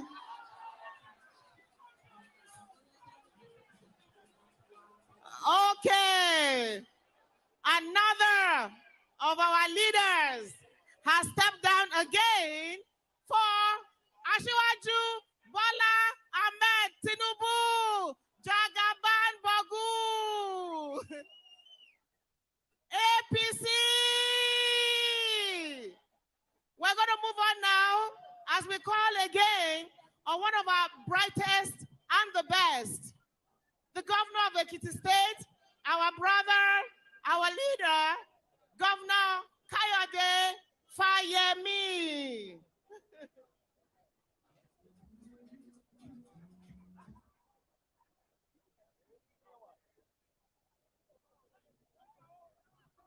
Your Excellency, the President of the Federal Republic of Nigeria, President Muhammadu Buhari, GCFR. Your Excellency, the First Lady of the Federal Republic of Nigeria, Ajia Aisha Muhammadu Buhari, Mr. Vice President, Professor Yemi Oshibajo, GCON, the chairman of our great party, Senator Abdullahi Adamu, most distinguished Senate President and Mr. Speaker, my brother governors who are here, distinguished leaders of our party, distinguished delegates. Our gathering here today in the city of Abuja represents an important milestone in the history of our great party and of our beloved country's democratic advancement. In coming together from the four corners of Nigeria, we are once again demonstrating to Nigerians and the world at large that we're the true bearers of the hopes and aspirations of Nigerians for national unity and progress. Today, Mr. President, Nigerians at home and abroad are watching as we make an all-important decision about who will be the standard bearer of our party for the 2023 presidential elections, to build on your numerous legacies of achievement and also address the current challenges that we have. I have been honored, Mr. President, and privileged to serve our party and our country in various leadership positions. As a matter of fact, Mr. President, you would recall that on December 10, 2014, I was in this very historic position that my brother, the governor of Imo State, is today as the chairman of the Special Convention and Presidential Primaries at the Taslim Balogun Stadium in Lagos, in which you emerged as the candidate of our party for the 2015 election, an election that you went on to win, and one that you did with a historic mandate to replace a sitting government. 7 odd years after that, you have made significant progress as our leader in tackling our challenges. And I think the most critical challenge that you have tackled is to ensure that our country has not disappeared into the abyss. Because if it had continued along the trajectory that it was going in 2014, 2015, we probably would not have a country called Nigeria again today. For that, we owe you a debt of gratitude. But the job of governing is never finished, Mr. President. You have come nearly to the end of your own term in office, and it is a historic duty and an opportunity for you to preside over the process of electing your successor in office. That is the process we are starting here today. And for those of us who have had the privilege of traversing the length and breadth of this country, because of the opportunities we have had in serving in government and as a citizen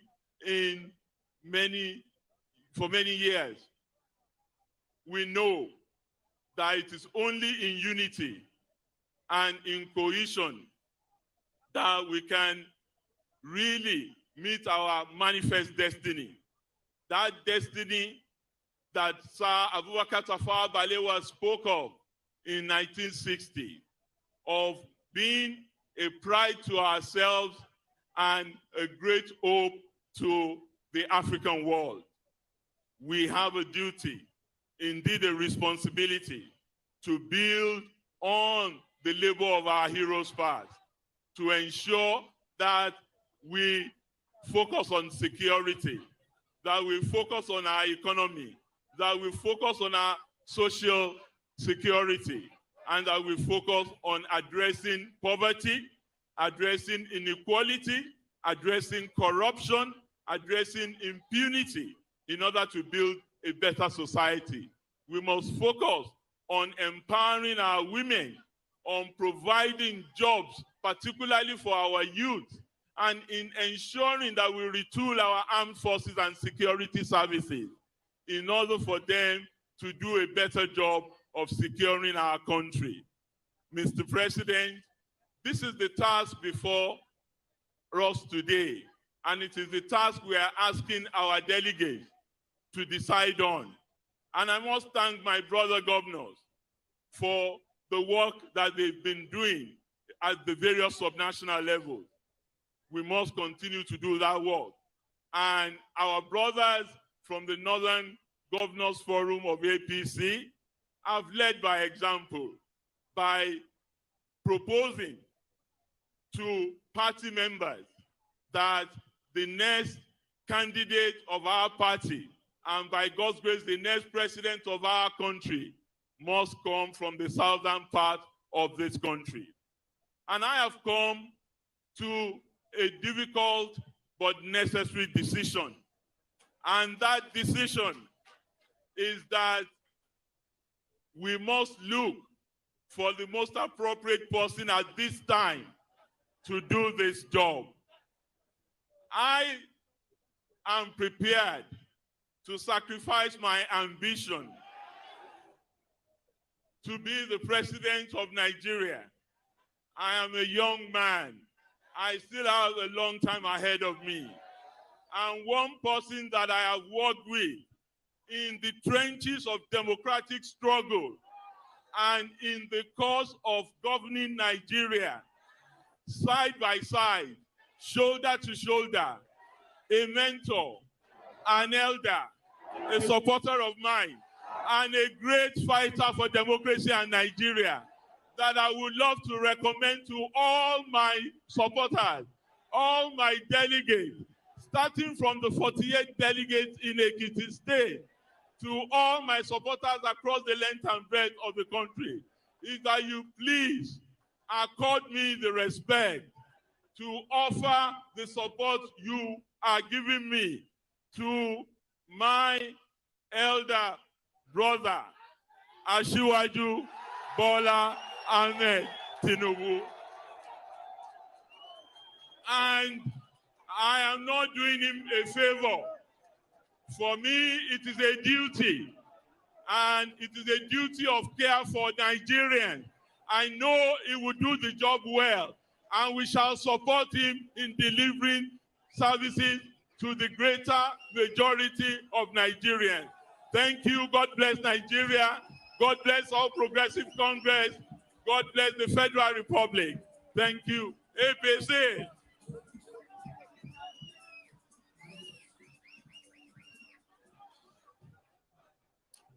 Thank you very much.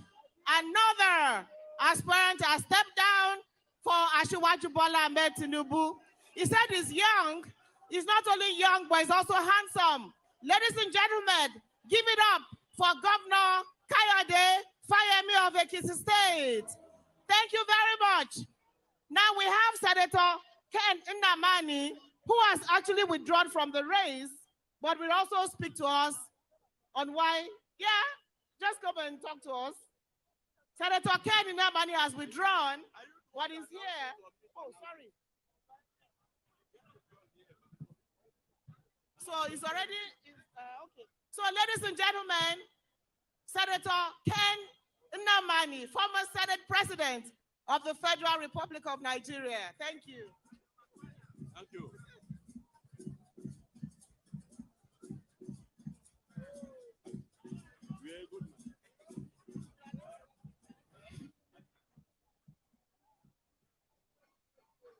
Your Excellency, Mr. President, Your Excellency, Mr. Vice President, Your Excellency, the chairman of a great party, All Progressive Congress, our governors here present, members of National Working Committee of APC, distinguished delegates,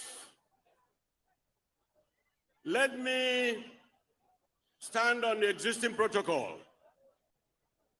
APC stands on three tripods: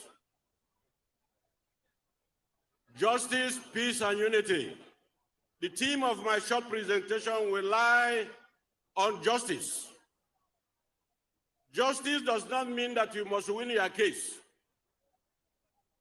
What justice implies is you have equal opportunity of winning or even losing.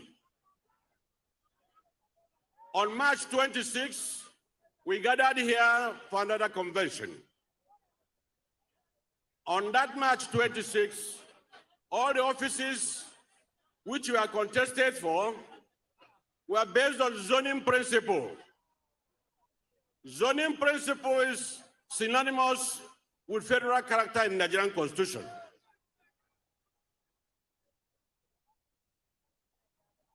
It helps to give all the sections of Nigeria equal opportunity. All the offices held in the northern part of the country were transferred to the south, and all the offices held in the south were moved up north. Today's convention suddenly had changed. It's no longer based on the zoning principle. I would suggest very strongly that we take a second look at the Nigerian Constitution, the area that concerns the federal character, which gives all parts of Nigeria equal opportunity to feel that that part is an integral part of the country. There's no section in Nigeria that has monopoly of knowledge or monopoly of experts.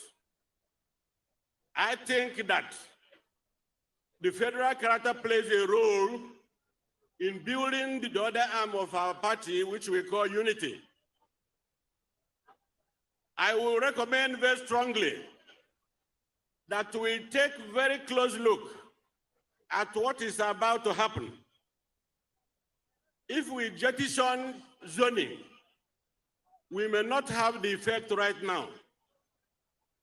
Because if we throw everything open, it implies removing the federal character from our constitution, and it will not be nice. So the same spirit with which our northern governors have shown by saying that it is nice after having 8 years of governance in the north, that it should move southwards. I commend the effort and their spirit of unity and spirit of purpose and unity of action. Now, our brothers in the south, because there are 3 zones in the south: southeast and southwest, and south-south. They should reciprocate. They should reciprocate the same sense of brotherliness which the north has shown to the south. I say this because I already implied that there's no section in our country that has a monopoly of experts. If we look deep enough, we find people who can give our country strong leadership in all the zones. So while I commend the party, but let the party not abandon what is started. The party should maintain that justice, peace, and unity. Justice in the sense that let us rotate or zone offices as we did on March 26th. I don't see why we should do anything different this time around. Consistency matters. So I am told that if we maintain this singular principle, we will enjoy an untold peace and harmony. And one of the greatest abiding principle or legacy that the present administration will leave is the survival of APC. APC should be stronger. We cannot just perform our function in only 8 years. I wish we can mobilize our members in all the sectors of Nigeria, because we have over 40 million members. And if all of them can come out with their PVC and vote, no other party can match APC. I thank you for your audience. Thank you very much.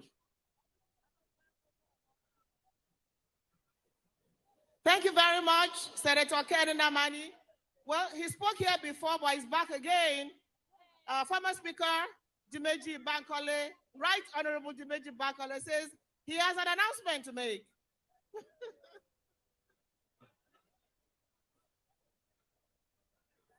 Mr. President and your lovely wife, again, I stand on the existing protocols. At this moment, I would also like to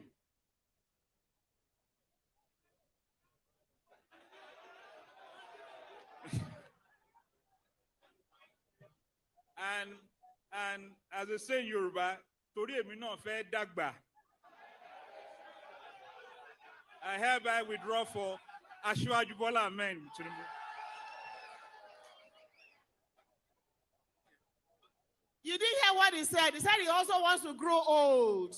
So he's stepping down for his father. Thank you very much, Mr. Speaker. Can you call the next, Andy, the next set?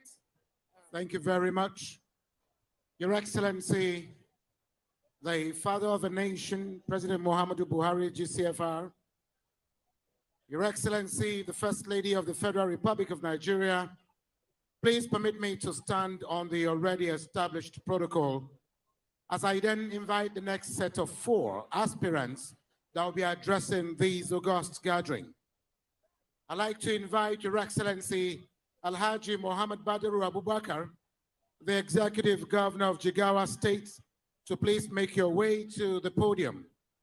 I also want to invite Your Excellency Dr. Ogbonnaya Onu, former Governor and immediate past Minister of Science, Technology, and Digital Economy, to please make your way to the podium. We also want to invite Pastor Tunde Bakari of Latter Rain Ministries International.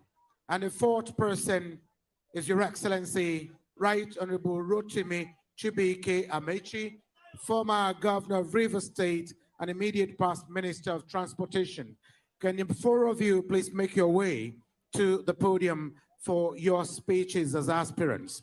Let's have some light music from the DJ just as they make their way to the podium. Your Excellency, bring it down a bit.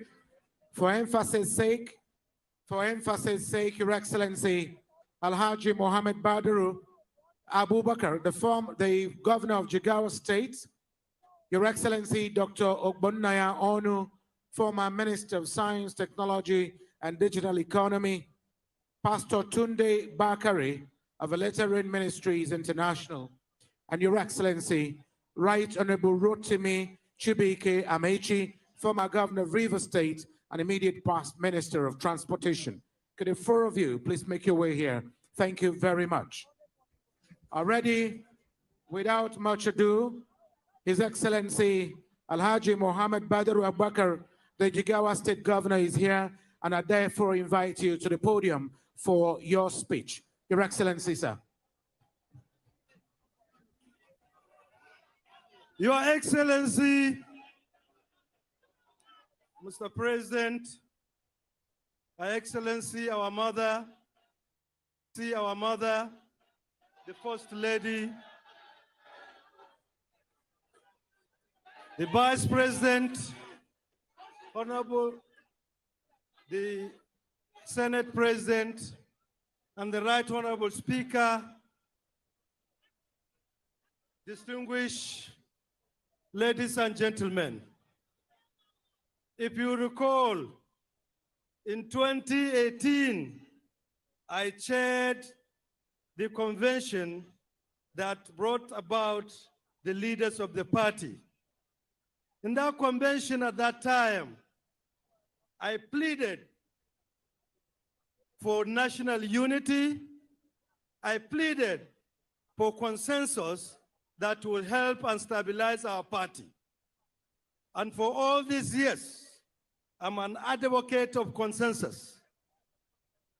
And just a few weeks ago, I also chaired the election committee of our great party that brought about the executives of the party at the national level and at the zone. During that convention, I also begged for consensus. We had 78 positions to contest for, and at the end, the contestants agree in most cases to a consensus. We were only able to do election in 12 positions out of the 78. In that spirit, and in the spirit of brotherhood, brought about by the decision of my colleagues, the northern governors, that power must shift to the south. I accepted that position then, and I stand by it now. For that reason, I wish to thank all the delegates here, all my supporters, for the wonderful job they have done throughout our campaign. And to tell them that we are trained to do what is right. We are trained to be just. We are trained to be fair. And we are trained to know that what is destined for you must come to you. What is not destined for you is never yours. For this reason, I want to reconfirm my withdrawal from this race and invite all my supporters and delegates to support our father, our leader, Bola Ahmed Tinubu. Thank you.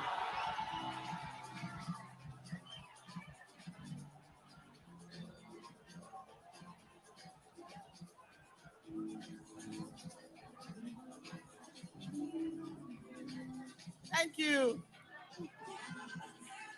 Thank you. Thank you very much. You heard it. Governor Badaru of Jigawa State has stepped down for. But before I move on, we have with us Senator Ajayi Barofis, who also had been here earlier.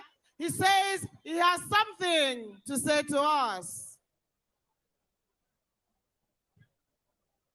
Mr. President and Commander-in-Chief of the Armed Forces, the chairman of our party, distinguished ladies and gentlemen, I think I am for democracy and I am for progress of our party. I have made up my mind at this point to step down for a great leader, a disciple builder, a progressive leader, and an achiever in the person of Bola Ahmed Tinubu. Thank you.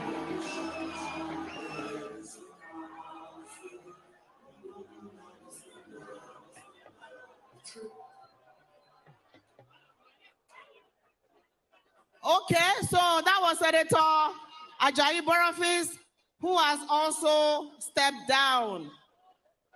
We move on now to our 14th aspirant, and this time, His Excellency, former governor of Abia State, His Excellency, Mr. Ogbonaya Onu, who was also an immediate past Minister of Science and Technology, will now address us. Your Excellency, sir.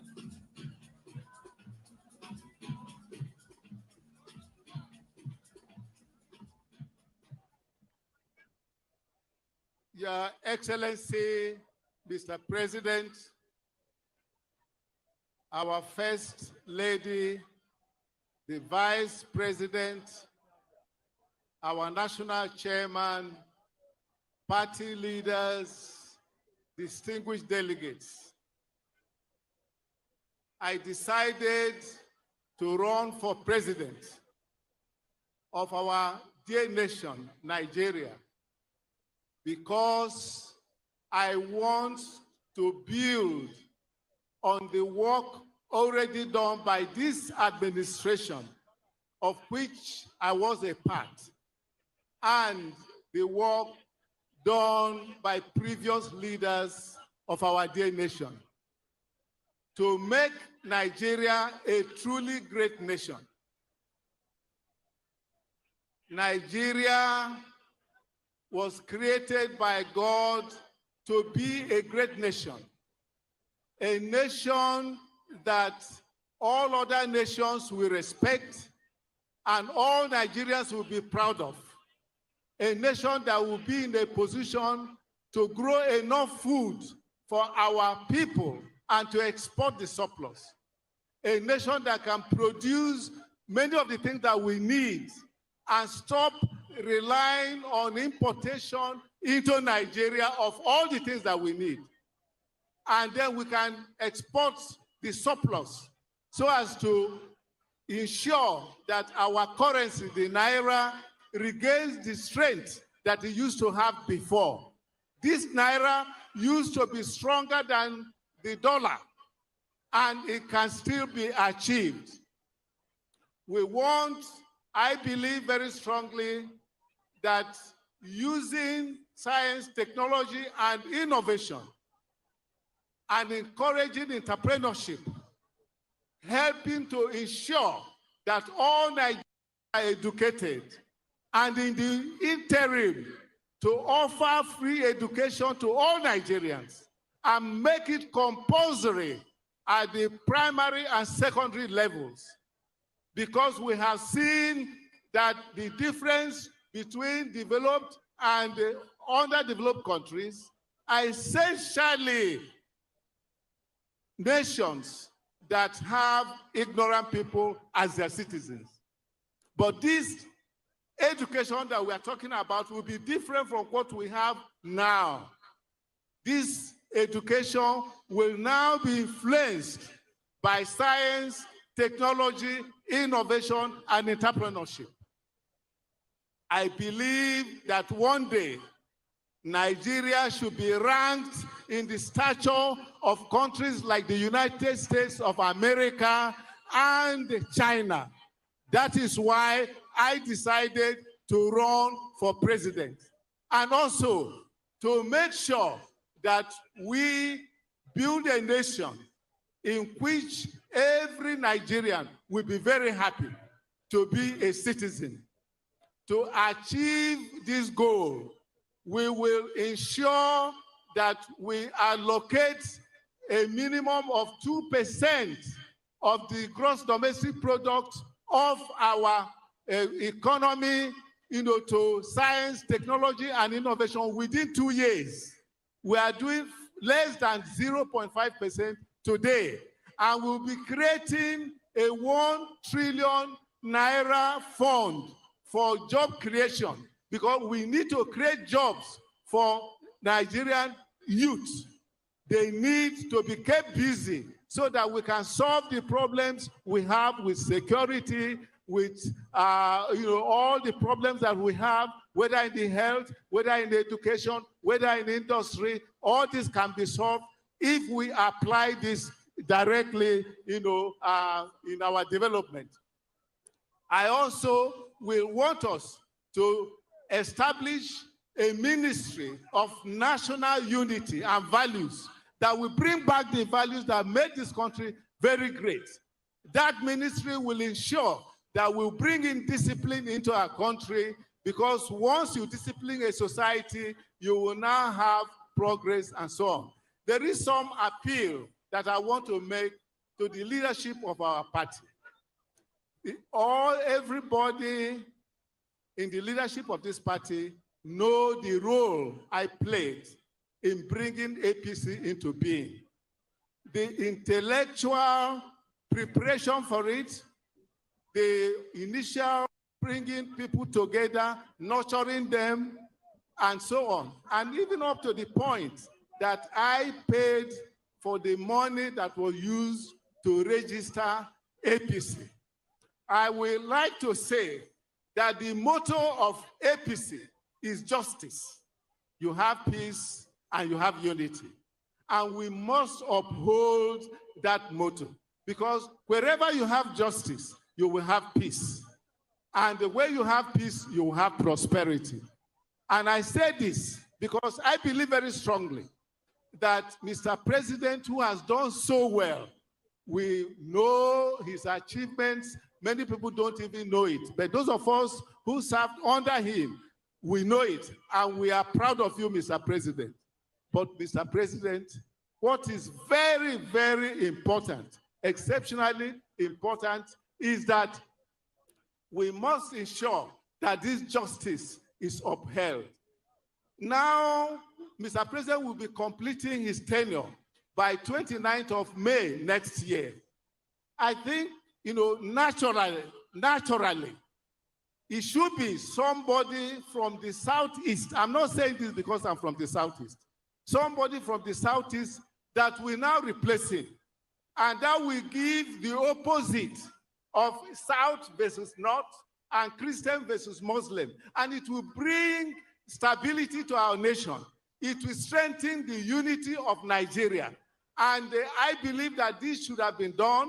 And I personally, 23 years ago, I made a personal sacrifice when there were 3 parties, and I held the presidential ticket of one of the 3. But I had to let it go in order to solve a problem in the Southwest, to make sure that 2 Olus contested for the presidency, that head or tail, one will become a president. And that brought down tension in the country. And this is what would have happened if we allow the Southeast to, which is look at it. The Southwest has 8 years as president, 8 years as vice president. Can you, at the South, they have 8 years vice president and president. Where is the justice? Where is the justice? Where is the justice? We need to do what is right. May God bless Nigeria. May God bless our party. I thank you so much. Thank you so much, Your Excellency. Dr. Ogbonnia Onu. Moving on very quickly, Your Excellency, very distinguished ladies and gentlemen. We'd like to then invite Pastor Tunde Bakare of a Letter Rain Assembly International. Pastor Tunde Bakare, sir. Thank you.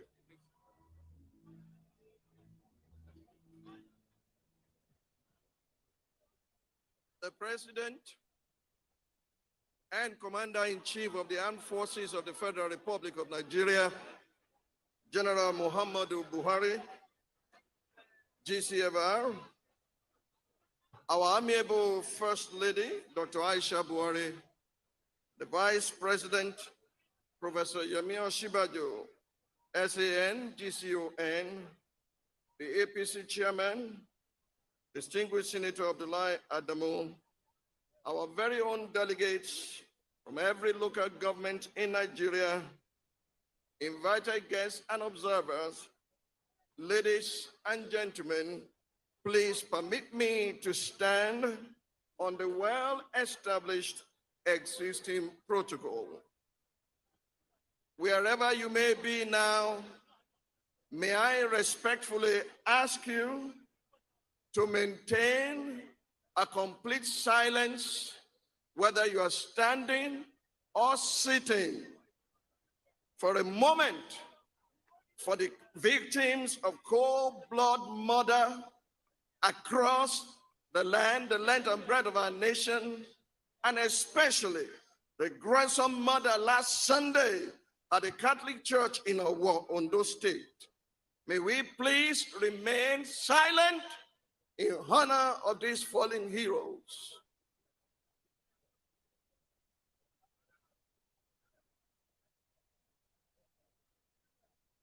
May their souls rest in peace. God forbid that we lead without being compassionate and being sensitive to the pain of our citizens. Ladies and gentlemen, and our dear delegates, history is lived forward and it is written in retrospect. And those who do not learn from history will only repeat the blunders of history till they become history. Thank God that I have a living witness in this arena tonight. 11 years ago, on January 15, 2011, I received a call from the then General Muhammadu Buhari, retired, inviting me to be his running mate in the 2011 presidential elections on the platform of the Congress for Progressive Change, CPC, one of the predecessors of our great party, the All Progressive Congress.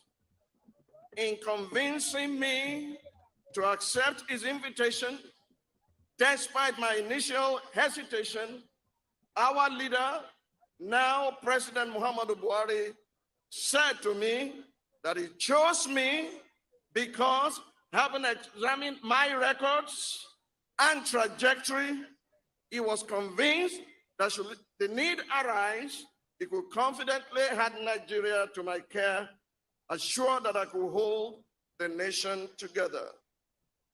Mr. President, dear delegates, the time is now and the hour has come. Tonight, I'm not here to step down for anyone. I respect all aspirants, and I've said several things about them, including Asiwaju Bola Tinubu.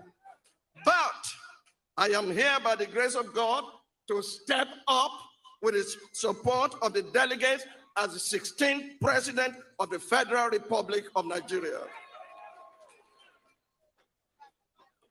Dear delegates, as we converge in our nation's capital to collectively take a historic step towards the realization of a nation that works, I recall again with nostalgic feelings the very day APC was born in this same Eagle Square on February 6, 2013. It was my privilege to move the motion for the merger that birthed APC. I'm going to nurture this party to ensure that it becomes strong, to ensure that it becomes great. Please allow me. Today, I'm offering myself to close the distance between the Nigerian reality and every Nigerian dream. I will, by God's grace, unlock the power of public policy to accelerate the transformation of our nation. I will infuse our young people with a surge of hope for what is possible. I will lead the most intergenerational administration in our nation. I will roll my sleeves up and work to solve Nigeria's most intractable problem in order to build a cutting-edge nation at the forefront of innovation. By the grace of God, the 4 pillars upon which I will run the administration are peace. Without peace, there cannot be progress. Peace, progress, prosperity, and possibility. And someone may be asking me today, what is your experience in governance? Experienced people have brought us to where we are. Many of the experienced people have padded budgets, have introduced corruption into the system. It is time to raise a new generation, a new breed without greed, a radical opposition to corruption, men and women, boys and girls who choose to win by righteousness. Many of these contestants, time will tell when EFCC is after them. By the grace of the living God, we do not need just experience, we need a genius. A genius is a man who does the right thing the first time without precedent. I praise God for General Buhari, our president, and everyone in leadership today. But to take our nation forward, we need more than experience, we need genius. Listen to me. Many have gone left, right, visiting the delegates, inducing some of them with money, but we sat and we reached all the delegates without traveling anywhere, by bulk SMS, by robot, because we want a cutting-edge nation that will be in the forefront of science and technology, that will move our nation far away from relying just on oil to infuse this energy. This is why I'm here. I'm stepping up by the grace of God and by your support to be the 16th president of Nigeria. My name is Tunde Bakare. Vote for me and vote for the future of our nation. Thank you. Thank you very much.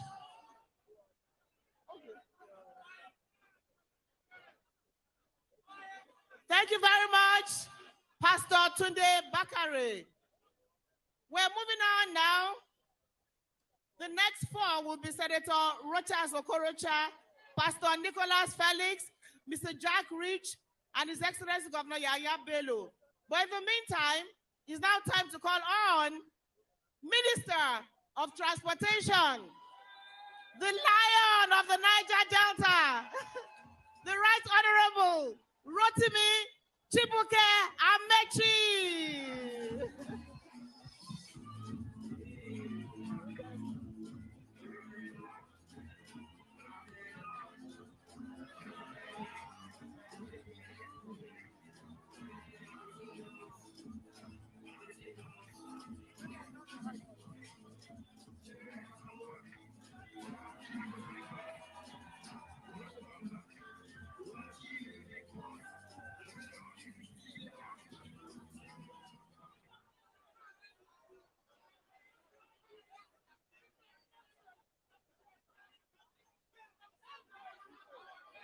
It's all right, it's all right.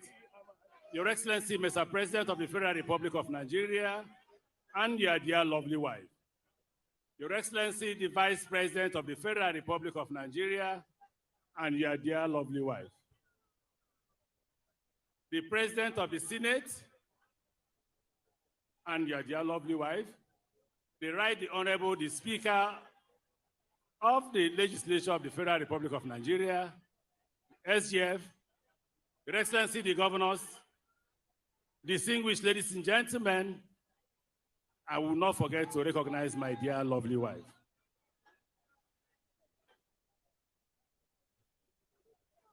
Your Excellency, my name is Chibike Rotimi Amechi. Your Excellency and the delegates, I just turned 57. I may not be the youngest candidate, but I'm not the oldest candidate. Your Excellency, in my 57 years of living,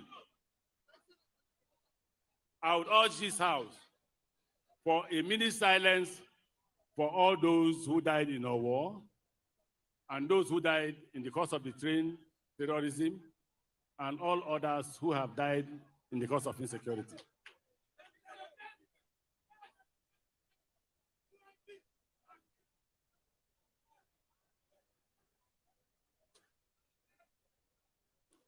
May their soul and the souls of all the faithful departed, through the mercy of God, rest in peace. Your Excellency, in my 57 years of existence, I want to tell Nigerians and the delegates who are here, don't vote for me if I'm not qualified.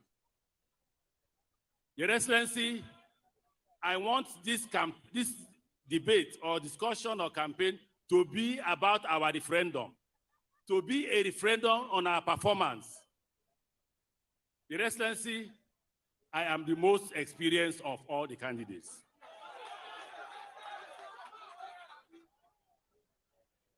Your Excellency and Nigerians, I was elected Speaker of Rivers State House of Assembly, and I served for 2 terms. Your Excellency, while serving as Speaker, I was the chairman of the State Speakers of Nigeria twice. After that, Your Excellency, I became the governor of Rivers State, and I served for 2 terms. Your Excellency, after serving for 2 terms, in the course of my service to my colleagues as Speaker, as Governor, I was elected the chairman of Governors Forum twice. Your Excellency, by your grace and the grace of God, you appointed me the Minister for Transportation. Again, I served twice.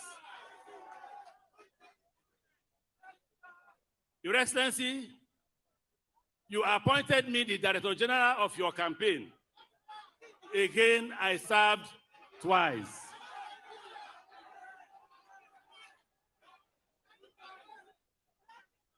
Your Excellency, the first Nigerian in the history book of Nigeria to have, in conjunction with others, not alone, led a campaign that removed the sitting government to bring in the opposition.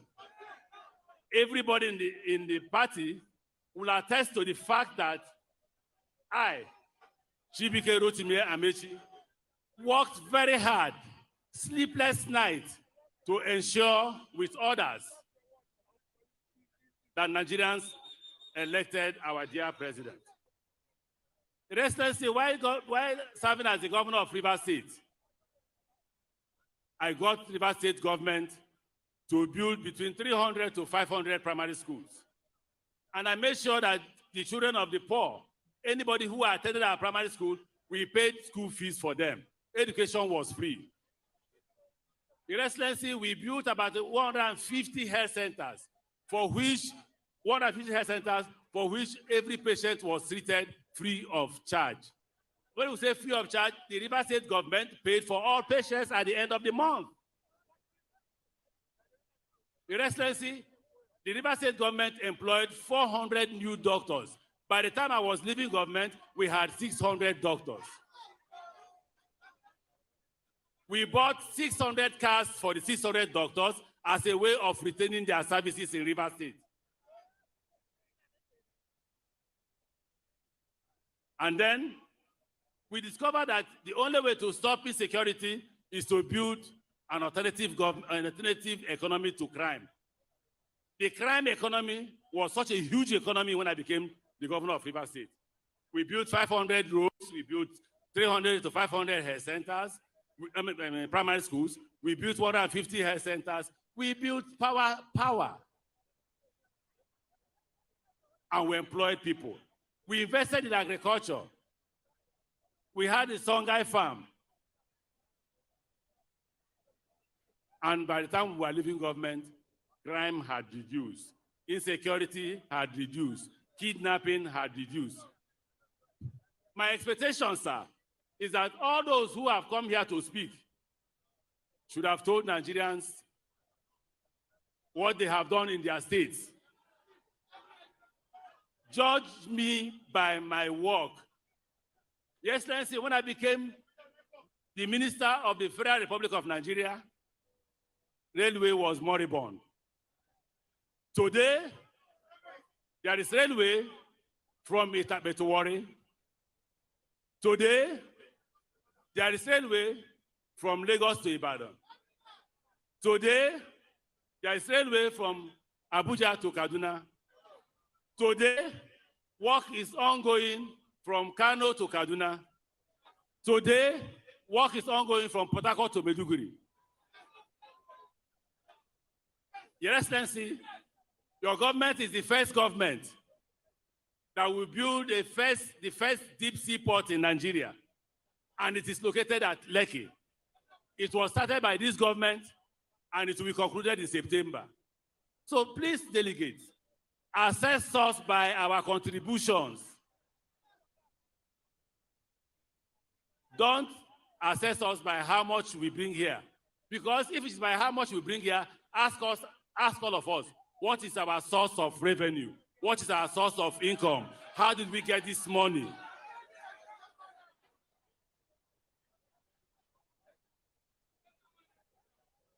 The problem of the Nigerian state is all of us. Nigerian politicians will come here and talk to you and talk to you and bring out money. 4 years after, they will repeat the same thing and we'll believe them. Don't vote for me if I lie to you. Don't vote for me if I have not performed. But I have performed. I have. And I have decided with my wife and children, with my friends and relations, that there is a need to move forward, to come forward to provide service to the country, to ask Nigerians to hire me and to fire me if I can't deliver. He said 10 minutes more. Thank you very much.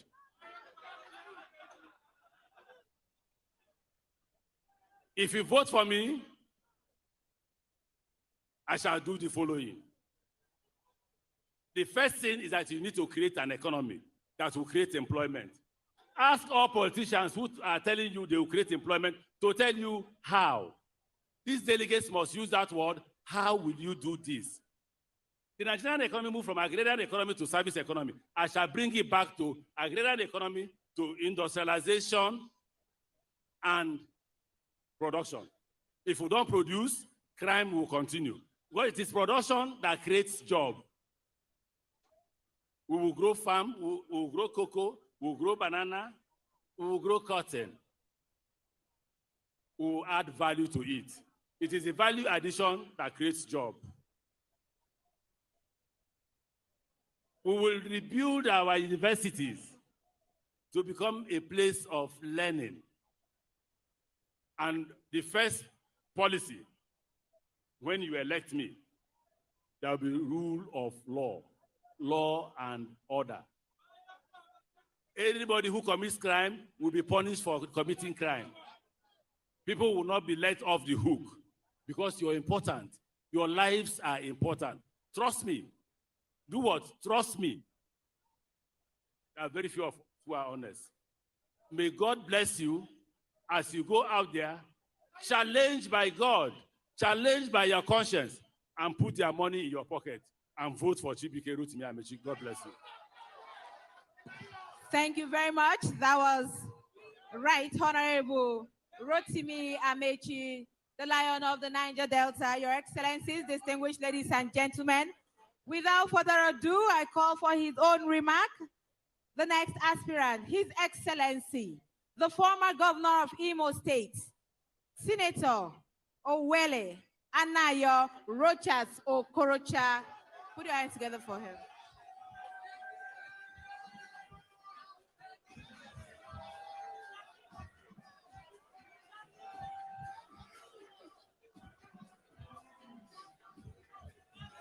My people.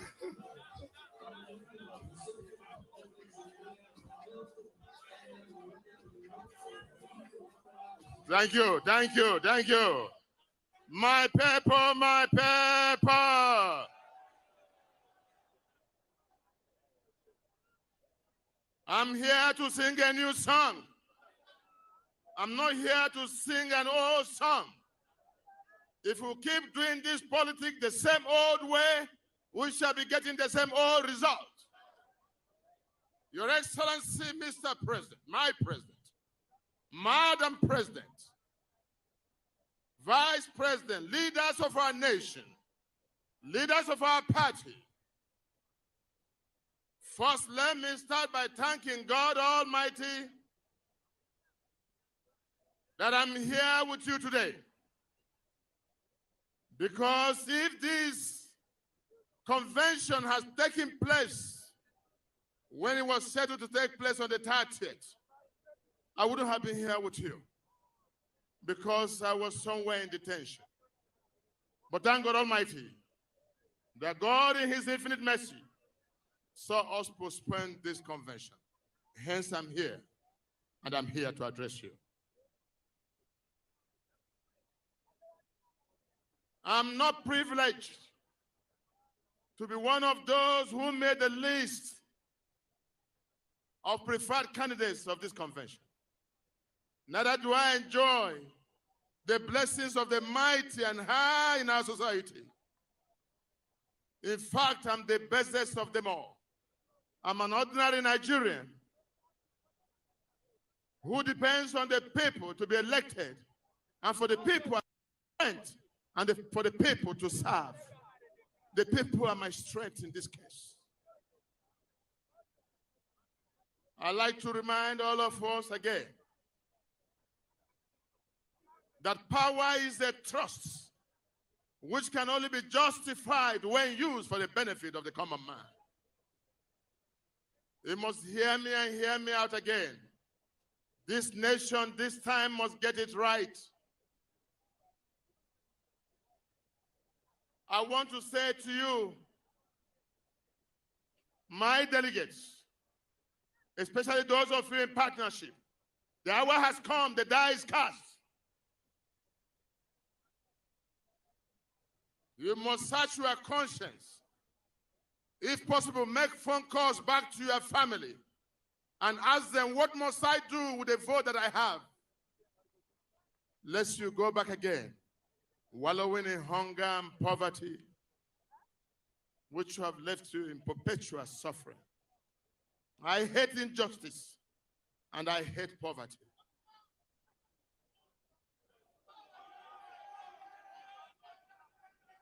I have covenant with God Almighty that when he blesses me, I shall bless others. And when he gives me, I must share with those who do not have. Because of my own, I can do nothing. But I can do all things through God who giveth me strength. Gentlemen, ladies and gentlemen, my insistence in politics, after my traverse in politics, having formed this party, the APC, I have every reason to quit politics.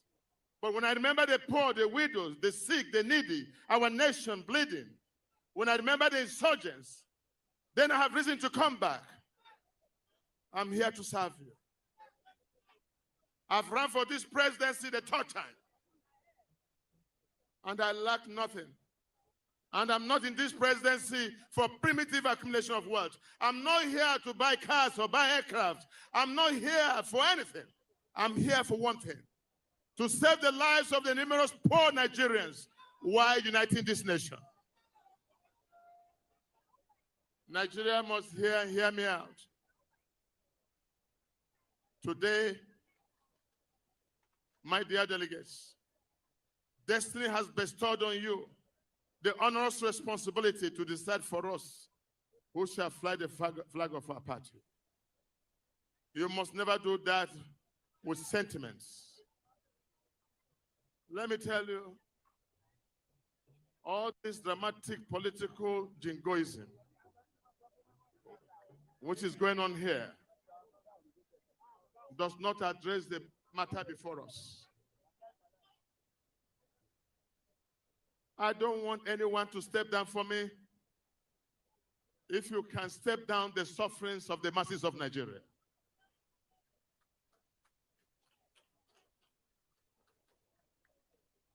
I'm qualified. in the three arms of government. I'm a lawyer with master's degree. I have experience in judiciary. I'm a former governor of Imo State, 2 times. I have experience in the executive. And I'm a sitting senator. I have experience in the legislature. I have this experience in all aspects of our nation. So to you, my delegates, thank God that this power today is not in the hand of the high and mighty. It's in your hand. I don't know what they may have told you. I don't know what they must have said to you. You must think twice before you cast this vote. Because when you go back, while in poverty and anger and hunger, no one is there with you. I'm your best partner. I hear every aspirant here saying, I will, I will, I will. I don't say I will, I say I have done it. Listen, let me be boastful for the first time. I'm the commander of free education who saw children not going to school, provided school for them. Arawanchi Nigeria kusarare tukuna. Atopia nana na so kusenche war ba kude when maso you when they are pirochas. Na so kumusu tambe that una. Duk mesuliman takra sugaban kasan. Wallahi bilai lazi. Basuse masalan arewa ba basuse nderijan arewa ba ni rochas danji kan sokoto na se masalan arewa.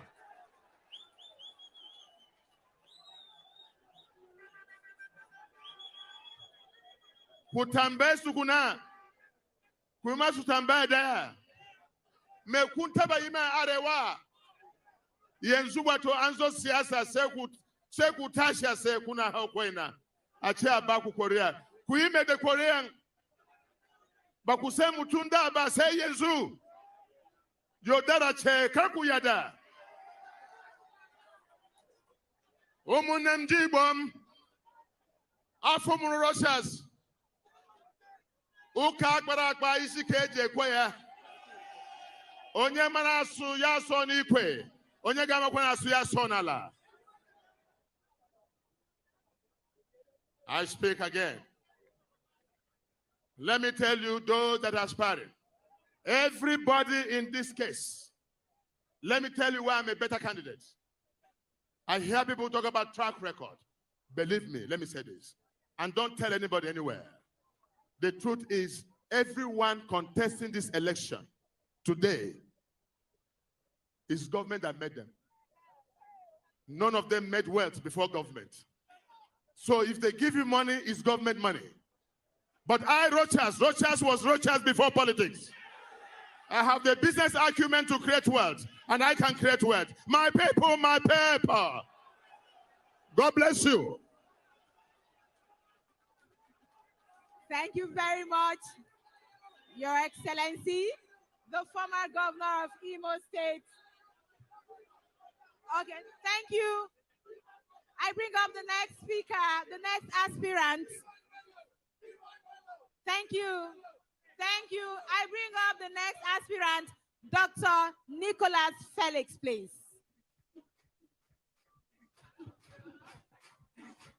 Great Nigeria youth, greatest of the greatest Nigeria youth.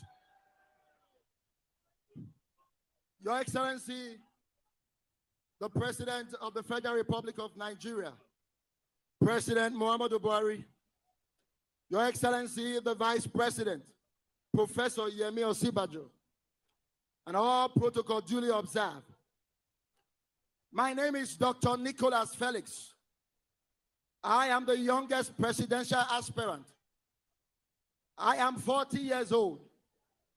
First of all, let me thank the President for signing the Not Too Young to Run Law bill, which gave me the opportunity in 2008, when I was just 37 years old, to run for president. When I came out, everybody said, nobody knows you, you won't win. Everybody said, don't attempt it. But I went ahead. and I came third in the general election. When nobody thought it would happen, it was then I knew that dreams can still come to pass in Nigeria. It was then I knew that the son of a nobody can still become somebody in Nigeria. It was then I knew that the son of a retired civil servant whose pension is just 9,000 naira a month can still become somebody in Nigeria. With that effort, I decided to come the second time under this great platform, the All Progressive Congress. I have traveled to several states. I have met youth. I have spoken to youth. I discovered we have been marginalized. The only title they know how to give us as youth is to be SSA running around without offices. When the bill came, when the fee for the nomination form came, like every other person, I was going to be discouraged. But I refused to be discouraged. I said I must stand to represent the youth. After a while, going through the record, like the sons of Issachar, I understand the time that we are in. I understand that we must put personal interests aside. I understand we must think about the people who are dying every day. We must think about those who have just been killed. I understand that we must think about the youth. After careful consideration, I looked at it. If you look at it very carefully, we have the North, we have the South. And I thank God for all our northern governors. For what you guys did, I throw a salute for you all. For allowing power to go to the South, I throw a salute. But I must say, apart from the North and the South, Nigerians are divided into two religions. We have Muslim and Christian. I grew up with Muslim, wonderful people. Many of them are my friends. But we cannot have a Muslim and Muslim ticket in this election. And that's why I have decided to step down and throw my full support to His Excellency, the Vice President of the Federal Republic of Nigeria, Professor Yemi Osinbajo. Listen to me, all my delegates, many of you I spoke to you one-on-one, many of you I called, even until yesterday. I am asking, if you want the youth voice to be heard in Nigeria, if you want the youth to be in the cabinet, vote for Yemi Osinbajo. I have come to throw my full weight. I have come to support him. God bless the youth of Nigeria. God bless the All Progressive Congress. God bless Nigeria. I'll see you on the other side of victory.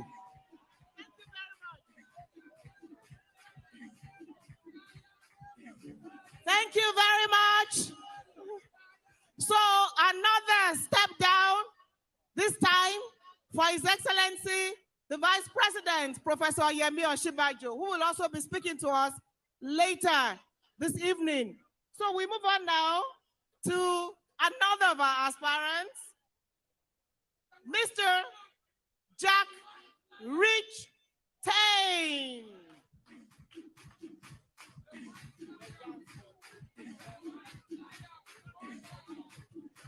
Thank you, thank you, thank you, thank you, thank you.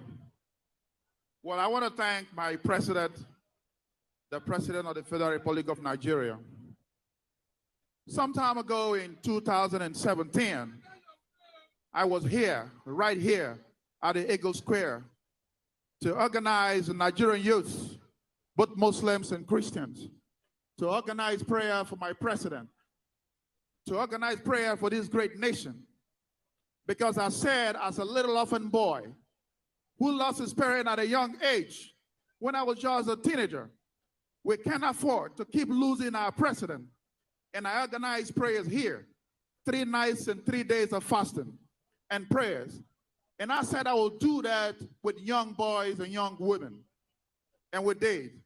This is my second appearance right here, standing on the stage to speak to Nigerians again, to thank these wonderful youths that came down here and organized a prayer session with me, to pray for this great country and for the wellness of our president.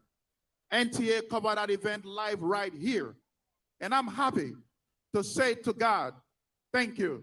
Because the president that we prayed for is right here before us. Again, thank you, God. Thank you, the youth of this great nation. I am the sixth child of my late parents' children. My mother was a brilliant woman who died when she was 42. I was 10 years old. My father was a soldier that fought the Civil War and had bullet wounds and retired at the age of 27. My late mother struggled to go to school, but she got a wonderful man that promised to get married to her. Because back in the days in the village, if you are so brilliant as a woman, all the men will flock around you. And they promised this woman marriage and got this woman pregnant and made her to leave school, shattered her dreams. The man just walked away. The second man came because she became full, promised her marriage again, and then got her pregnant and walked away again. And the third man came, promised her marriage.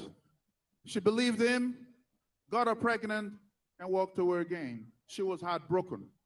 She resulted to be in the tomato cellar, hawking Gary around the village. And one of those good old days, she traveled by boat, 12 hours by boat, from my village to Port Harcourt. And she met this wonderful, handsome man who just left the military because he had bullet wounds. They got talking and they got married and gave birth to 5 children. I happen to be the 6th child. My parents had wonderful dreams. My mother had a wonderful dream. She couldn't realize it. And when they gave birth to us, we didn't know what they were going through. I was born in the city of Port Harcourt in River State on the 28th day of January 1975.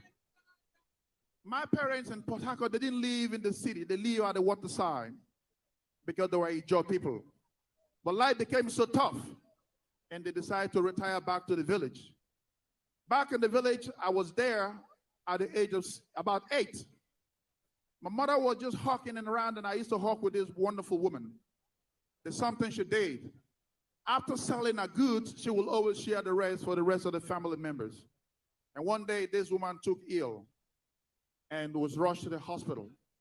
She couldn't afford a medical bill that was just less than 50 Nigerian naira. In my very eyes, this strong woman that I used to hawk around with couldn't walk. And my father just left us. We didn't know where he went. And in my very eyes, she died. And when she died, I felt that life was over. I retired back to the village through the same boat. I became a little fisher boy at the age of 10. An orphan boy without father, without mother, paddling canoe all through the night to the next morning trying to survive. I was in primary school till I was 15 years old. And after primary school, I said to myself, I remembered I was born in the city where there were sounds of cars and birds making noise and singing those melodious songs. I'm going to return back to that city. I borrowed a boat back to the city, not knowing where to go to. But when I arrived at the city at night, I said to myself, this is where I was born. I was just sleeping under the bridges, trying to survive, trying to make ends meet.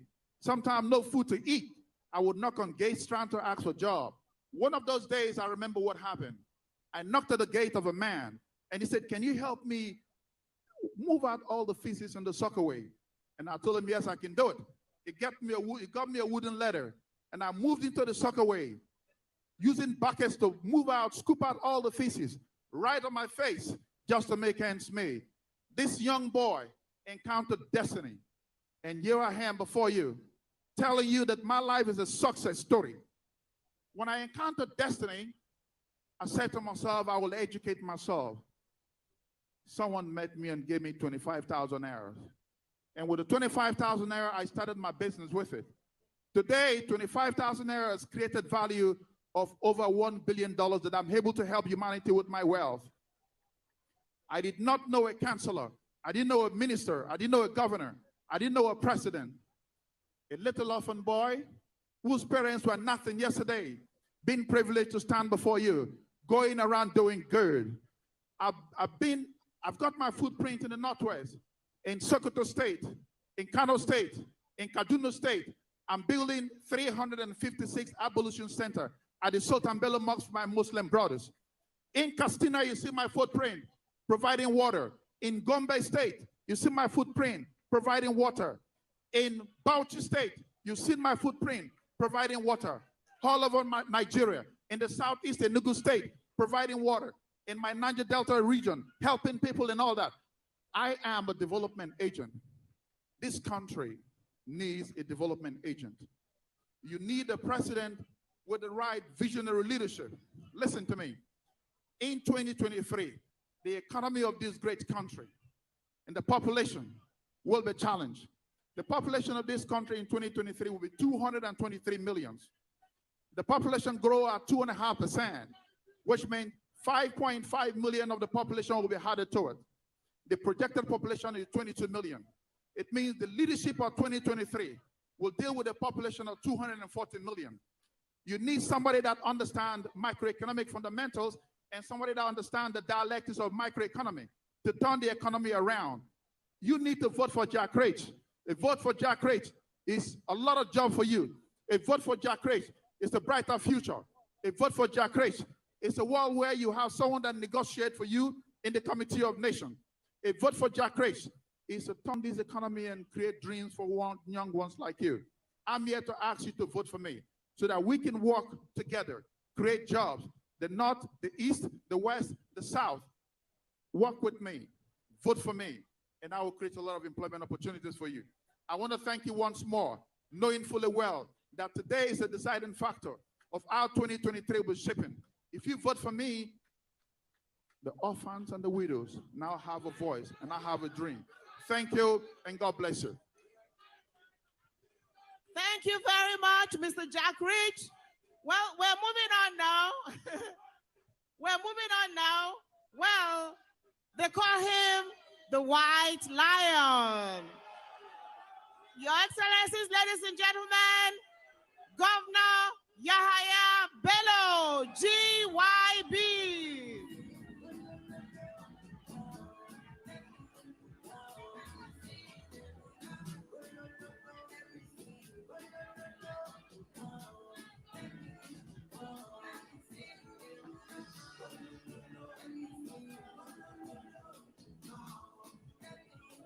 Thank you, Mr. DJ.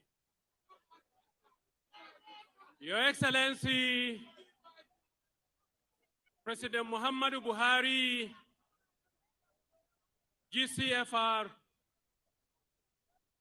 President and Commander-in-Chief of the Armed Forces of the Federal Republic of Nigeria. Your Excellency, the Vice President, Professor Yemi Oshibajo, GCON.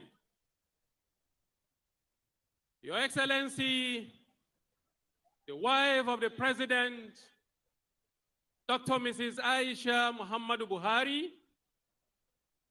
Your Excellency, the Senate President, distinguished Senator Ahmed Lawal. Your Excellency, the Speaker of the House of Representatives, Femi Gbajabiamila. Let me recognize and appreciate all of my colleagues, governors here present. Let me profoundly recognize the chairman of our party, distinguished Senator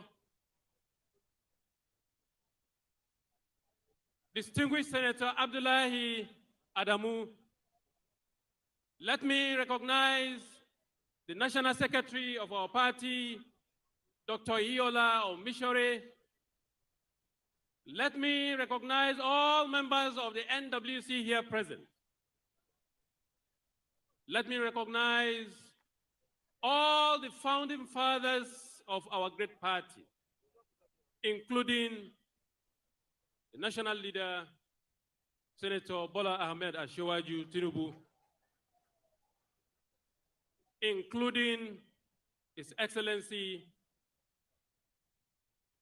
Ahmad El-Rufai, including Dr. Obonaya Onu, my co-competitor, and all others numerous to be mentioned. Let me welcome and appreciate our delegates from across the country of the All Progressives Congress. Before I proceed, permit me to seize this opportunity to ask all of you to please maintain one moment of silence for those that were killed in our war when they're worshiping God. For those that were killed in Sasa Market, in Ibadan, in Oyo State. For those that were killed, those tomato sellers, the ram and cow sellers that were burned down in their cold blood in all parts of this country. For those that were traveling from Abuja to Kaduna on train, and these cowards called bandits attacked, killed some, and some are still in captivity today. And for those that were murdered in their cold blood by bandits, Boko Haram, ISWAP, kidnappers, and the rest of them. Those that lost their lives, may their soul rest in perfect peace. Just one moment.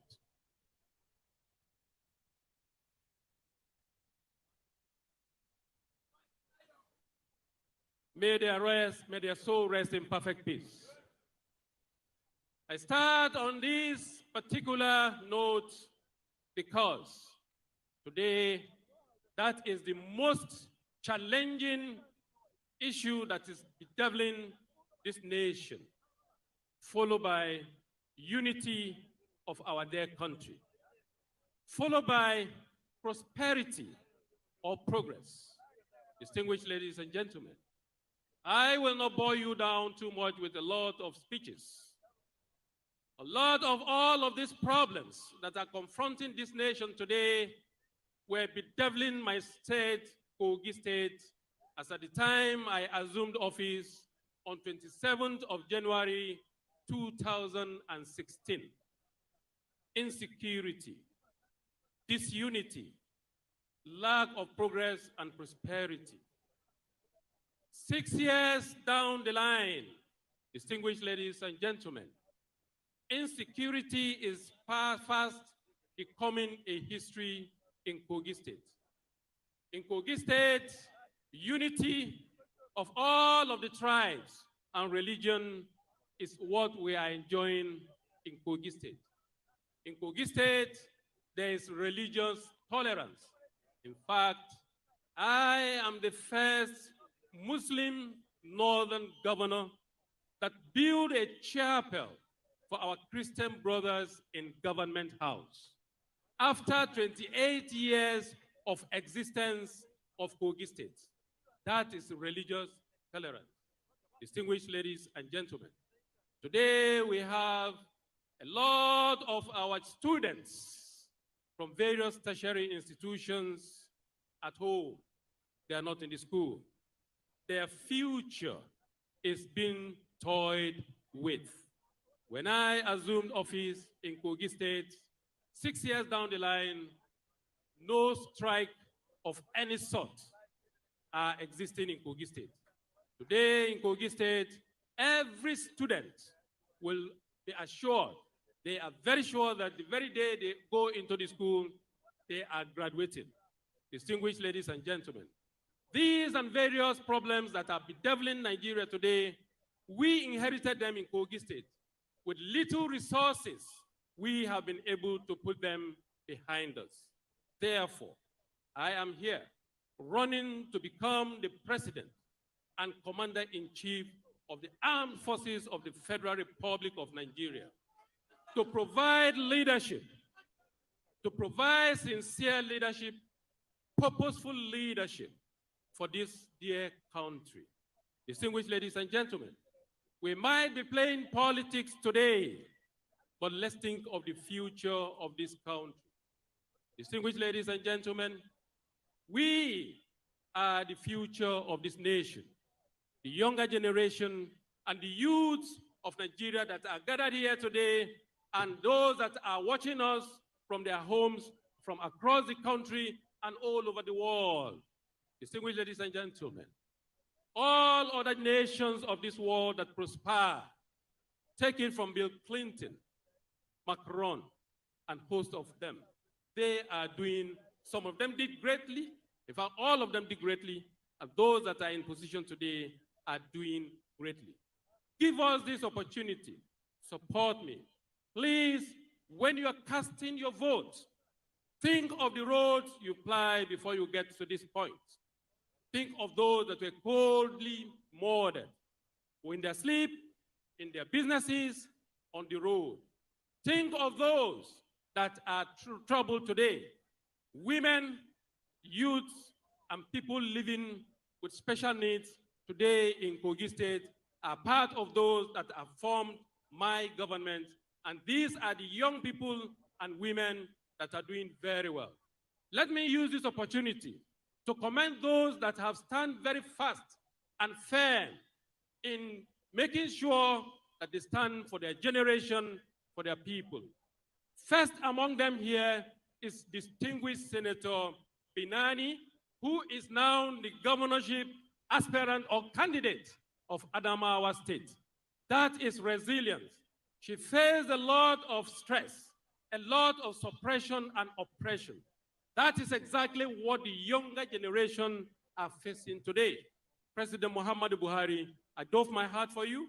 I salute you. You thought of the future of this country, and you graciously signed not too young to run bill into law. We didn't come this far to chicken out. We are here to win. According to my brothers, Anche Bamufara ba Dummidaina ba. Biiznillahi ta'ala wannan zaben zamu ci shi. Kafin ku dinga ƙuriyanku da Allah da Annabi, ku tuna da mutanenmu matasa da mata, waɗanda suke cikin gidansu an kakkashe su, waɗanda suke talla, wanda suke kasuwancinsu a ko duk Najeriya an kokona su, an kashe su. Har yanzu ba yi magana ba. Ni bi iznillahi ta'ala idan kuka bani wannan daman, bi iznillahi ta'ala Nigeria za ta canza. I am here to build on the legacies of President Muhammadu Buhari, and by the grace of God, we are here to make a history. And this is the time for you to become part of that history. And I am very confident that after a clean, clear, transparent electoral process today, then I shall become victorious and I shall be the flag bearer of all Progressives Congress who will go ahead to defeat PDP, to defeat Atiku. I am that candidate that will do that. And how did I do that in Kogi State? I inherited a PDP state when I assumed office. And today, Kogi State has become 100% APC. And by the grace of God, it shall never go back to a PDP again. So please, let us not make that mistake, because we have the numbers. Youths, women, and people living with disabilities are those that vote. We have the numbers. Just a few weeks back, we tested a mic. Simultaneously, over 16 million Nigerians came out to give me support across this country. Women, people living with disabilities came out to give me the support. I have the ability to win the election, the general election, on or before 2 p.m. by the special grace of God. I thank you so much for this wonderful opportunity that you are giving to me. Igbo kwenu, Igbo kwenu. Ọmọ dúdú àmọ́kì yín o, ọmọ dúdú àmọ́kì yín o. Jama'a mu da Allah da Annabi, kafin ku dafa ƙuri'anku ku tuna da Allah, ku tuna da matsayin da muke ciki yanzu, ku tuna da matsalan da muke ciki, ku tuna da ƙoƙarin da baba ya yi wa zai zo ya gina a kai. Ni ne zan zo na gina a kai. Ina roƙonku da Allah ku dafa mun ƙuri'anku. Allah ya sa mana albarka, Allah ya ba mu albarka, Allah ya ba mu alheri, Allah ya ba mu nasara. I thank you so much. APC! APC! APC! Nigeria! Say Yahya Bello. Thank you. Thank you very much. That's His Excellency Governor Yahya Doza Bello, the Executive Governor of Kogi State. We have 3 more aspirants. We have 3 more aspirants to go. On this note, I'd like to invite Chief Ike Obasi Mokelu to please come to the podium. And of course, the only woman in the race, I have the singular honor and pleasure to invite Barrister Mrs. Uju Kennedy Ohenye. Please let's welcome them.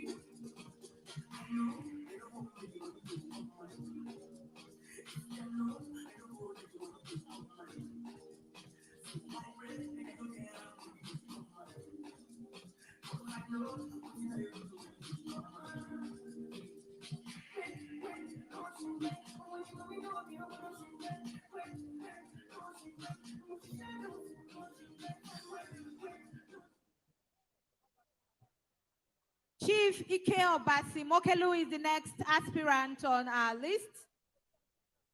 And we have Barrister Mrs. Uju Kennedy Ohenye. As they make their way to the podium, we'd like to please beg those of you that are still on the aisle to take your seats in the various states you come from. Please go to your states as the electoral committee are about to get down to business. And they have said that they won't commence with the voting tonight if you all don't take your seats and give us a clear thoroughfare. Distinguished ladies and gentlemen, I have Chief Ike Obasi Mokelu. APC.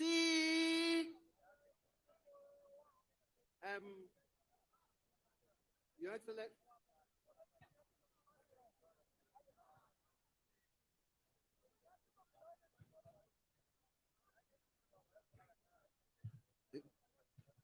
Your Excellency, the President Commander-in-Chief of the Armed Forces of the Federal Republic of Nigeria, Her Excellency, the First Lady of the Federal Republic of Nigeria, all other protocols observed.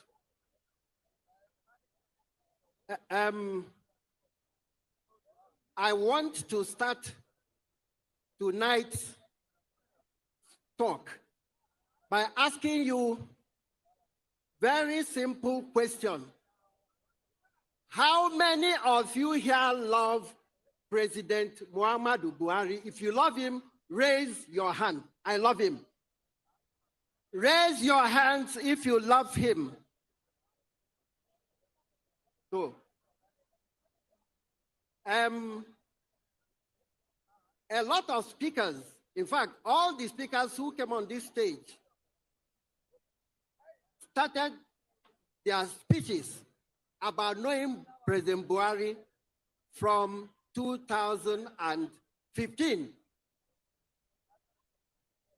And the question is, did President Buhari start his politics in 2015? The answer is no. And to further what I'm telling you, I will ask you very simple questions. You answer me, we move on. President Muhammadu Buhari started his public life as a military officer and a GOC. Have you ever heard that he stole money as a GOC? The answer is no. He later became military governor of present Northeast state. 6 states today: Taraba, Borno, Adamawa, Gombe, Bauchi, and Yobe. In today's circumstance, President Buhari would have had not less than 100 houses per state. But President Buhari has no house except the houses he has in Kaduna and his village, Daura. President Buhari could have had 600 houses, but he chose to have only 1 house in Kaduna and 1 house in Daura. President Buhari is not a thief. After his governorship, he was appointed Minister of Petroleum and Chairman NNPC. As I'm speaking with you, President Buhari has never had any filling station, not even a fuel dump. It is because he is an honest man. After his ministership, he went into other public life. He was head of state. He never stole government money. It is because of this that we brought him, because he's not a thief. That explains why we brought him into politics in November 2002. Most of the speakers who spoke here tonight will tell you stories about how they knew Buhari in 2014, 2015. What of 2002? It is because President Buhari has never stolen in his life. That was why we brought him into APP, All People's Party, and gave him the party ticket in 2003 to run for the presidency of this country. We knew Buhari is Fulani, we knew Buhari is Muslim, but we gave him that ticket. We all ran, we failed. 2006, for the 2007 presidential election, we gave him ticket again. He ran, we failed. We still knew he is Fulani and he is Muslim. 2011, we gave him ticket again. We ran and we failed. This is because this is a man of honor, of character, and of integrity. This is because he's a man of honor, of character, and of integrity. So I want that for those who come on board and tell you how they knew Buhari from 2015, that is absolute rubbish. We will always talk about President Buhari and his sincerity of purpose. If we must redeem this country, we must cultivate the characteristics of President Muhammadu Buhari in order to salvage this nation. Distinguished delegates, this is your opportunity to put in a man of honor, of character, and of integrity. I want you to vote for me. I want you to vote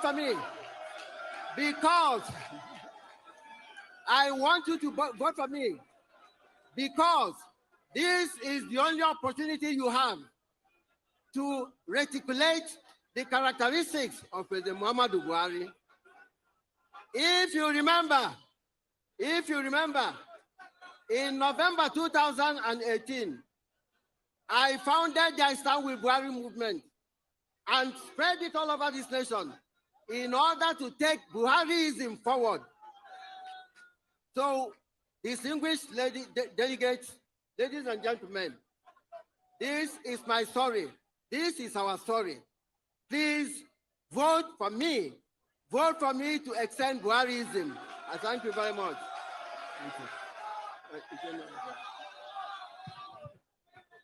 Thank you very much, Your Excellencies, distinguished ladies and gentlemen.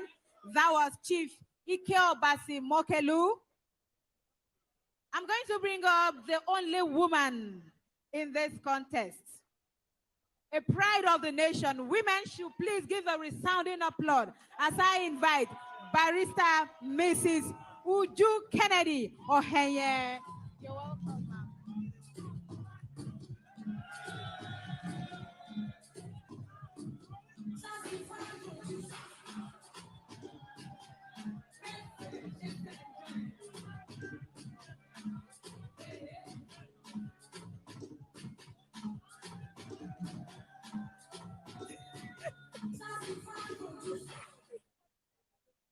Wow.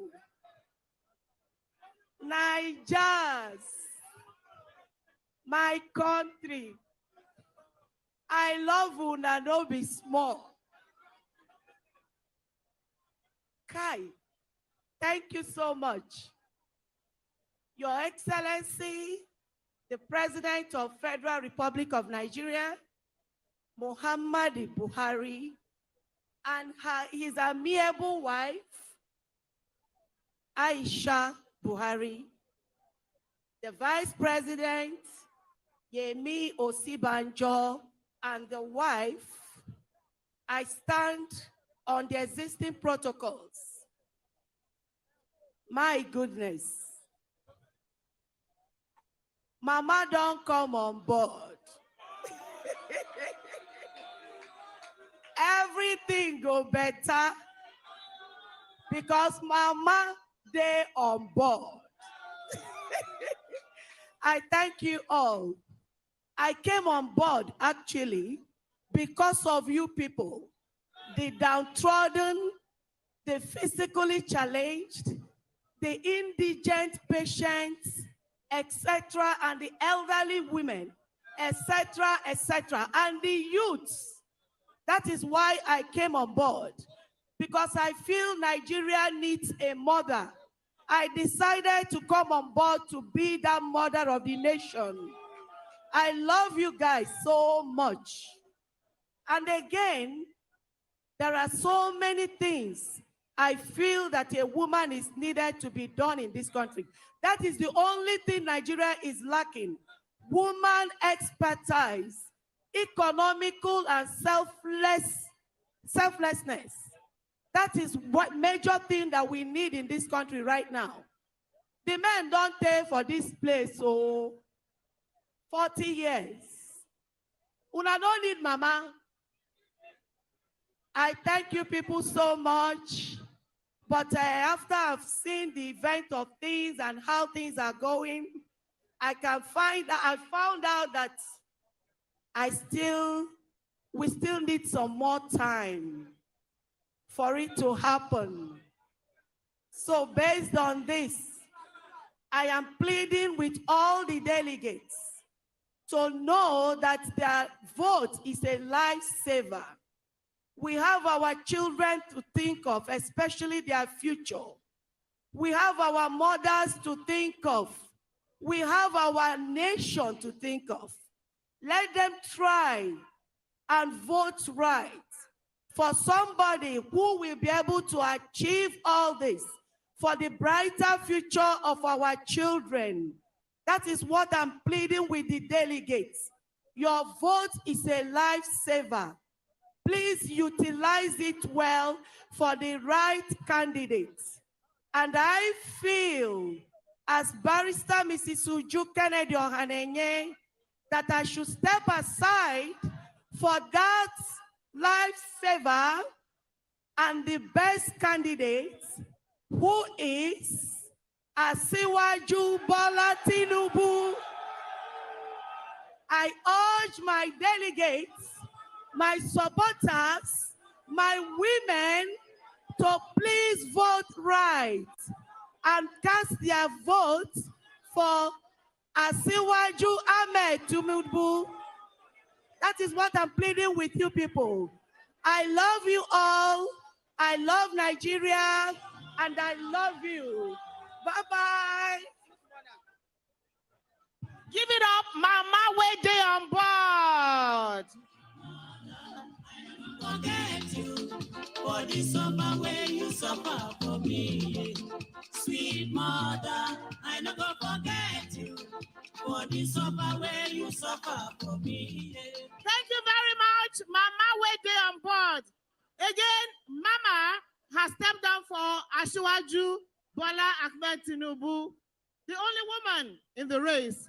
We appreciate you, we respect you. One day, we'll get there. We are moving to the final aspirant now, which of course is the Vice President of the Federal Republic of Nigeria. But before then, we had called Honorable Emeka Nwajuba, but he didn't come up. Honorable Nwajuba, if you're in the hall or if you're in the arena, can you please come on stage before we move on to our final aspirant? So we'll give you a few minutes. Honorable Emeka, are you in the hall, in the arena?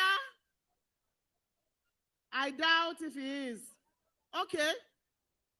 So, Your Excellencies, ladies and gentlemen, we're moving on now as I respectfully invite our very last aspirant for tonight, the one and only Vice President, Professor Yemi Osinbajo, SAN, Vice President of the Federal Republic of Nigeria. Please welcome His Excellency.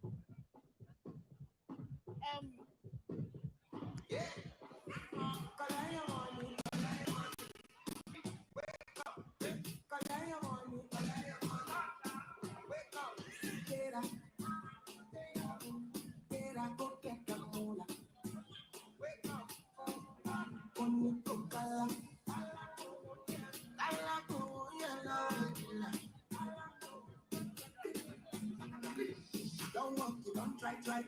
You're supposed to be jai. Kill up, come, because person my dog, person when I'm my boy. When I land softly on the sofa, so far so good. Let me see you. Go, lo, let me see you. Go, lo, let me go. Let me see you. Go, let me see you. Please allow His Excellency alone to go on that stage to be received by the chairman of the planning committee. Thank you very much.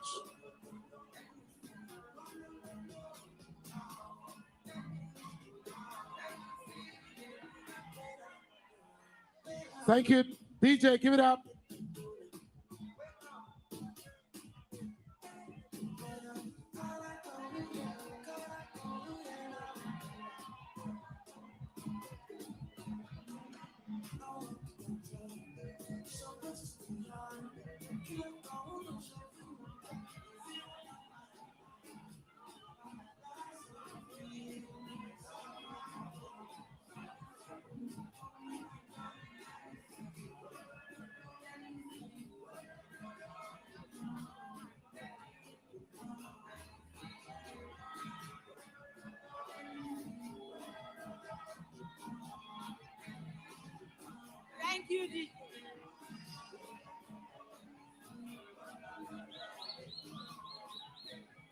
Thank you, DJ. Thank you, DJ. Thank you, Your Excellency, Vice President Professor Yemi Osinbajo, SAN, GCON. Thank you. Thank you. Thank you. Thank you. Thank you. Thank you. Thank you. Thank you. Thank you. Thank you.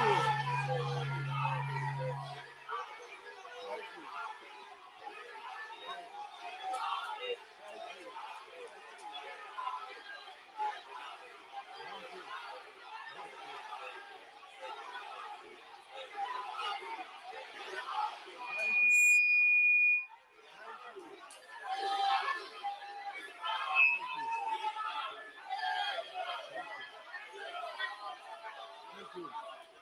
Thank you very much. Thank you very much. Thank you. Thank you. Thank you. Thank you.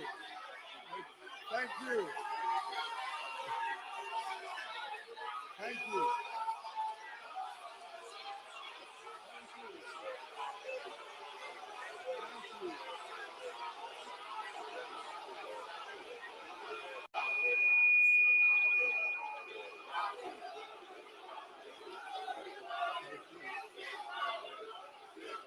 Thank you. Thank you. Thank you.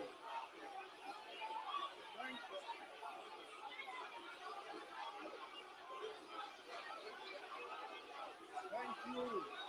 Let's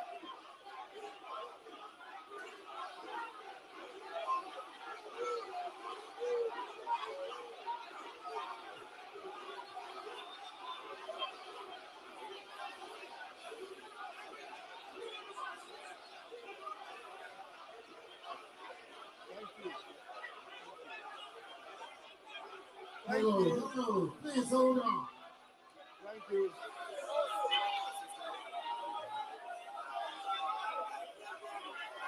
Thank you.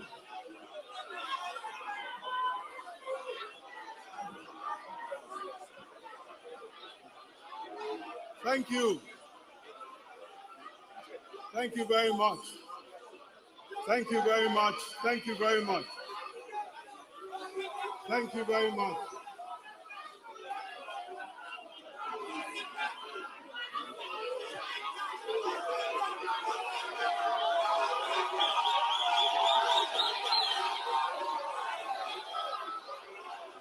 Thank you very much.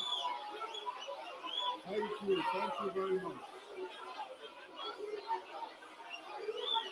Thank you very much. Thank you. I'm grateful. Thank you very much. Let us.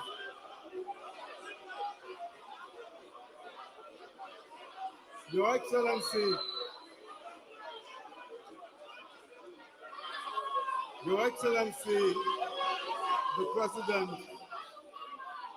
Your Excellency, the President of the Federal Republic of Nigeria, President Muhammadu Buhari, GCFR. Your Excellency, the wife of the President,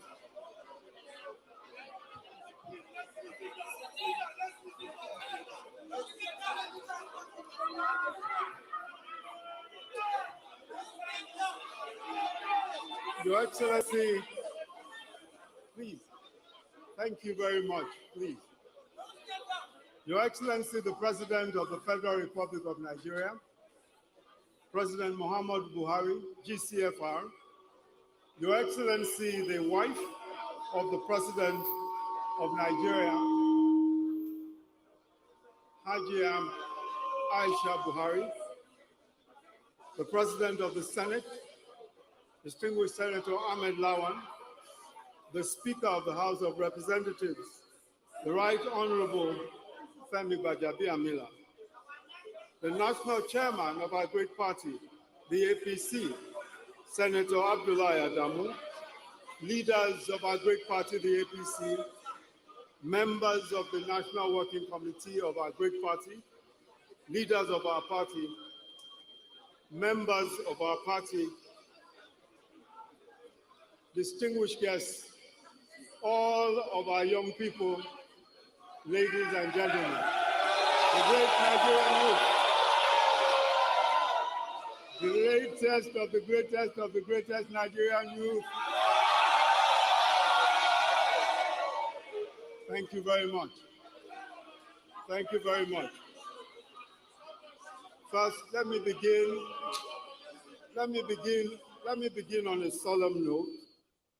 I join you and the good people of Ondo State in mourning the victims, men, women, and children of the heinous and dastardly terrorist act that took place at the St. Francis Catholic Church in Owo, and other victims of terrorism across the country.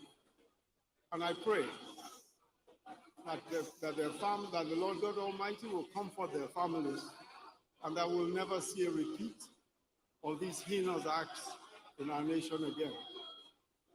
I'm deeply honored to stand before you today and to share this platform with 22 other exceptional members of our great party who today vie for the preferment of the presidential candidate of our great party, the APC.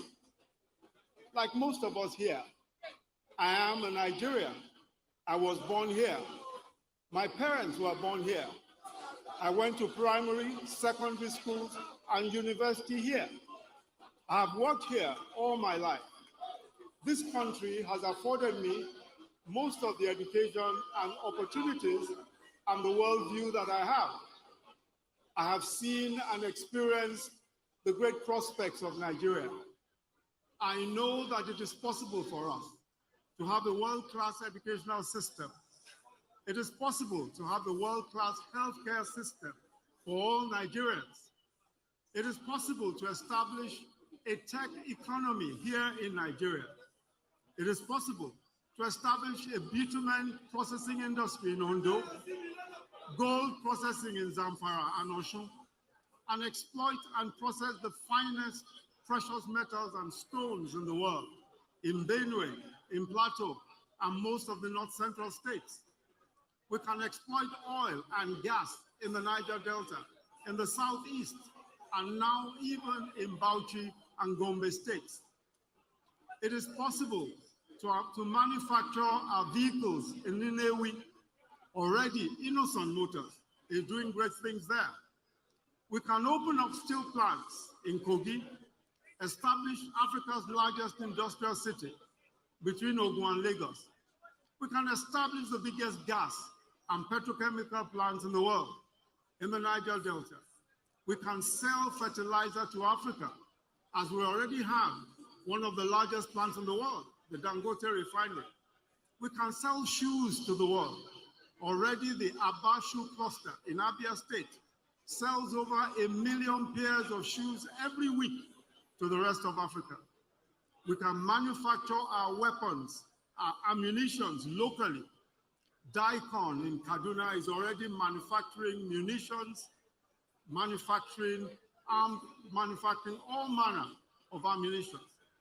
And Proforce, a Nigerian company, Imperial, a Nigerian company, is making armored mobile platforms, armored personnel carriers, MRAPs, here in Nigeria. We can build drones, helicopters, and planes. Our Air Force is already manufacturing air platforms and manufacturing its own drones. And God helping us, in 2 decades, we can become the first nation on earth to send a team of all Black and women as astronauts to the moon. We have the talent, the resources, and the resourcefulness to be one of the world's leading economies.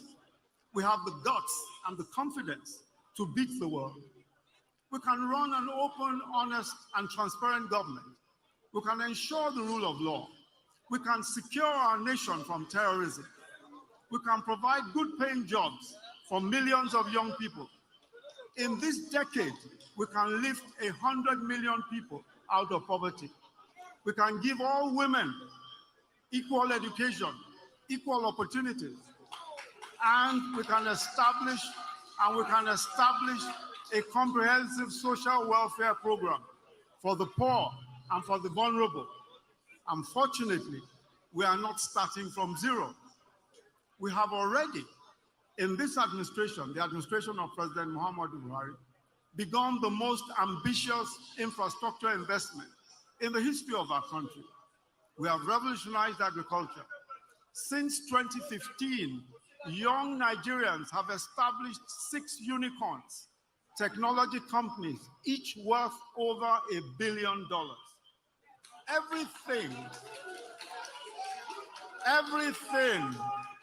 Everything we can imagine or dream is within our reach. Everything. All that is left, all that is left, all that is left is for us to make the right decision tonight. And so we stand today on the threshold of history. To paraphrase Winston Churchill, so much depends on so few of us. 2,322 delegates will decide the future of our children and their own children. 2,322 persons will decide the fortunes of Africa's largest economy and the largest population of Black people on earth. 2,322 people. What an awesome responsibility. What an incredible moral burden.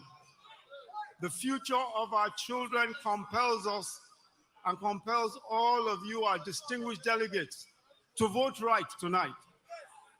We are a religious nation. We believe in the power of prayer. We all pray for a country that is peaceful and prosperous. But God allows us, by our voting, to show him whether we mean the prayers we pray or not. You cannot wish this country well and vote for someone you do not believe in. You cannot.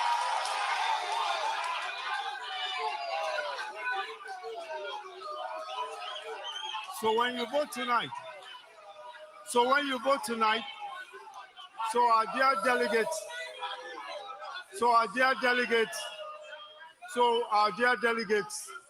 when you vote tonight, be sure, our dear delegates, when you vote tonight, know that your vote carries the answer to your prayers for our country and for our future. That vote that you will cast carries the answer for the prayers that you have prayed for the future of our children and for the future of our country. Over the past several weeks, I have gone the length and breadth of this country. I've engaged with you delegates in the 36 states and Abuja, and I've engaged with members of our great party. We have had deep and wide-ranging conversations on the issues that are most important to us all as a nation. You have told me your hopes, your fears, and your dreams. We have risen together on the future of our country. I have also served for 7 years, by the grace of God, as Vice President. While at the side of President Muhammadu Buhari, I have seen firsthand the nuances and complexities of the challenges that confront us as a nation. One thing is certain: our circumstances will not afford the next leader of our country any time to learn on the job. In discharging my duties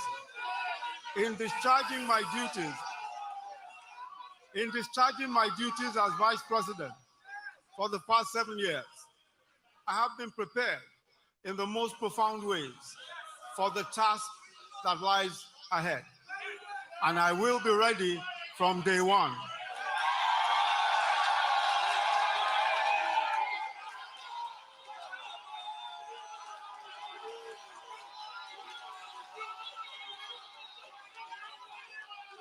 It is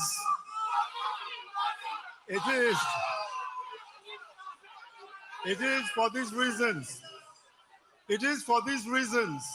that I, Oluyemi Oluleke Osinbajo, by the grace of God, Vice President of the Federal Republic of Nigeria, present myself to you, our distinguished delegates, for your consideration as the presidential candidate of our great party, the APC. God bless you all, and God bless the Federal Republic of Nigeria. God bless you.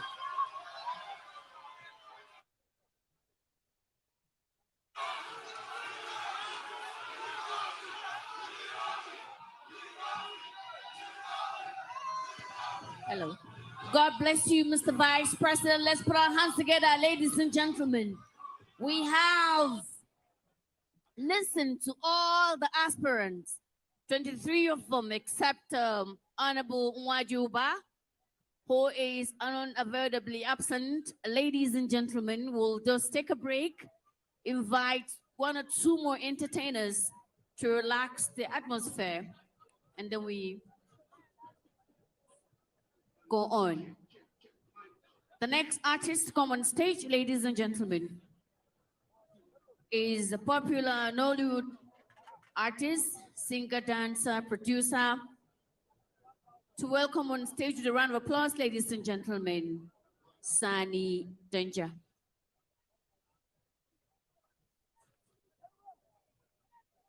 As na concrete, they go abemona te go back kuna state stand. All delegates, may kuna go back kuna state stand. I beg.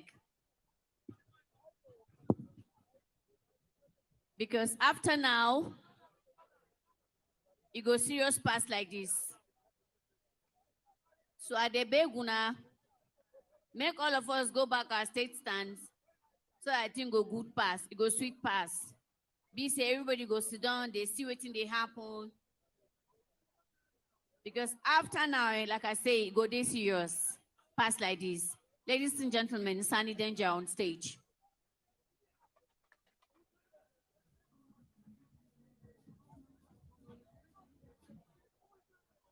The ala kukoma tents na kukowa ekoma. The security operatives will be going round now, and it will be very bad for you to be treated wrongly. Please, we need a clear thoroughfare. We are preparing for the speech of His Excellency, the Commander-in-Chief of the Armed Forces. So we need everyone to please take their seats. Thank you, ladies and gentlemen. One of the northern talents, one of Nigeria's finest, a comedian, an actor, as well as a musician. Sani Danger, ladies and gentlemen, Mr. DJ. Well, while Sani Danger is getting ready, let's invite Agodai. Agodai.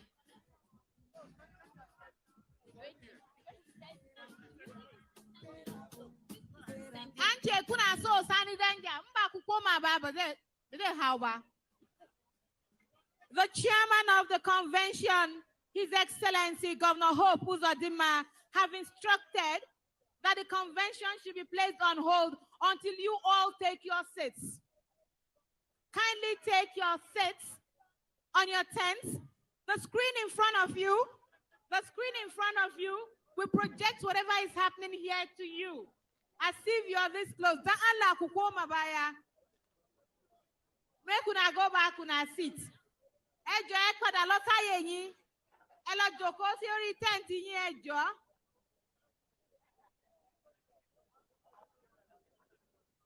Your Excellency.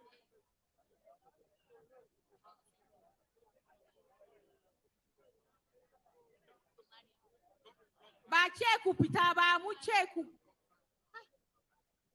The ala ku ibaya kadang.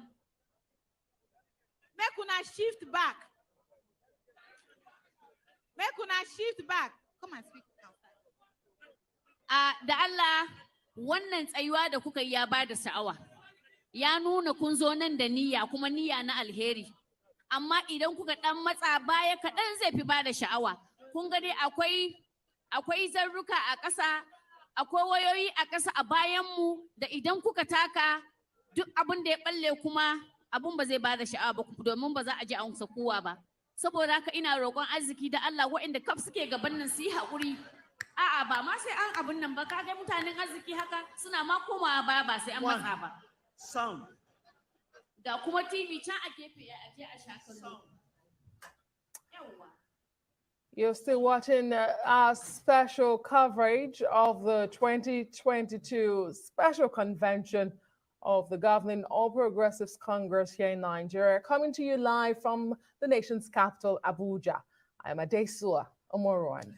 And I'm Kenneth Warmer. And over the next few hours, we will be bringing you the live proceedings from the Eagle Square. That's the venue of the special convention of the APC as the party picks its candidate for the 2023 presidential election. Indeed, and we've been seeing those live pictures from the Eagle Square. We have our crew stationed at the venue to bring us up to speed with the events at the venue and detailed reports of what's happening on the convention ground.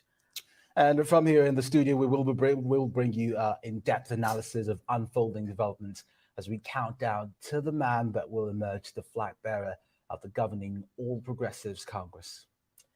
And yes, Ken, we have a team of Verizon analysts standing by to help us analyze the issues before us. Frank Tietie is here with us, also Professor Abiodun Adeniyi, and together we will be analyzing the event at the Eagle Square. Thank you, gentlemen, for staying with us. This is a special coverage. We do appreciate your time with us at this time. We've been listening the past over an hour ago now, aspirants addressing delegates at the presidential primary. Let me begin with you, Professor Abiodun Adeniyi. We heard from the 23 aspirants, except for the former Minister of State for Education, Emeka Uwajuba. It was surprising that he was not at the convention ground to speak to the delegates. But what did you make of the speeches from the 22 others? Which one stood out for you? Well, it's very interesting, very exciting to listen to them. You know, of course, quite a number of them showed their rhetorical prowess, and of course, the weakness of some of them as well. Some of them spoke to issues bedeviling this country, and some of them were scanty, came forward and simply, after a couple of sentences, announced step down. Well, in the contest where you have 23 people, you will expect this kind of variegations, you know, but be that as it may, you know, it's becoming an anticlimax really. Ahead of the convention, there was so much tension, there was so much anxiety, but things are smoothing out now. You know, things are getting streamlined, and of course, they can be pointed to where the victory is going to be. You know, so it's not too bad, not a bad day for APC as a case could be, but overall, I think. We begin to make projections really into the future, not just the distant future, but the immediate future, particularly who the projected winner is going to be running against, you know, at the end of the day. But I think we can just begin to enjoy it, continue to enjoy it again, and see how it pans out eventually. But it's going to be a stressful night for everybody, just like for some of us here as well. A stressful night, which is the character of conventions like this. You know, it's something that it doesn't come all the time. It's just once in a season, and they're savoring this one, as the case could be.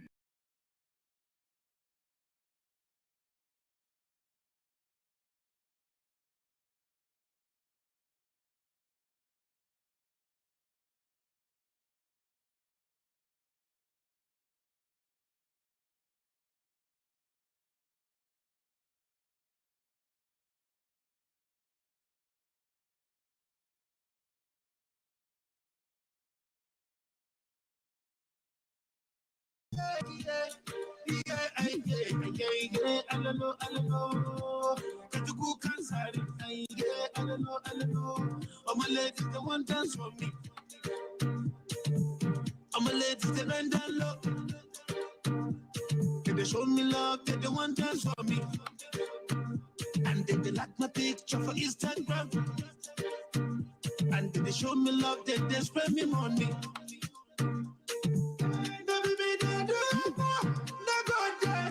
Oh, my ladies, you could love me gentle. Hey, all my ladies, you could love me tender. Hey, all my ladies, you could love me gentle. Hey, 'cause I got my sorry.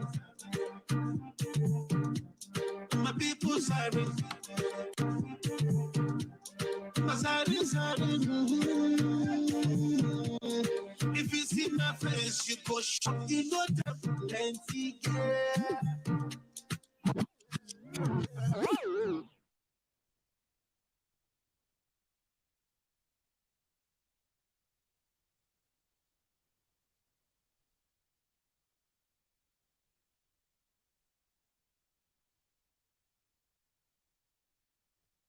you. Thank you, sir. Please, as we await Mr. President, we need to clear the aisles again, particularly where we have the red carpet. So please leave the aisles.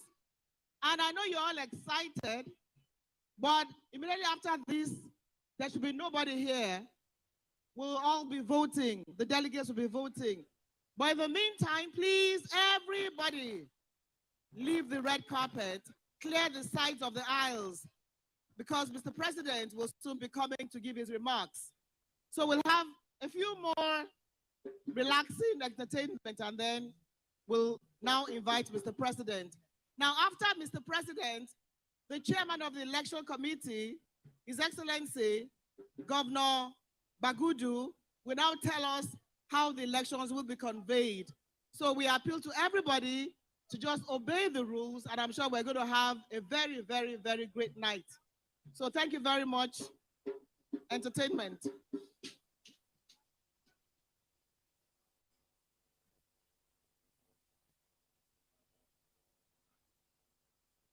Please, the aisle is still not totally cleared. We'll give you a few more minutes and it should be absolutely free. Thank you. And at this juncture, Your Excellencies, ladies and gentlemen, Udo Mariam Theatre Company is next to perform on this stage. Udo Mariam.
All right, it's about 12:33 a.m. in the morning, and we have been bringing you minute by minute, second for second development from the convention center of the All Progressives Congress, the national primaries for the presidential primary election holding there.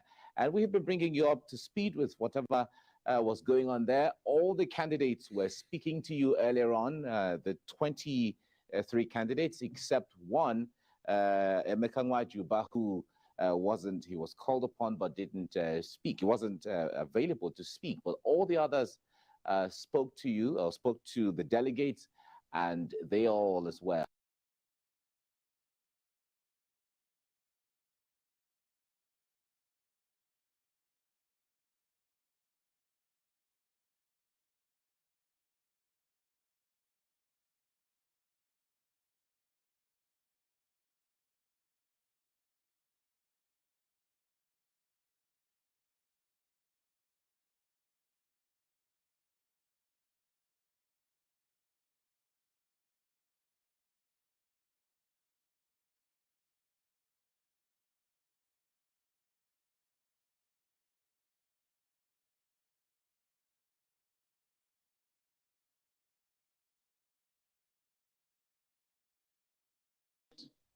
By persons that cannot be identified to delegates, saying that some tickets, if voted, is going to be a Muslim ticket. Please, delegates are advised to discountenance such an SMS. And the other one says that please be advised that due to the postponement of the primaries, all prior arrangements have been postponed. There is no primary election that has been postponed. The primary elections will hold very shortly after the speech of the President, Commander-in-Chief of the Armed Forces. The chairman of the Electoral Committee will be coming up stage in the presence of His Excellency, Senator Atiku Bagudu, to address these august gathering as to how this election is going to be carried out. So please discountenance any message that you have received regarding any form of postponement at all. There is nothing as such. The primary elections to elect the next flag bearer of the All Progressives Congress will be taking place shortly after the speech of the President, Commander-in-Chief of the Armed Forces. Please, we are saying this again to those of you unknown faces and unscrupulous persons sending these messages to please desist forthwith. We thank you very much for your kind attention. And please, okay, everybody on the right-hand side, you shouldn't be standing there. You should leave the right-hand side of the aisle. Thank you very much as you do that. We're just waiting to clear my right-hand side of the red carpet.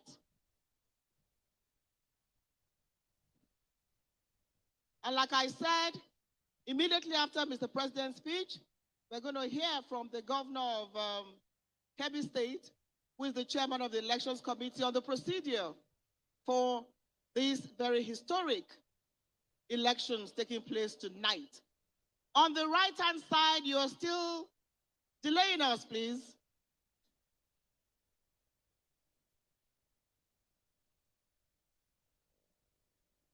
Thank you very much.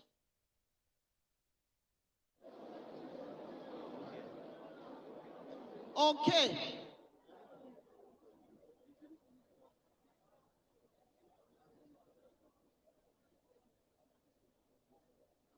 Okay. Your Excellencies, ladies and gentlemen, it is now time to listen to His Excellency, the President of the Federal Republic of Nigeria, President Muhammadu Buhari, who will be talking to us tonight at this historic presidential convention.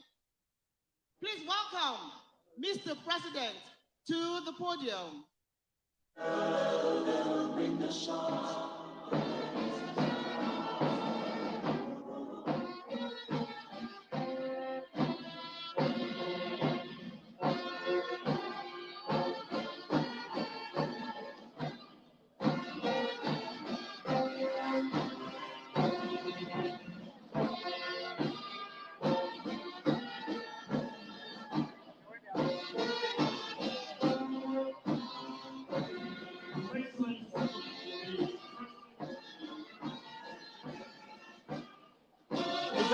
Excellency President Muhammad Buhari was in 2014. He stood before delegates like you. The president said, like he has always said, his ambition is not driven by raw desire for power. His Excellency, the President wants to serve and make this country better. And that is the legacy that he's trying to leave behind by this epoch-making event and our special convention.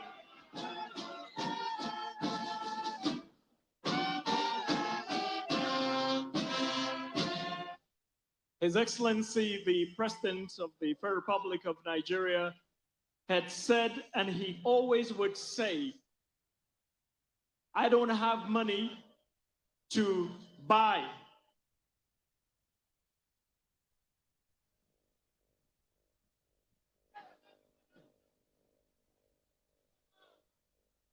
Your Excellency, the Vice President,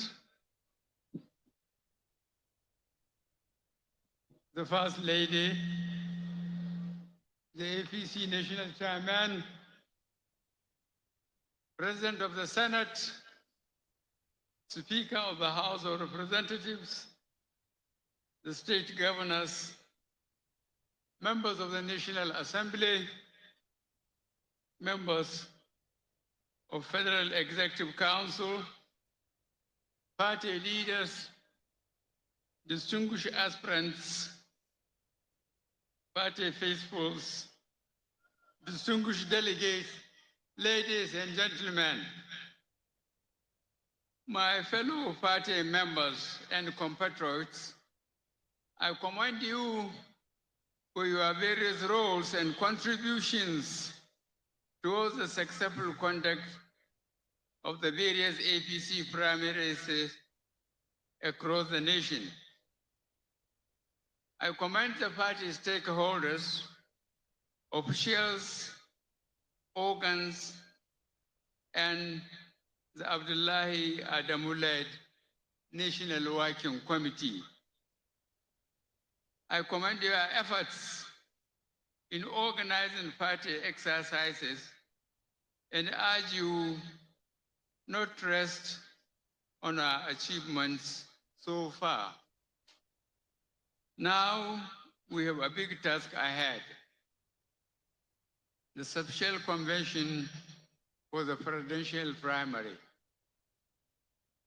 I congratulate all the winners and our newly emerged party flag bearers so far for the 2023 general elections and urge you to be magnanimous in victory, particularly towards your fellow aspirants who conceded to you.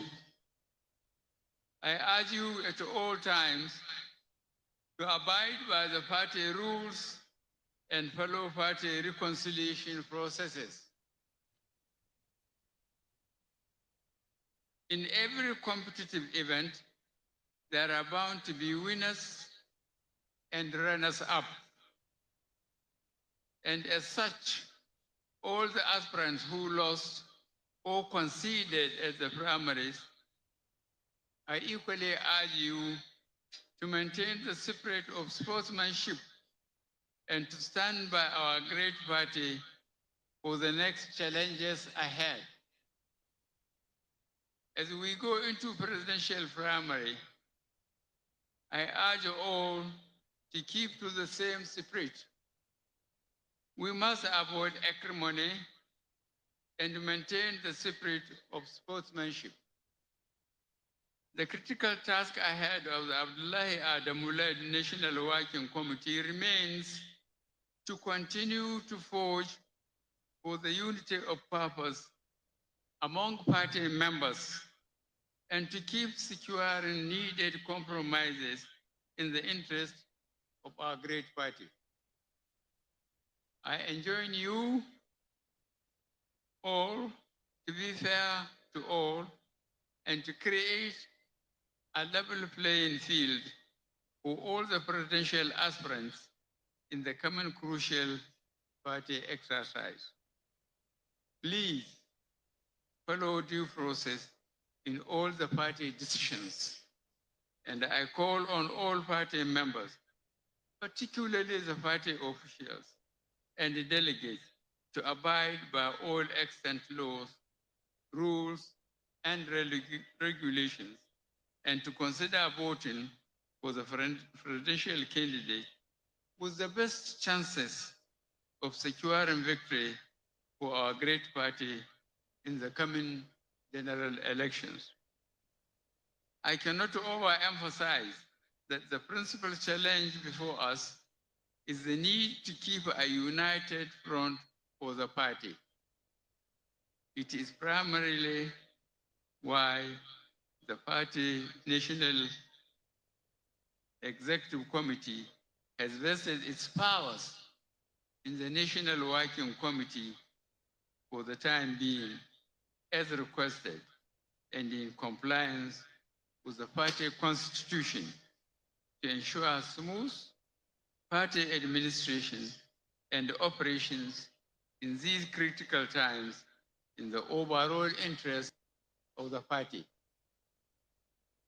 Once again, Mr. Chairman, I want to assure you and the entire National Working Committee members of my support.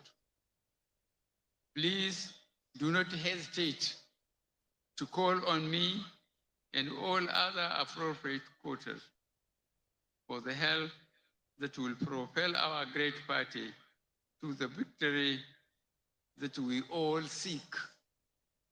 To ensure a hitch-free presidential primary, please let us work collectively in the interest of our great party and our great country.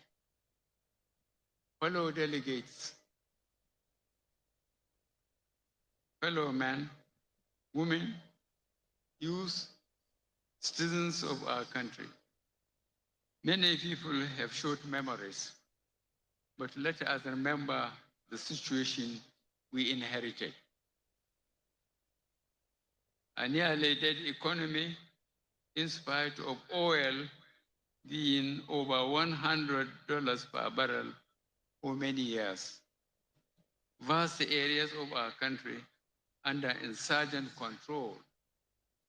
Salaries, wages, pensions, unpaid for months in many states. Problems were left unattended or ignored. Infrastructure left to decay. Internationally, we were despised. Your APC government has changed all that. Our response to any new challenges, whether banditry, kidnapping, insurgency, has been prompt and head-on. Rehabilitation of infrastructure has taken place on a massive scale. Our response to coronavirus is second to none in Africa. We have made substantial progress in governance, in implementing reforms, in democratic processes, and in social care. We are now respected in Africa and across the world. These major achievements by APC are historic and far-reaching. We now have to choose a leadership, not just to win elections next year, but to continue and improve on these landmarks. We must choose a knowledgeable, fair-minded nationalist with a very strong belief in the unity of our nation, Nigeria, and strength of character and purpose to steer the country forward.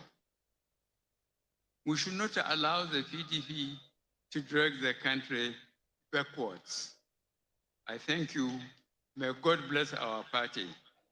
May God bless the Federal Republic of Nigeria.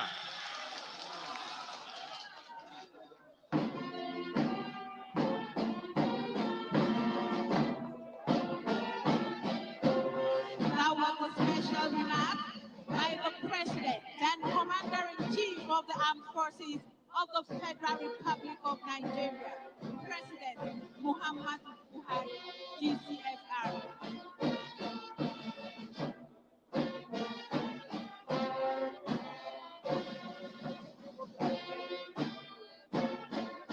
While His Excellency makes his way to the clubhouse, we would like to call on His Excellency, the Chairman of the Election. What a speech from the president. It looks to me, this is perhaps one of the shortest speeches of President Buhari at any of the APC National Convention.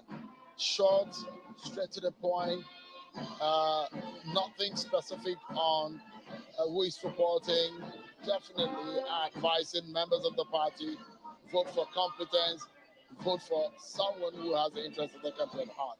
Absolutely, and I think if you take a look at the president's speech, you realize that he also understands that time is fast spent. I mean, it's almost approaching 1 a.m. now, and it's time for the voting to commence. There are 2,322 delegates that will be making this decision today, and there are still quite a number of candidates across board, even those who have stepped down, to be voted for. So yeah, it's necessary for the president to do that. Sean, we had talked earlier about the speech of the only female candidate in the race, and draws me to the speech of the youngest aspirant, Nicholas Felix, and how passionately he spoke about the need for youth to get involved in the process before stepping down for Vice President Professor Yemi Osinbajo.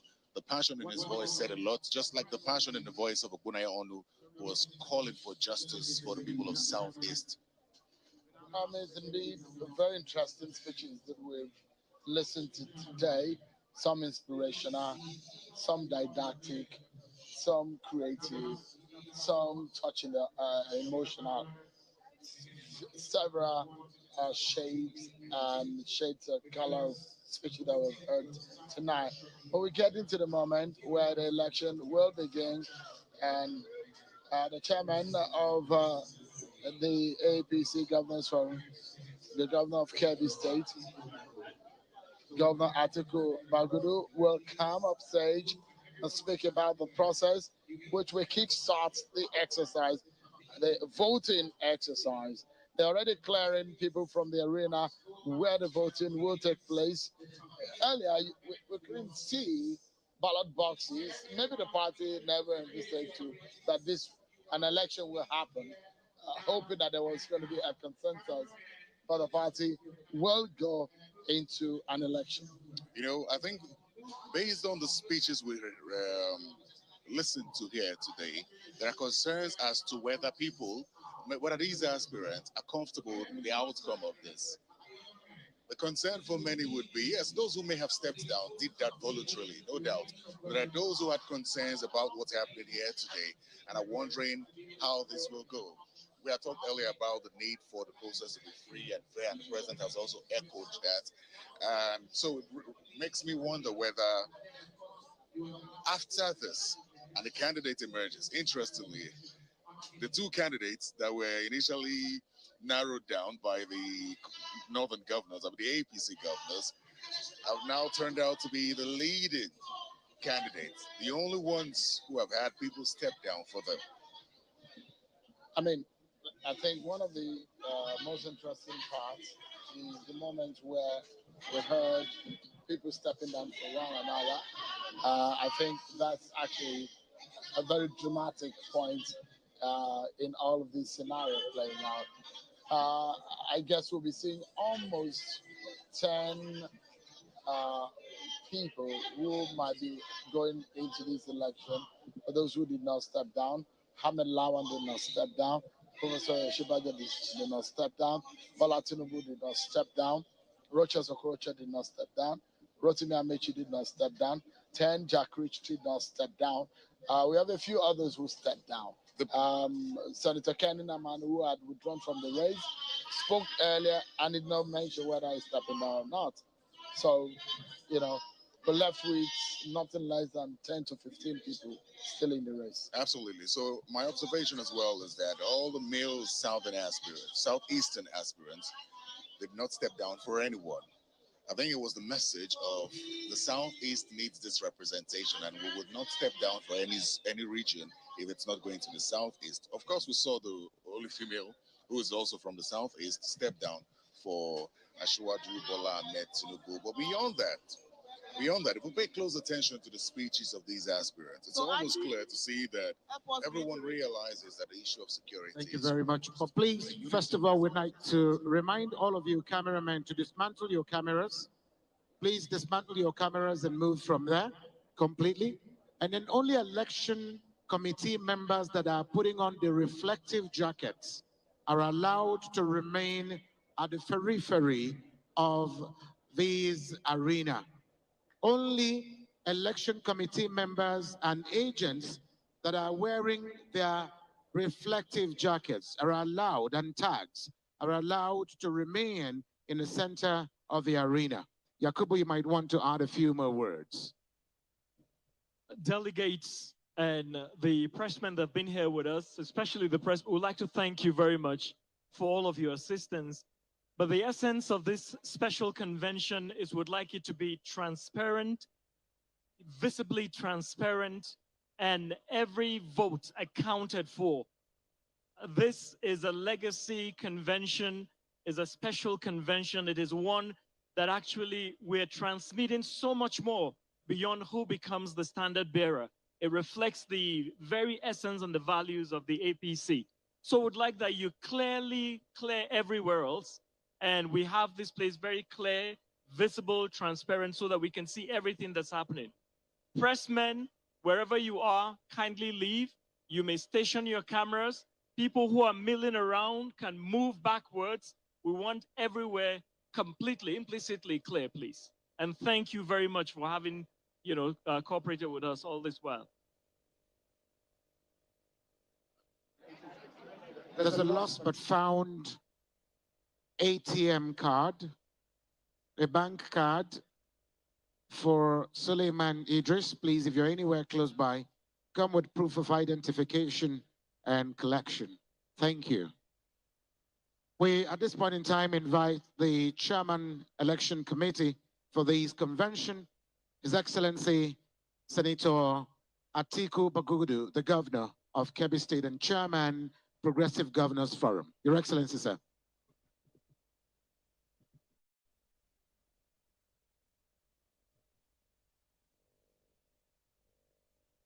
Once again,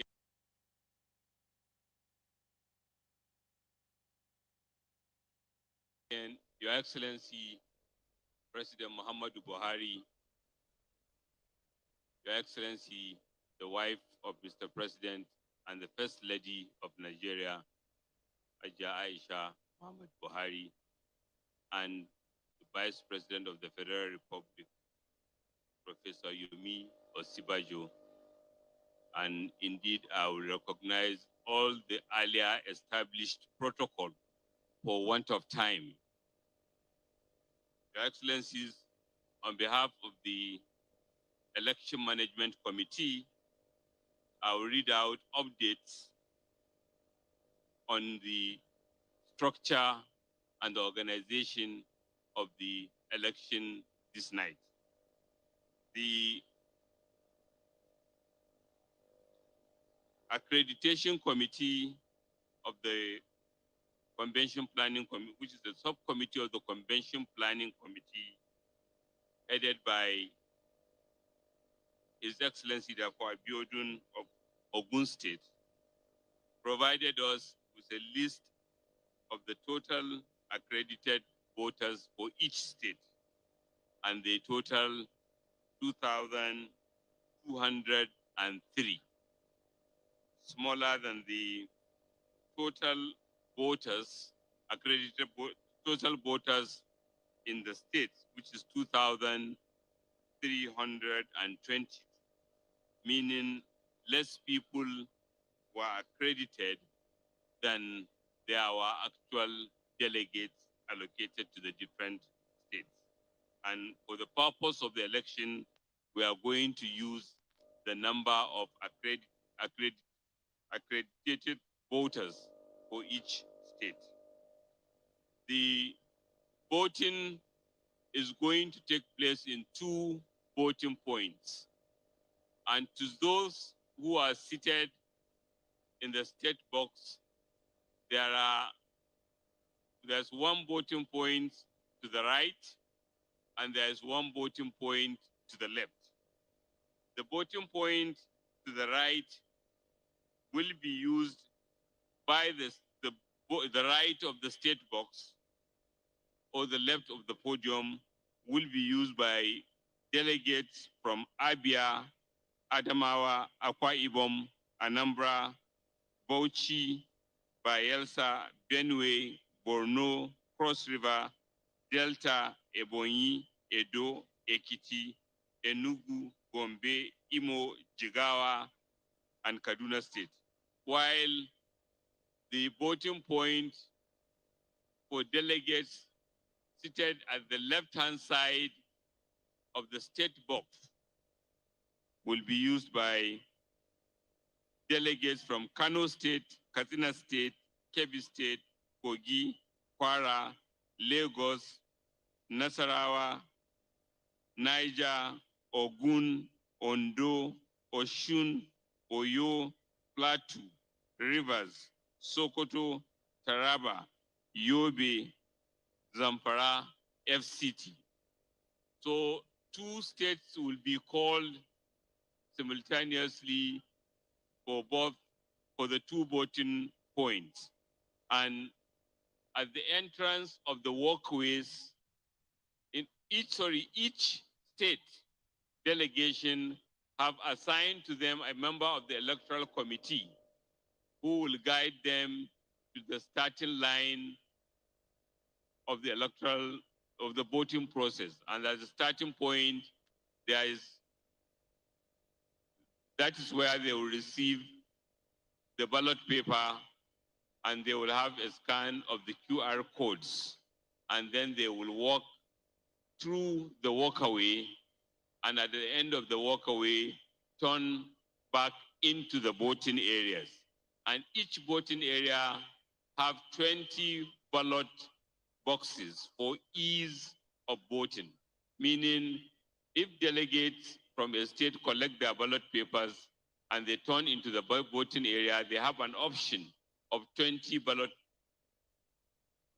boxes to vote in, or with a table and a pens are signed where they can enter the name of the aspirant they so wish to nominate. Equally, agents of the aspirants and INEC officials are encouraged to sit from whatever comfort point they are able to establish in order to observe the process from beginning to end. At the end, the boxes will be collated onto this stage where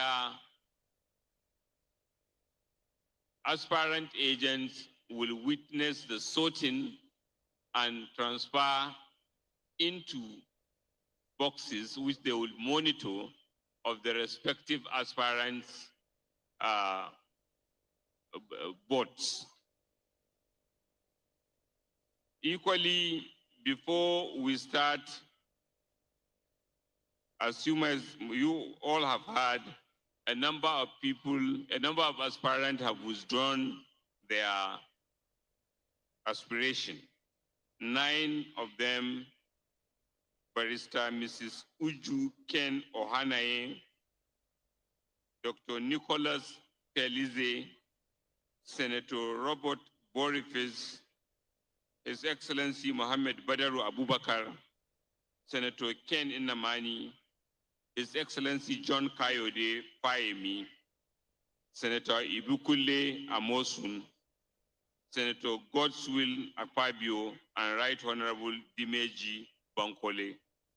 The list of aspirants still contesting is Honorable Chuku Emeka Nwajuba, Engineer, His Excellency Engineer Nweze David Umahi, Pastor Bolahan B. Bakari, Asiwaju Ahmed Bola Tinubu, Ahmed Rufai Sani, Shibuke Rotimi Amechi, His Excellency Yomi Osinbajo, His Excellency Senator Rochas Okorocha, His Excellency Yahaya Bello, Mr. Ten Jack Rich, Dr. Christopher Onu, His Excellency Senator Ahmed Lawan, Senator Professor Excellency Ben Ayade, and Chief Ikiobasi Mokelu.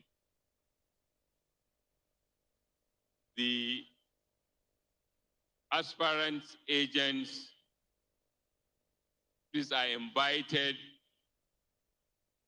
to come to the Secretariat of the Election Management Committee so that we can establish how many aspirant agents are here, and they can divide themselves into both sides of the voting, the 2 points where voting shall take place.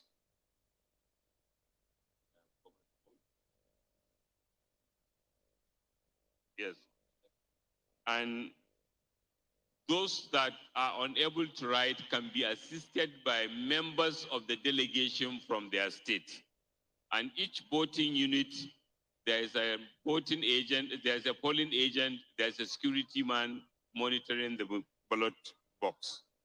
So with this, the Electoral Committee will proceed to begin the provision of ballot papers to the initial states of Abia that shall be voting to the right of the state box or to the left of this podium where we are standing, and Kano State that shall be voting to the left of the state box or to the right of the podium where we are standing. And then as we make progress, we will be calling on more states as the others have voted. I think I have covered all. Thank you, Your Excellency, and thank you for the honor to wait and observe the commencement of the voting process. Thank you all. Thank you very much.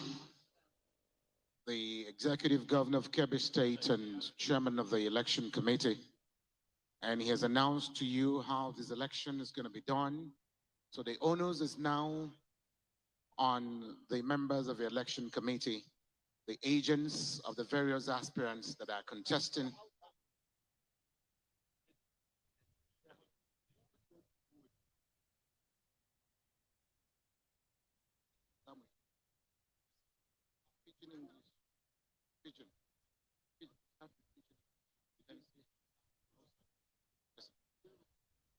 Waiting the governor of Kebbi State talk for English now be say election one start, the primary election one start, and all of una will be delegates from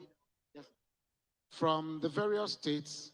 It means say una go sit down, mona wait. Any moment from now they go call una state by state. Make una come drop una ballot papers for inside ballot box. And as soon as see them, so the ballot boxes, they don't inspect them, then they empty. Election committee members will be the persons where they put in charge of the primary elections where they happen today here for Eagle Square to nominate the next presidential flag bearer for the All Progressives Congress. Now them go come one by one, state by state. They go call them, they go line up. Those people will go give them paper where they go write the name where they want write, put inside the ballot box. they go come. The election committee chairman, Senator Atiku Bagudu, don't already announce the names of persons where we say Nadengo stand gidigba for this election. So before the election start proper, they go read out the names again for una, make una for understand the people where they contest and how una go do the voting. So please make una listen to waiting the election committee members go to talk.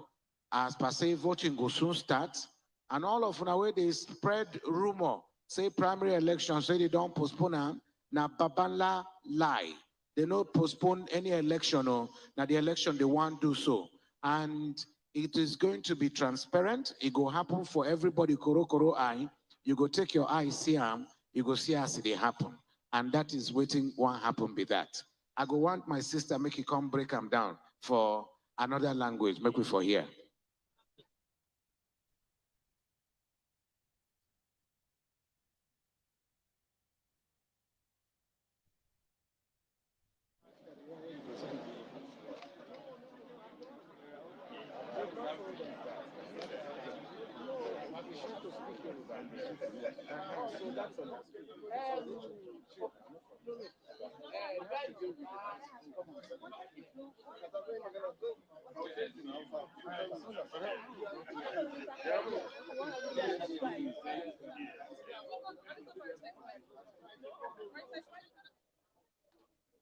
Your Excellencies, distinguished ladies and gentlemen, and to the MVPs of today, the delegates.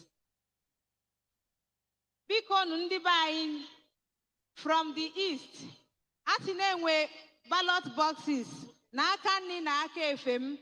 Ndị na-ebe a, unu ga-etinye votu na boxes dị n'aka efe. Ndị nọ na side ya, unu ga-etinye votu unu na ballot boxes dị n'aka nri m. Anyị achọrọ onye ọbụla abụrụ accredited delegate. Ịpụta ha na ndị police ga-eburukwa gị o. Chairman of the Electoral Committee, Dr. His Excellency Atiku Bagudu Ekuchagwe, apụkwa afa ndị ga-eme observation. Ịnwa na-apụrụ afa gị, mana ịbụrakwa delegate, biko nọrọ ebe ị nọ ka ị nọ na-eme observation ebe unu nọ. Ekwuchagwo nke a, biko ya achọkwa ife onye ọbụla ife ebido ha na election ka onye ọbụla nọrọ ebe ha nọ ka anyị wee fụ ife niile na-aga. Ọkwa ayịyọ ka anyị na-ayọ unu. Okay, àwọn èèyàn wa àbúrò yín kan ní Yorùbá máa wá sọ Yorùbá sí yín nísìnyí, ẹ wá sọ fún wọn gẹ́gẹ́ bẹ́ ṣe bọ́ ṣe sọ, ká máa ń ṣe sọ. Ẹ ṣé, a kí ààrẹ orílẹ̀-èdè àti àwọn àgbààgbà ẹgbẹ́. Ó ṣe pàtàkì fún wa kí a jẹ́ kí àwọn èèyàn mọ̀ bí a ṣe fẹ́ ṣe ètò ìdìbò yìí. A ti fi tó wa létí wípé ọ̀nà méjì láti ṣe sílẹ̀. Ọ̀nà kíní wà lápá ọ̀tún, ọ̀nà kejì wà lápá òsì. A dẹ̀ ti sọ àwọn state kọ̀ọ̀kan, ìpínlẹ̀ kọ̀ọ̀kan bí wọ́n ṣe máa wá. Àwọn aṣojú wa ti wà níbẹ̀ láti pè wọ́n wá síbí. A fẹ́ jẹ́ kí a mọ̀ wípé mẹ́ta láti ìpínlẹ̀ láti yàn kí wọ́n jẹ́ bí aṣojú láti di ìbò yìí. Tí wọ́n bá dẹ̀ ti ń bọ̀, wọ́n máa nílò láti ṣe àfihàn ara wọn. A ti yan àwọn tí wọ́n máa ṣe accreditation yìí fún wọn lẹ́ẹ̀kan sí. Then a tún sọ wípé orúkọ ẹni tí ẹ bá fẹ́ láti yàn láti lè gba àsíá ẹgbẹ́ wa, ẹ jẹ́ ká kọ orúkọ yẹn kó mọ́lẹ̀ dáadáa lọ́nà tó fi jẹ́ wípé kò ní sí àríyànjiyàn. Orúkọ méjì ṣe pàtàkì ká kọ nítorí pé a rí àwọn olùdíje tí wọ́n ń jẹ́ orúkọ méjì. Ṣùgbọ́n tí wọ́n bá jẹ́ orúkọ méjì lẹ́kọ, kò sí bí èèyàn kan ṣe fẹ́ jẹ́ orúkọ méjì yìí. Ohun karùn-ún tún ni wípé ẹni tó bá mọ̀ wípé òun ò mọ bóun ṣe fẹ́ kọ orúkọ, kò gbúdọ̀ pé aṣojú wa kó bá òun kọ. Aṣojú láti ìpínlẹ̀ yẹn ló máa bá kọ orúkọ yìí sílẹ̀. A tún ti yan àwọn aṣojú, àwọn tó dàbí agent fún àwọn olùdíje. Chairman ètò ìdìbò yìí, ọlọ́lá jùlọ Àtíkù Bàgúdù, wọ́n ti jẹ́ kó yé wa wípé kí gbogbo àwọn olùdíje ìbò yìí kí wọ́n wá síwájú pẹ̀lú àwọn tí wọ́n fẹ́ kán dúró fún wọn bí agents ní each polling unit, so that àwọn yìí ló máa monitor gbogbo ètò ìdìbò yìí bó bá ṣe ń lọ. A tún fẹ́ jẹ́ ká mọ̀ wípé tá bá ti gba ìwé ìbò tán tá a dìbò, a gbúdọ̀ padà sí ibi tá a jókòó sí lẹ́sẹ̀kẹsẹ̀. Nǹkan míì tá tún fẹ́ sọ fún wa wí ni pé tá bá ti dìbò yìí tán, a máa ka ìbò lẹ́yọ̀ kọ̀ọ̀kan lọ́nà tó jẹ́ wípé ó máa ṣe àfihàn kedere sí gbogbo ènìyàn, kò ní sí àríyànjiyàn rárá. Lẹ́ẹ̀kan sí, chairman wa ọlọ́lá jùlọ Àtíkù Bàgúdù wọ́n ti ṣàlàyé fún wa àwọn tí wọ́n sọ wípé àwọn ò díje mọ́. Tá bá tún rí ẹni tó sì fẹ́ sọ wípé òun ò díje mọ́, ó lè wá. Ṣùgbọ́n àwọn tó kù, gbogbo wọn ló fẹ́ díje. Ẹ jẹ́ ká make sure wípé a kọ orúkọ lọ́nà tó ṣe é kà tí ò dẹ̀ ní sí àríyànjiyàn rárá. Ẹ ṣé.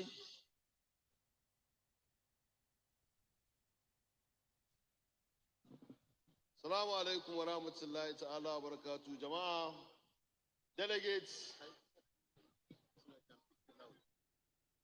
delegates, akwai akwatunan zaɓe a hagu da dama.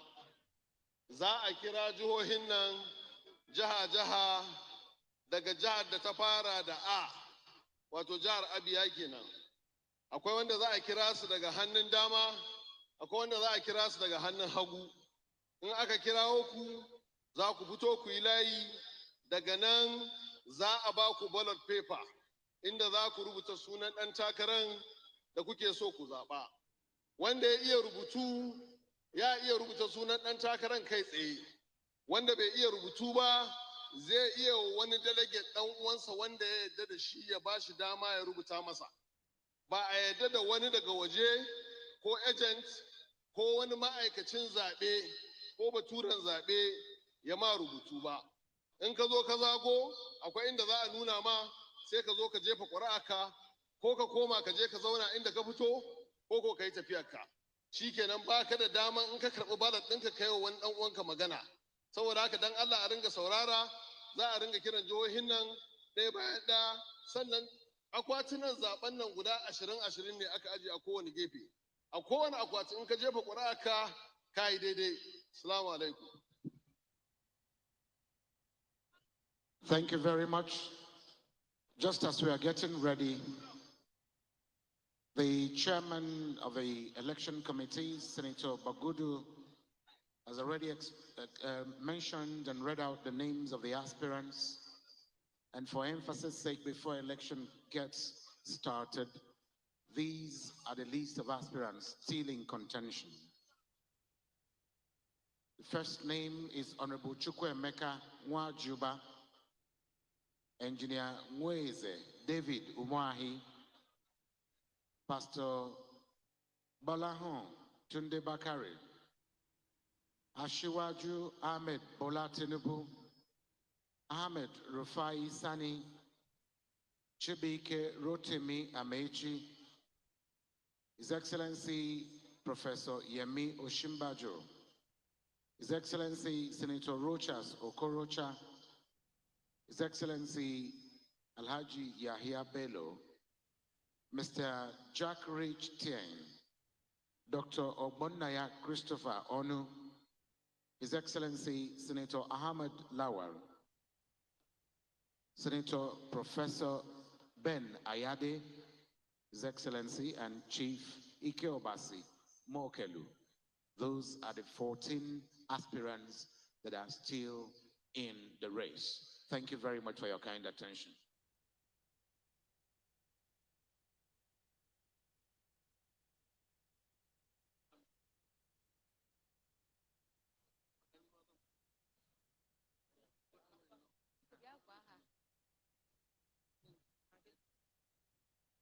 Your Excellencies, distinguished ladies and gentlemen, it is very important and worthy of note to let the delegates know that we have 3 Ahmeds on the ballot tonight.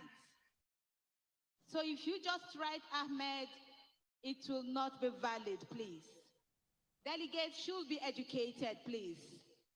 We're also going to reiterate this in the 3 major languages spoken in Nigeria as well as broken English.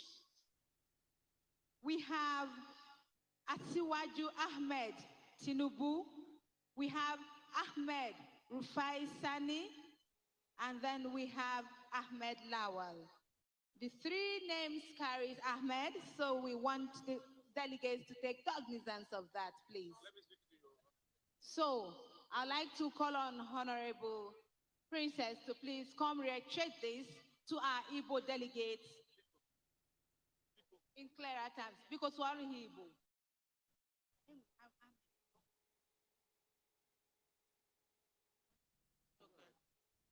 Ndị be anyị unu ahụ nọ, ndị be anyị unu ekelele m unu. Ana m eme ka unu mata na ntuli aka anaghị ibido, anaghị malite n'oge na-ete anya, na enwere mmadụ 3 na-azọ ọkwa, ha na-atọ nwere otu aha. Mmadụ 3 aha na-azacha Ahmed. Onye na-ede aha onye ọ chọrọ ịtụnyere, ya marakwa na ọ ga-etinye aha ọzọ igosi onye o bu n'obi. Maka mmadụ 3 na-azọ ọchịchị a n'abalị aha ha bụ Ahmed, ka m gụisiara ya unu. Nke mbụ owo Asiwaju Ahmed Bola Tinubu. Nke abụọ wo Ahmed Rufai Sani. Nke atọ wo Ahmed Lawal. So ọ bụrụ na ị chọrọ ịtụnyere onye ọbụla n'ime mmadụ 3 ahụ Ahmed, edekwele naanị Ahmed, maka ebe ọbụla ị dere sọsọ Ahmed, votu gị ahụ alala n'iyi, ọ ghọọla ihe furu efu. So ị chọọ ịtụrụ onye ọbụla nwere Ahmed n'aha ya, idenye aha Ahmed, denyekwa ya aha ọzọ. Udo dịrị unu. Akí gbogbo wa, gbogbo delegate wa lọ́kùnrin lóbìnrin. A fẹ́ fi nǹkan kan tó wa létí wípé nínú àwọn olùdíje tó ń díje ní alẹ́ yìí, tó orúkọ wọn jẹ́ Ahmed, wọ́n pín sí ọ̀nà 3. So fún ìdí èyí, ẹni tó bá fẹ́ dìbò fún olùdíje kò gbọ́dọ̀ kọ Ahmed nìkan. Nínú àwọn tó ń díje, èyí tá a kọ́kọ́ ní, a ní Aṣíwájú Bọ́lá Ahmed Tinubu, a ní Ahmad Rauf Sani, Ahmad Rufai Sani, then a ní HE Senator Ahmed Lawal. Fún ìdí èyí, ẹni tí a bá fẹ́ dìbò fún, a gbọ́dọ̀ kọ orúkọ ẹ̀ ní àkọjá tí ó máa fi hàn kedere wípé ẹni báyìí ni à ń dìbò fún. Ẹ ṣé púpọ̀.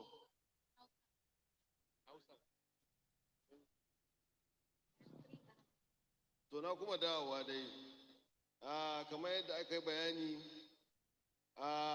akwai Ahmed kusan guda 3 da suke takara. Akwai Asiwaju Ahmed Bola Tinubu, akwai Ahmed Rufai Sani, sannan kuma akwai Sanato Ahmed Lawal. To in delegate ya rubuta Ahmed kawai, to kaga ba za lalle a san wani Ahmed bane. Haka zalika akwai Professor Ben Ayade, akwai Professor Oshibanjo. Ta yi wani ya rubuta Professor kawai. In ka rubuta wannan ma, za a samu matsala. Saboda haka a nemi suna ko a rubuta cikakken sunan, ko a nemi sunan da ba wanda yake da shi. In Tinubu ne ka rubuta Tinubu kai tsaye, ko Bola misali, ko Asiwaju an san babu mai wannan suna. In Ahmad Rufai Sani ne, ko ka rubuta Ahmad Rufai Sanin, ko ka rubuta Yarima, ko na makamancin wannan. Haka zalika in Sanato Ahmed Lawal ne, ka rubuta sanato Ahmed Lawal ko ka rubuta Ahmed Lawal. Amma in ka rubuta sanata akwai wajen sanatoci uku da suke takara. In ka zo ka rubuta mana sanata za ka lalata ƙuri'arka. Saboda haka delegate a mai da hankali akan haka.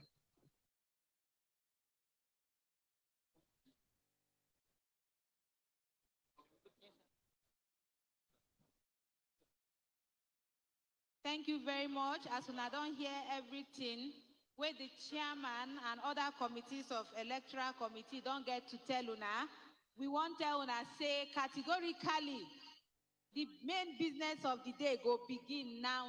The cocoa why we all day here, now to see say these 14 aspirants, una go vote for them. Those of una will be accredited delegates. And make una vote for no loss. Now make we dey take our time to explain all these things to una.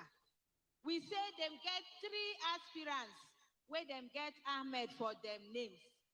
And these aspirants, we won't tell una so that nobody go just go there, write Ahmed. If you go somewhere, whether you write Amechi, whether you write Chibuike, whether you write Yaya or Bello, we know say na only them they bear those names. But if na name wey carry Ahmed, I beg, may you carry second name, join them. Either you write Ahmed Tinubu or Ahmed Bola or Asiwaju Ahmed. Make we know say na Baba Tinubu you won't write in name. Or if na our Senate president you won't vote for, you must put the Lawal beside him Ahmed so that the vote for no loss. In the same vein, we also get Ahmed Rufai Sani. If you write Ahmed Sani, if you write Ahmed Rufai. So we believe say everybody for this arena don't get this message. So at this point, I go con allow the election chairman plus the chairman of the convention, pata, plus the chairman of venue, may they come tell us how we go start, may they give us go ahead so that we go start state by state. And as we talk, the states where we say una did my right, where una podium day my right, una go stay for una pavilion, una go vote for this right side. Then all of una way they for left, una go vote for the boxes where they left. For people where they them glass house, our VIP them, we still get 2 boxes, we still do them left and right. So if una know say una be accredited voters for this evening, I been a morning we don't enter safe. Una go vote for the boxes where they put in front of una. Thank you very much, Your Excellencies, distinguished ladies and gentlemen.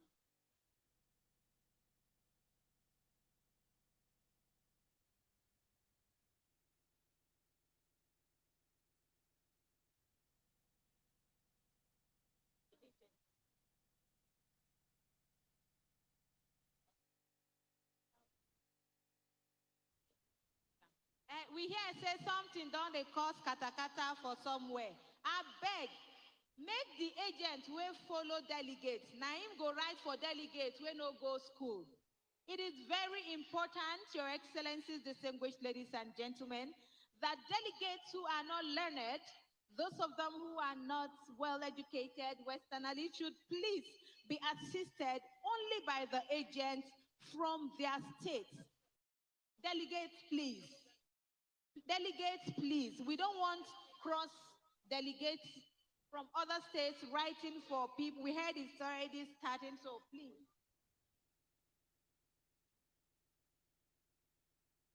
And you can't write for more than 1 or 2 people.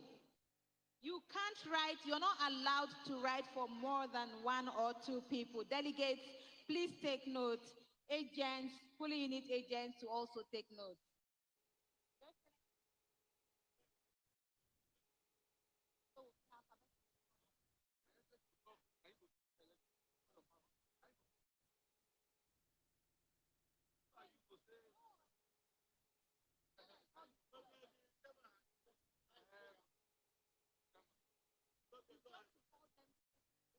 Dan Allah delegates mu kula, dan Allah waɗanda ba su iya rubutu ba, kar su kira waɗansu daga wani jiha.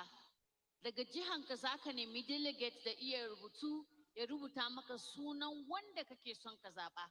Ba a son kuma delegate idan ya rubuta ma mutum ɗaya, ya rubuta ma mutum 2, ya kai 3 ko 4.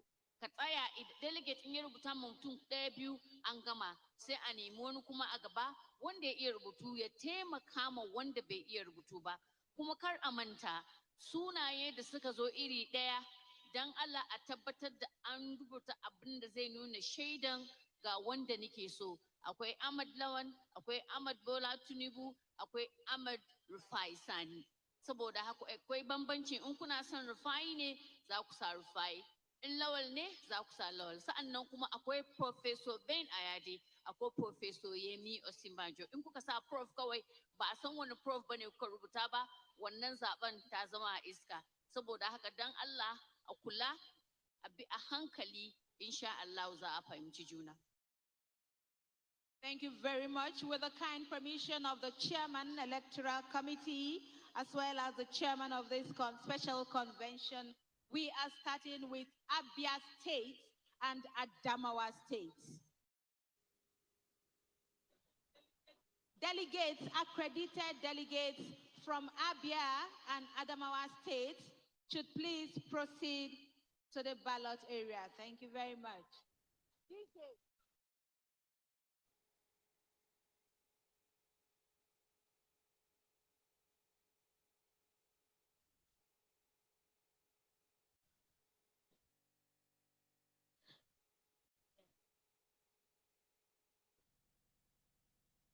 Abia State and Adamawa State delegates should please proceed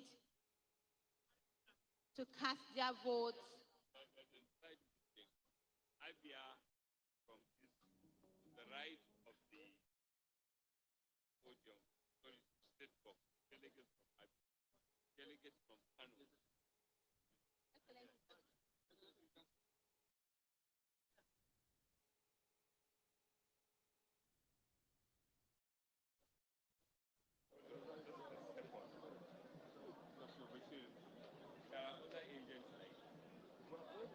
No, you have raised it. And what maybe you are confusing what we said is if you form Abia and there's one person in Abia that cannot write, we want somebody in Abia the delegation to write for them, not me, not the committee.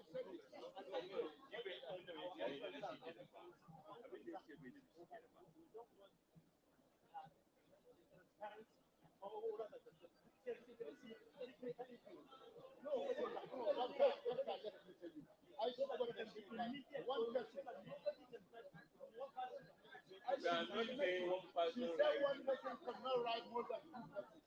We are even hoping that everyone can sign by himself. But we are saying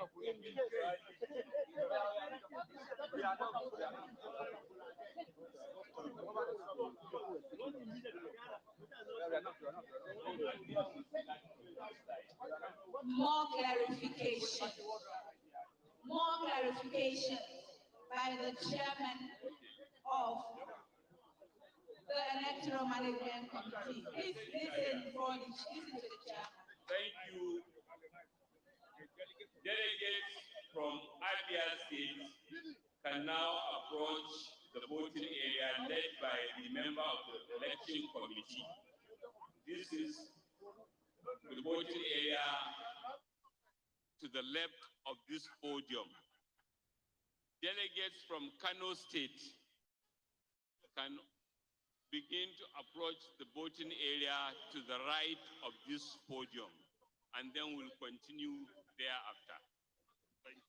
Thank you. So voting won't be done alphabetically. It's not going to be state by state. It's going to be how you are seated in the various pavilions. So the first state to my left is Abia State. They should proceed. They will be led by the electoral committee member there, while the first state to my right will be Kano State. So delegates from Kano State will be led by the electoral committee members on my right, please. And then we continue in that order. We continue in that order. So next year will be Adamawa, and next year will be Katina. Thank you very much.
You're still watching the continued coverage of the APC Special National Convention and the presidential primary live here at the Eagle Square in Abuja, the nation's capital. Now, we've heard all the instructions as to how the election or the voting process will go as far as this election is concerned.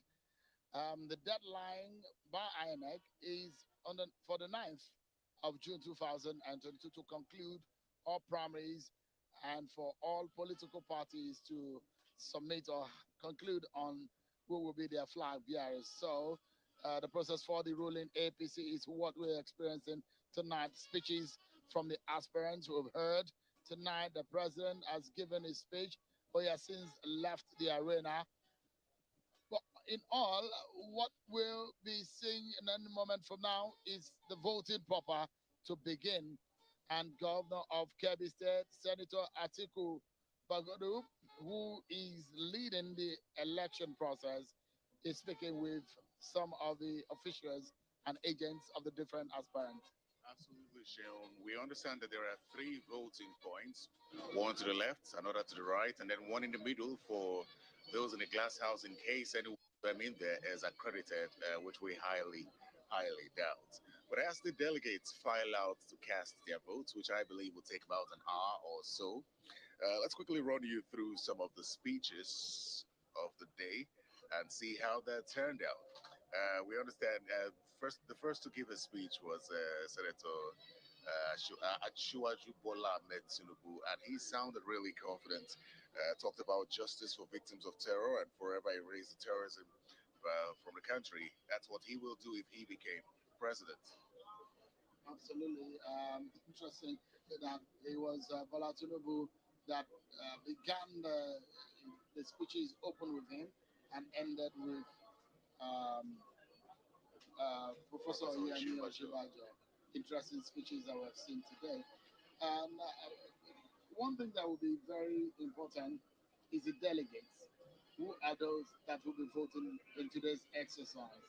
Of course, we are in another day, a second day into the convention, or the third day. Third day, actually.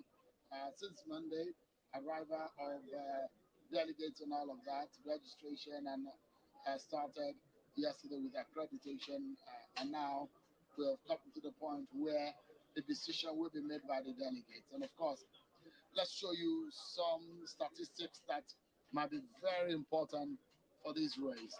Terry, 3 delegates per local government. And we have 774 local governments across the country. And so, a state that, you find with a larger delegate tells you one thing, that they have more local government areas. Because you simply will do the math.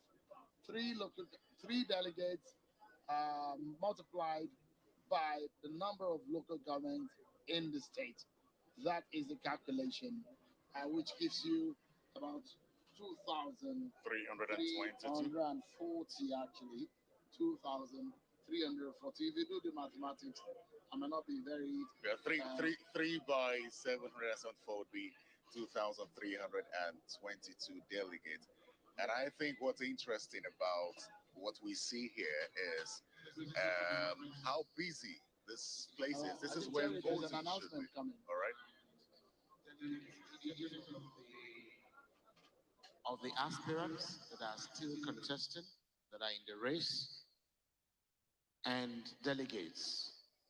This is to give us the total number of accredited delegates per state. Abia State has a total of 50 delegates accredited. Abia, 50 delegates accredited. Adamawa, 62 delegates accredited. Adamawa, 62 delegates accredited. Anambra, 63 delegates accredited. Anambra, 63 delegates accredited. 5, Bayelsa. Bayelsa, 24 delegates accredited. 24 delegates accredited. Bauchi, 55 delegates accredited. Bauchi, 55 delegates accredited. Benue, 64 delegates accredited. Benue, 64 delegates accredited. Borno, 81 delegates accredited. Borno, 81 delegates accredited. Cross River, 54 delegates accredited. 54 delegates accredited for Cross River. Delta State, 73 delegates accredited. 73 delegates accredited for Delta State. Enugu, 51 delegates accredited.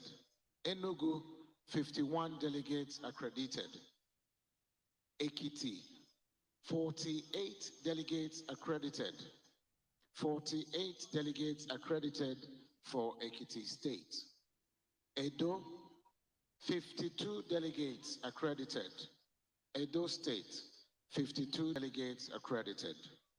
Ebonyi, 38 delegates accredited. 38 delegates accredited for Ebonyi State. FCT, Federal Capital Territory, 18 delegates. Federal Capital Territory, 18 delegates accredited. Gombe, 33 delegates accredited. Gombe, 33 delegates accredited. Imo, 52 delegates accredited. Imo State, 52 delegates accredited. Jigawa, 81 delegates accredited.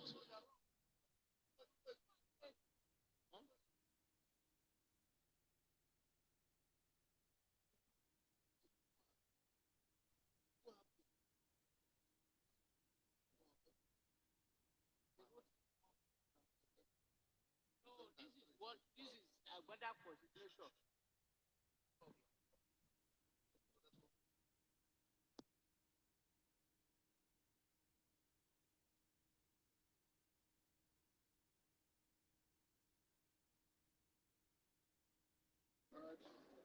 All the delegates and the proportions in which each of the states have them. In total, Terry, for the northern region of the country, there's a total number of 1,257 delegates. And for the whole southern region, for the APC, there's a total number of 1,065 delegates. Quick correction. Edo is 54 delegates accredited. Imo, 81 delegates accredited. Imo, 81 delegates accredited.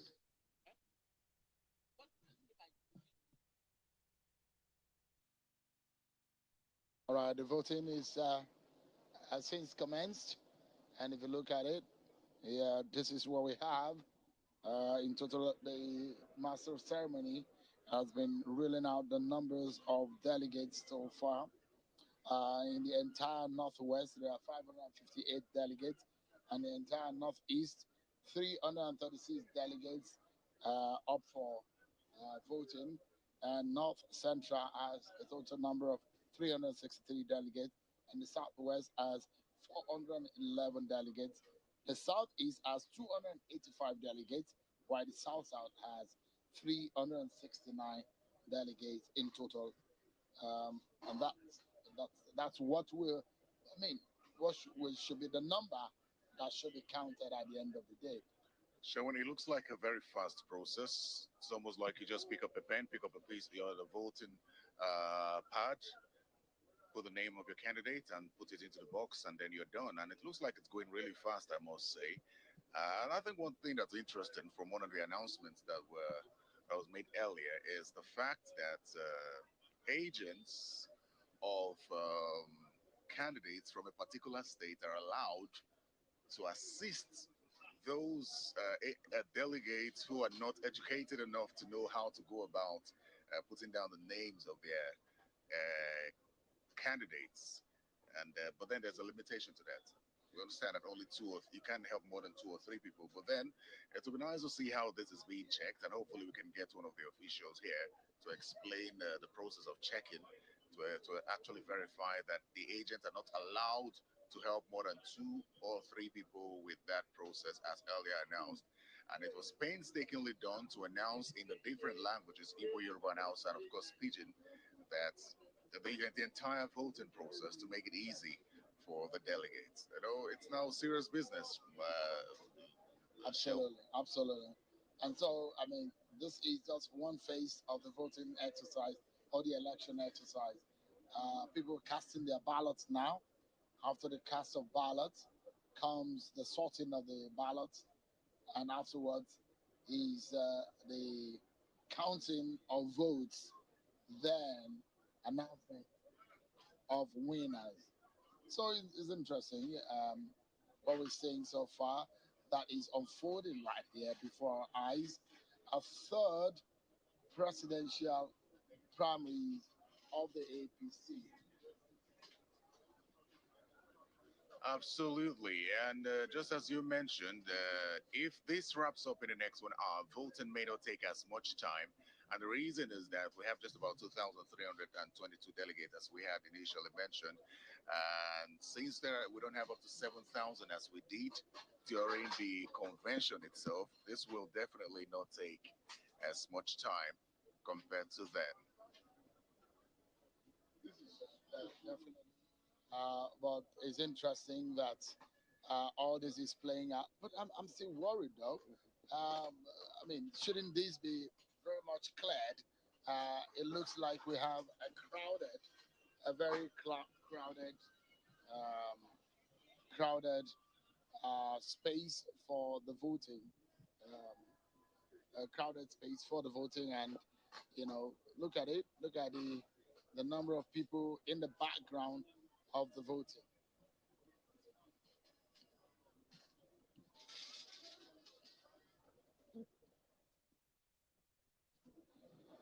Is indeed going to be some long hours of the night, and how all this play out is in the hands of the delegate. Actually, they are the beautiful brides of this exercise, and they seem orderly. Yeah, it looks. They really do seem orderly, and if this but continues, I'm just worried about the crowd. You can see it looks at all the. So I find that the security agencies are well positioned all around the voting area, so to ensure that nobody crosses parts where they shouldn't. And I think that's the crowd that we see here from the image picture before us. Because if you look closely at the boxes, there's no crowd. Looks like a single file. You just file in, cast your vote and walk away. Should there be any kind of agitation, this might lead into some chaos. Because it's obviously the arena, the inner barricade may look free, but on the outer space, it's not looking pretty much absolutely what way. let's get some views about this process, especially those who have taken the responsibility of securing this entire space. He's a retired general in the army, a former minister of defense, interior. We're being joined by General Adambazao. Thank you so much. It's good to see you, General. Thank you so much. Thank you so much for coming. The security seems to be lightened, and there seems to be some laxity. What's caused that? It was tighter earlier in the day. Yeah, well, you have to appreciate we started deploying about 2 days ago here, and to ensure that there is no chaos, to ensure that there is free flow of traffic, both human and vehicular, and ensure too that the seating arrangement is well provided, so that everybody, once you come into the arena, you know where to go to.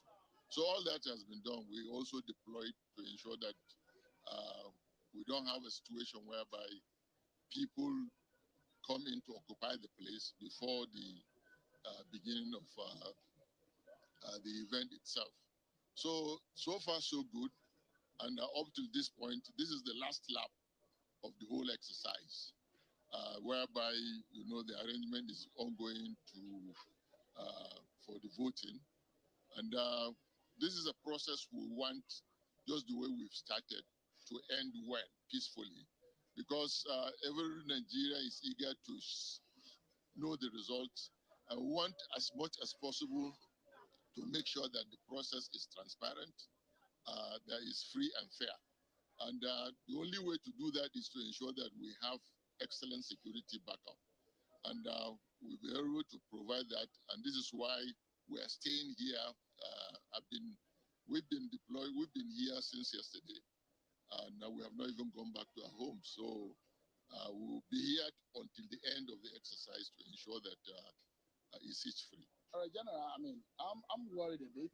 If you look at the picture there, yeah, the inner circle or inner space of the voting area seems a bit, looks well coordinated, but the outer space, yeah. Are you worried about a possible chaos that may erupt from any kind of scenario that may play out? Because it looks so much like a lot of crowd that around. Yeah, if you observe well, the whole area has been cordoned. The whole area has been cordoned to ensure that nobody does anything stupid there.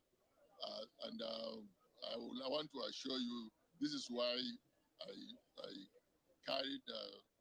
came along with most of the members of the security committee, including the DIG in charge heading the security agencies, to ensure that this thing goes smoothly. Of course, there are a few issues that some of the representatives of the aspirants were trying to clarify.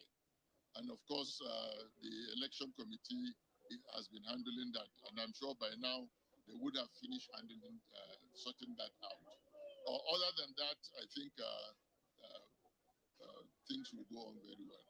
Our General, I must first of all say that maybe this is just who you are based on the military training. You're wide-eyed. Doesn't look like any sleep is coming to you anytime soon. But beyond that, while you talk about the confidence you have in the security within this area, just outside, we see a large crowd building up, and we were hearing concerns about a possible damage to the fence for some persons to gain access. Can you confirm that?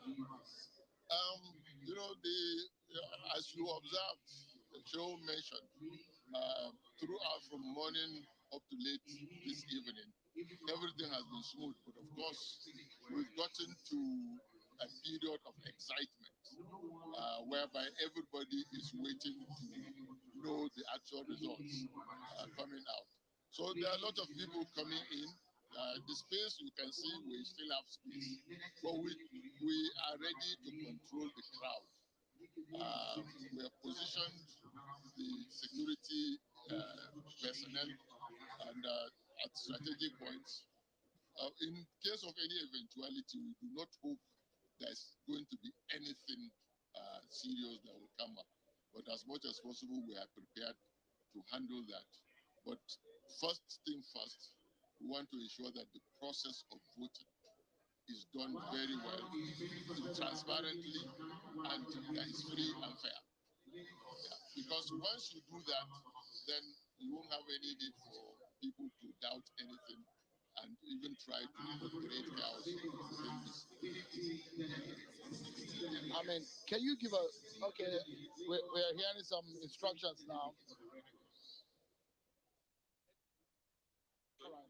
I was going to ask you, General, how many security operatives are deployed here today? For this well, like you know that ours, not the only security team that we have. There's those that were deployed by the presidency for specific purpose of taking care of the president, including the military. But on our side, the security committee, we made arrangement for police 2,500, civil defense 2,000, and of course we have the fire service, we have even including immigration in order to keep off the security. So we have close to 5,000 personnel deployed around the area. And of course, you add up with to what, you know, including the DSS, we also deployed DSS. But of course, you know that the president also has his own security team and so on. So we have adequate number to take care of. Did you invite the EFCC? No, we didn't invite the EFCC. They came on their own volition. I've not seen We cited them. I've not cited We've seen them. So. But I have not, we did not invite the EFCC because we are here for physical security. The security of VIPs, the security of the venue, and so on and so. So we're here for security, physical security. Of course, we invited federal road safety because of traffic, so on and so forth. But the FCC, we didn't invite them. So, but, I mean, what we're seeing today, if you give us an understanding of how you hope that this will end, I mean, did you envisage that there could be any kind of excitement or any kind of, because it's a political gathering, what was the worst case scenario that you... Well, you know where you have crowds, there are possibilities of certain things. So in security, you don't take anything for granted. This is the first principle. We don't take anything for granted. We assume that if there is possibility that one or two things could happen. So in order to not to allow that, we prepare for it. In case it does happen, we have taken preventive measures adequate enough to ensure that, you know, we do not have any breach of security. We don't have, if there's any threat we identify, we eliminate it. So this is a gathering of all kinds of people and of different interests. And certainly you would research that there's that possibility. But we take preventive measures in order to secure the environment. General, when we were talking about the EFCC, the question I was going to ask the general was, did you envisage any kind of vote buying? And how do you want to guard against it? Envisage what? Vote buying. Vote buying. I think that's why the EFCC, EFCC was on ground for that. We don't put that as part of our responsibility. Our responsibility is entirely physical security. General, there were some issues initially with journalists who were trying to access this place. There were issues initially with journalists who were trying to access this place, and there were some journalists who were tear gassed just outside here trying to access this place. Even though that was eventually resolved, it raised the question of what was the initial instruction to the security agents as to know who is allowed to access this place or not? Well, I don't know if there's any time that people were tear gassed. But the fact of the matter is that somebody, one of the journalists, came with the Minister of Information to let me know that the police used tear gas somewhere at the gate. And he had some of his crew at the gate. So I asked the DIG to go with him to the gate to find out what was happening. And also facilitate their entry into and I also later visited the place myself. The arrangement we had, and it was perfect arrangement at the beginning, was that this main gate was meant for only VIP. Then we have the other gates that the delegates and all other participants will pass through. And we secured, there were gates with 3 entries. One entrance was for members of subcommittees, all subcommittees, and journalists. So the arrangement was that everybody will go through that gate, park their vehicle, walk through into the arena.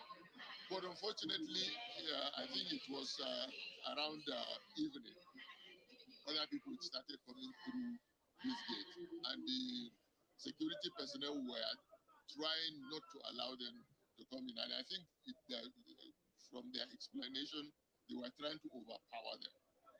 And so that was why I said, no, there are other options they could take first before they use tear gas.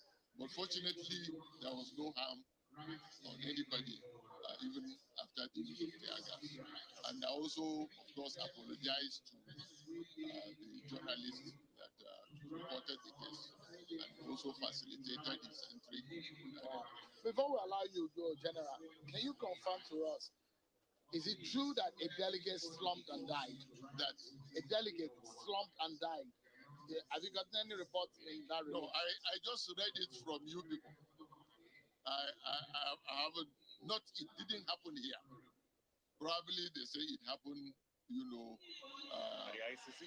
No, maybe at their state lodges or something like that. But it didn't happen here. I also read it, as news provided by journalists. We must sincerely thank you. Thank you, General Nambazao, it's good to see you again. Since you left office, we rarely... That happened 12 years ago. Yeah. That's a long time ago. Thank you. Like Former Minister of Interior and the co-chair of the Security Committee of the APC National Convention. Thank you so much for coming to our studio. Thank you very much. Thank you very much. That's General Abdurrahman Dambazar, the co-chair of the Security Committee of the APC National Convention. So it was really important for us to clarify this issue of the journalists, because that even us had a slight challenge coming in here.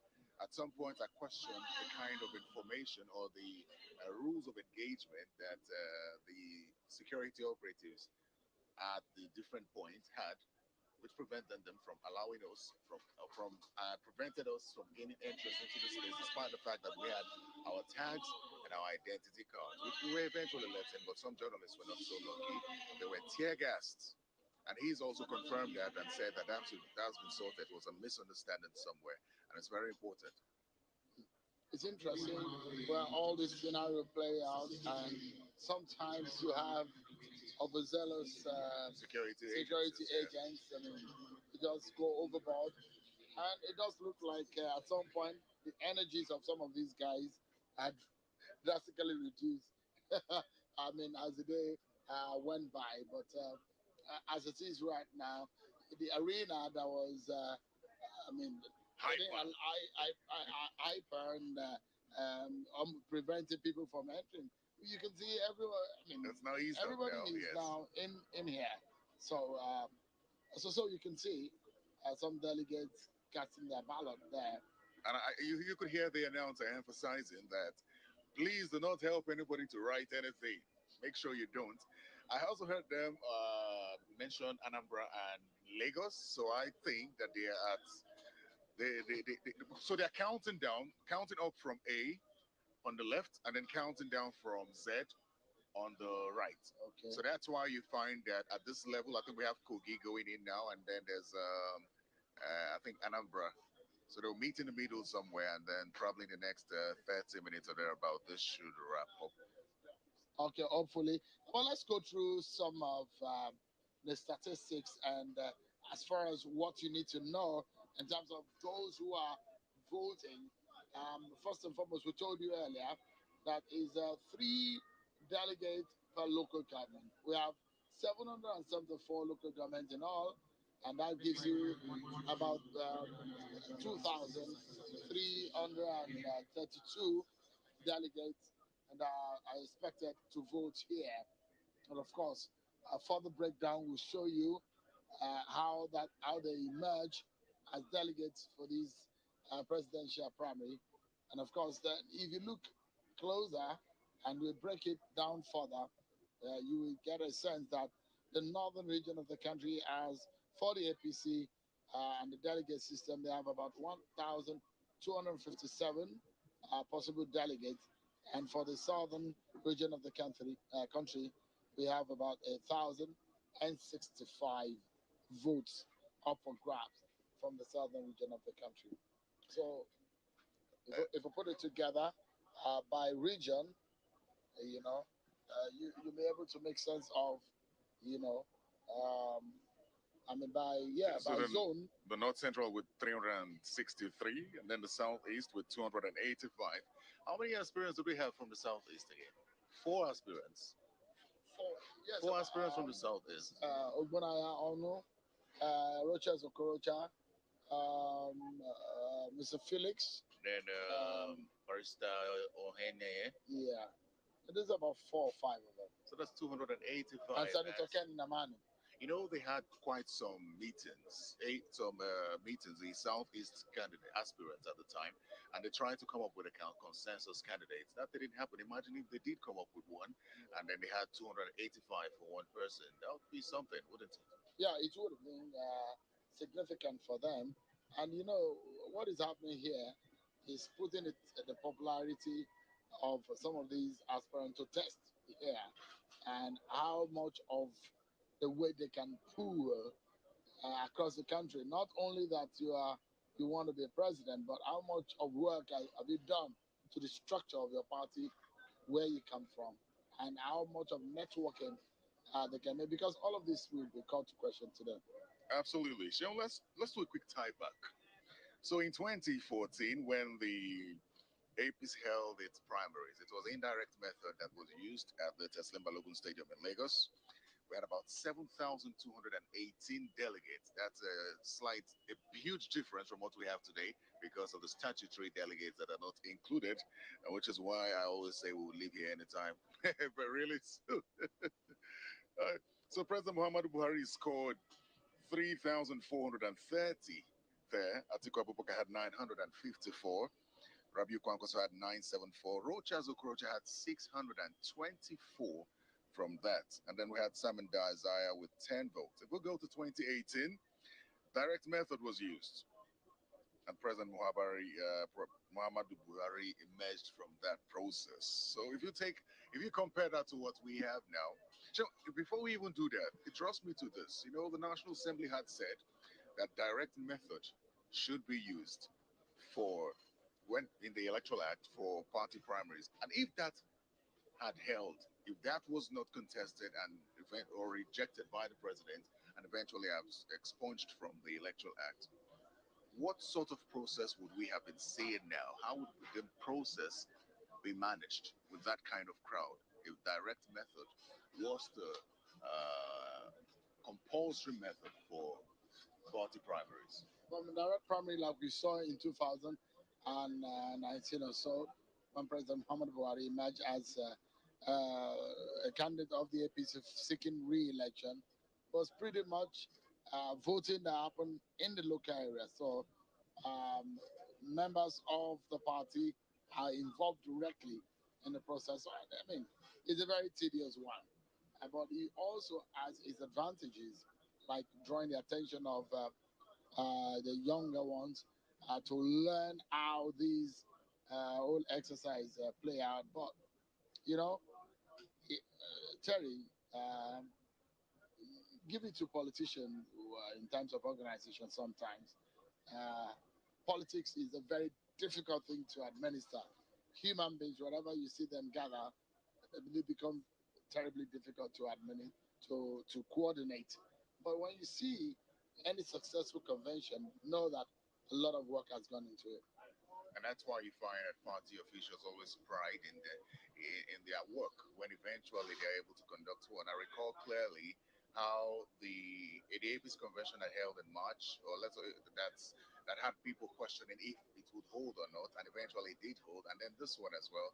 So every time you speak to these officials, they always tell you that regardless of what had happened, regardless of those who were aggrieved, we have been able to come through with this, and we've held a successful convention. This started pretty late, 7:30, and we're about 7 hours into this convention. Still have some more to go. So clearly, the deadline for the INEC dates of 9th will be met. Yeah. Maybe we should just give some moment and allow our viewers to have a feel of the arena. The voting is still ongoing. And of course, we're hoping that we'll get some more thoughts and perspectives from chieftains of the party as the night goes.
Please, we need you all to go back to your seats.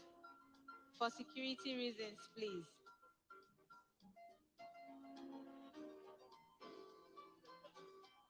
Please, we don't want anyone mingling with the security of voters, please. Can you give us a clear thoroughfare here?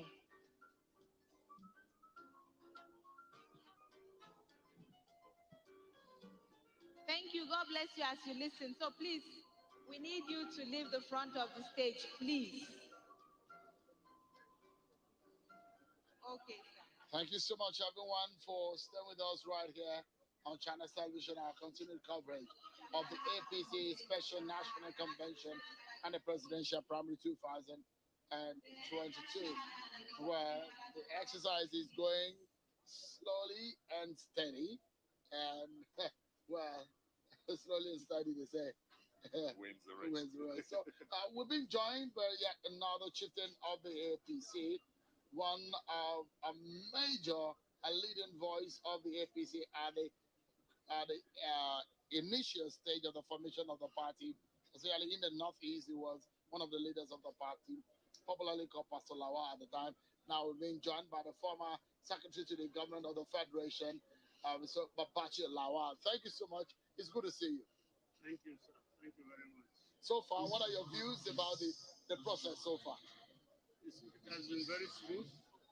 The accreditation process was satisfactory as much as it can be. And the whole process from the beginning to the end, I'm very happy about the way it's being conducted. Minor hitches here and there, but it's to be expected of an occasion as massive as this.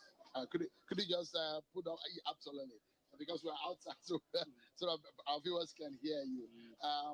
As it is now, I know you spoke out.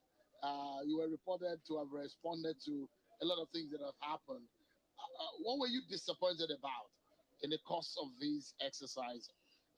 If you think that people said, what were your disappointments? On the side of APC?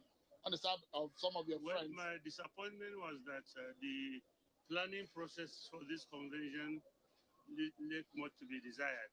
For example, information management was atrocious. As I did say some other time, 3 days to the convention, the list of contestants were yet to be released. And you don't plan a convention like that. The contestant needs to know whether he's qualified to contest or not by the system. So that put a lot of pressure on the contestants.